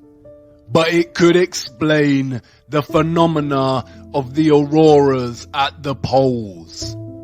Perhaps the mysterious green light is atmospheric light coming from inner Earth, or the light emitted at the junction between realms. The word aurora borealis is very similar to the word Ouroboros, the serpent eating its own tail. A satanic symbol we see used over and over again. Many have speculated that the Ouroboros symbolizes the ice ring at Antarctica. Oro comes from the ancient Greek meaning for tail, and Boros comes from the ancient Greek meaning for swallow. Boros is also very similar linguistically to Boreas, god of the north wind. The Ouroboros is also present in the Norse cosmology, circling the center. The Bible referred to it as Leviathan, a creature with no mate, its tail placed inside of its mouth. It signifies how the North Pole and the Antarctic ice ring meet in the continual, infinite recycling of the oceans caused by the flow of energy from a toroidal electromagnetic field. It also symbolizes the continual dance between good and evil. The good being the Arctic North Pole and the evil being Antarctica. The ant prefix of Antarctica is precisely the same prefix used to signify opposition and being against. The Arctic is Christ, and Antarctica is the Antichrist. So many of the satanic elite are obsessed with Antarctica. In the mythologies, it is only the pure of heart that can enter the North Pole Center, Hyperborea, the Emerald City, the Garden of Eden. And we see this motif play out over and over again in their satanic mocking of our ignorance, while they continually lead us further and further away from knowing the truth, keeping us rooted to giving our energy to their satanic matrix. The recent BFG movie shows the characters jumping into another realm at a center with a giant tree.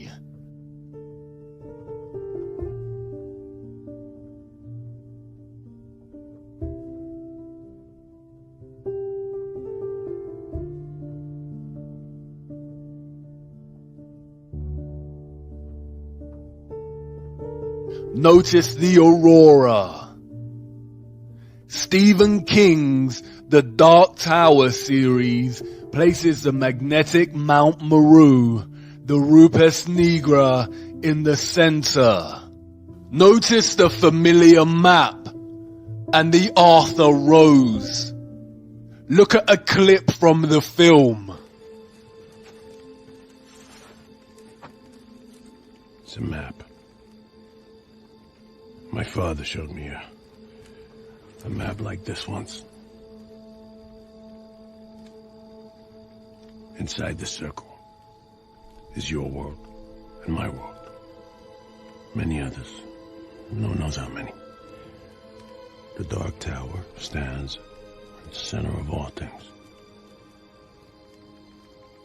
And it stood there from the beginning of time. And it sends out powerful energy. Interestingly, Stephen King also wrote another novel about life under the dome. Philip Pullman wrote a children's novel called The Northern Lights, in which the protagonist enters another realm through the aurora. Jules Verne's Journey to the Center of the Earth sees its protagonists enter inner Earth in the north, just beyond Iceland.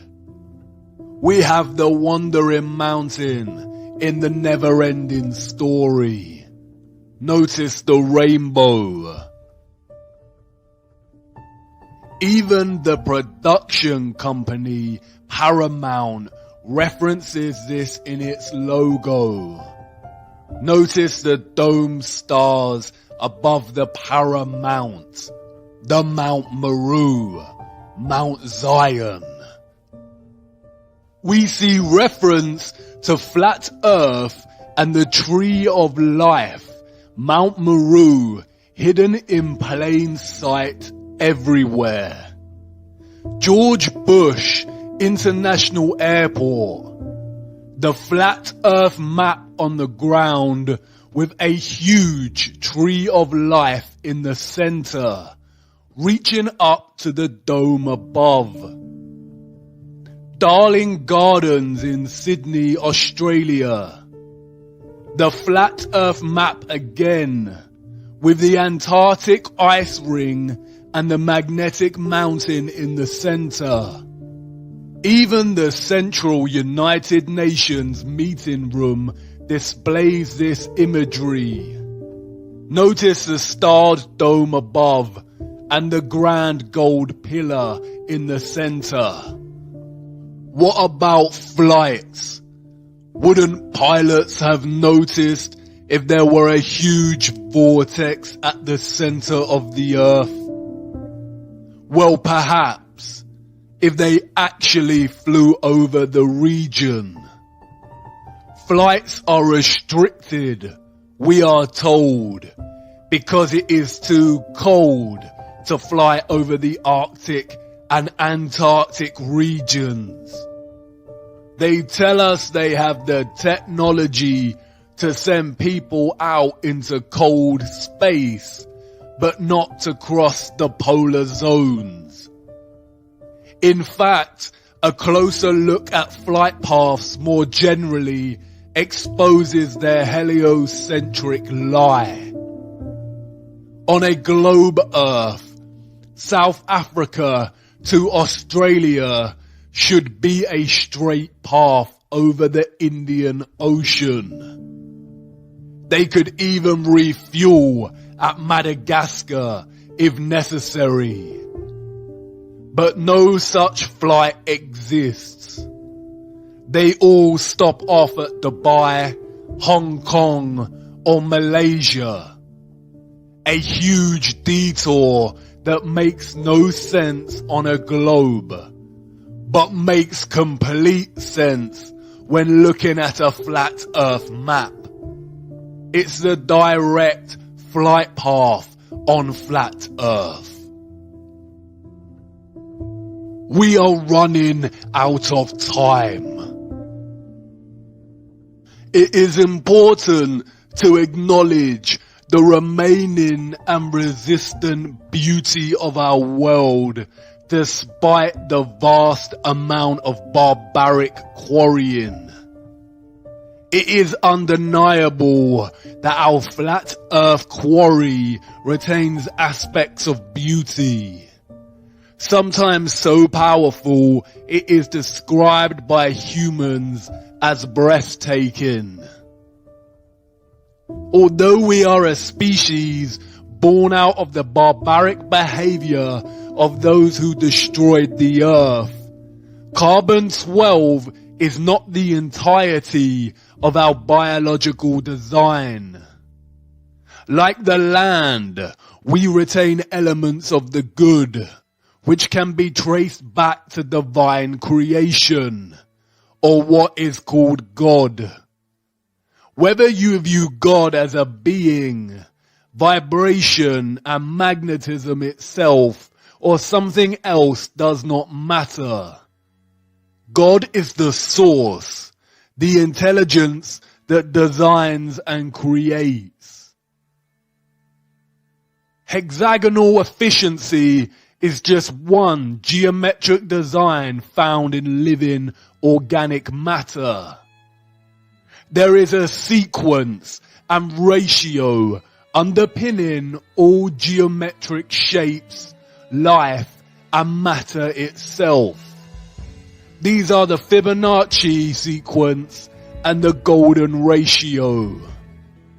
The Fibonacci sequence, the mathematical sequence of adding the last two numbers that came before, starting with 1. As the sequence continues, a constant ratio of 1 to 1.6 appears.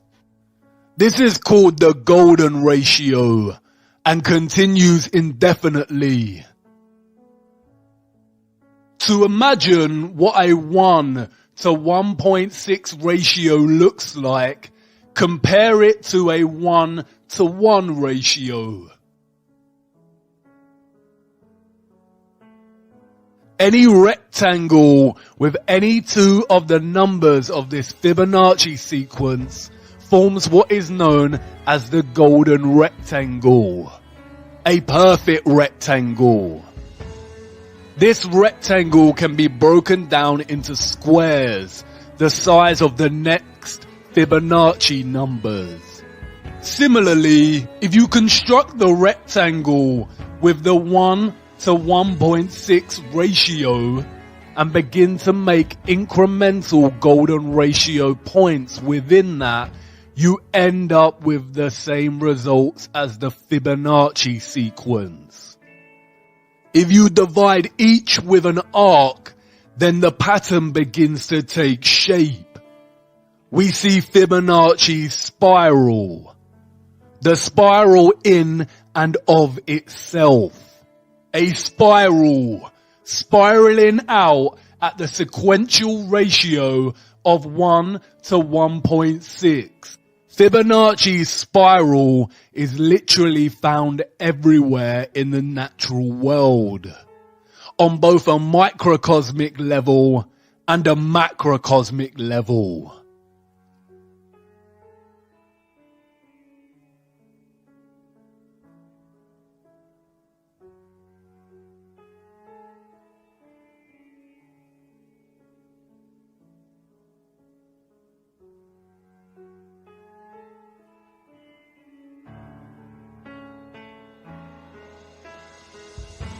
It is the blueprint of all creation. It is not a coincidence that the entire education system pretty much ignores the golden ratio and golden spiral. We are not taught about this because the inevitable conclusion of understanding the omnipresence of this ratio is to acknowledge intelligent design and creation. It is the fingerprint of God. When viewed from above, the toroid takes on the shape of a spiral. Your brainwashing and programming has to have such a powerful grip over you if you think for 1 second our flat Earth itself would not take on the same ratio and patterning. A golden spiral concentrating into a central vortex at the North Pole. Do you see how they have taken the fingerprint of God, the spiral, and corrupted it through the most evil act that can be committed? The rape, torture, and murder of a child and drinking its blood. How to continue after discovering such evil exists and the deceptions cast upon humanity. What to do when things fall apart, when down becomes up and up is now down, when those you trusted the most deceived you and let you down, when the storm comes. Center yourself. Return to the center. And not in the way they tell you. There is a reason the satanic cabal pushes things like meditation and want you to participate in blind positivity. There is a reason that most organizations now subscribe to this narrative and ask you to attend to your well-being. They want you to accept that reality is stressful and full of corruption, to normalize it, and tell you the antidote is forced relaxation, to switch off and ignore, and forced positivity, which in reality is just to ignore the matter at hand and replace it with delusional positive thoughts. In other words, to turn a blind eye. The eye is a microcosm of flat Earth itself, with the pupil at the center, giving you sight. Center yourself, but not through their methods. There is only one way to achieve centrality and stillness. The eye of the storm, immutable and still, while all around it energetic rage. The tree trunk, steadfast as the wind rattles its branches. The truth is objective. It cannot move, cannot bend, cannot fall apart. It is positively charged. It stands up to any counter-argument. And because of this, the truth is pure and is fixed. The fixed center of being. Put on the full armor of God so that you can take your stand against the devil's schemes. Stand firm then, with the belt of truth buckled around your waist. And knowing the world we live in, the journey to the center is going to be the journey of a lifetime. It's here. The end of the rabbit hole. The end of our small journey. There is so much we did not get to cover, but I hope you will not forget over time and keep on searching. Did I accomplish what I set out to achieve? Am I wiser? Do I know more? Perhaps a little.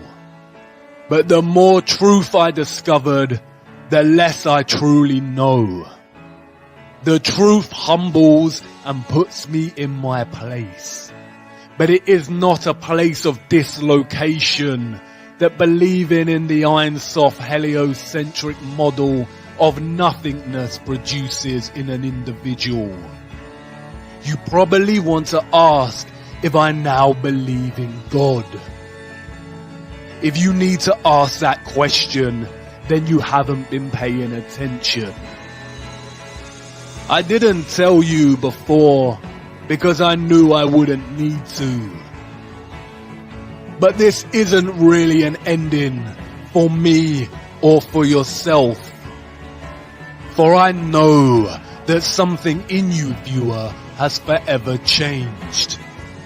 Whether it's your entire perspective of the earth or just a small fraction of something that may nag at you during the late nights when sleep doesn't come. This isn't goodbye, and this is not an exit.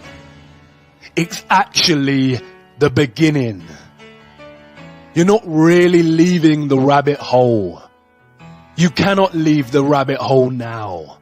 You've seen too much. The road doesn't end here. It's just a brief pause at the crossroads of another entrance to another rabbit hole. The journey of a lifetime. And who knows where it will lead you, viewer. But let's hope it's closer to the center.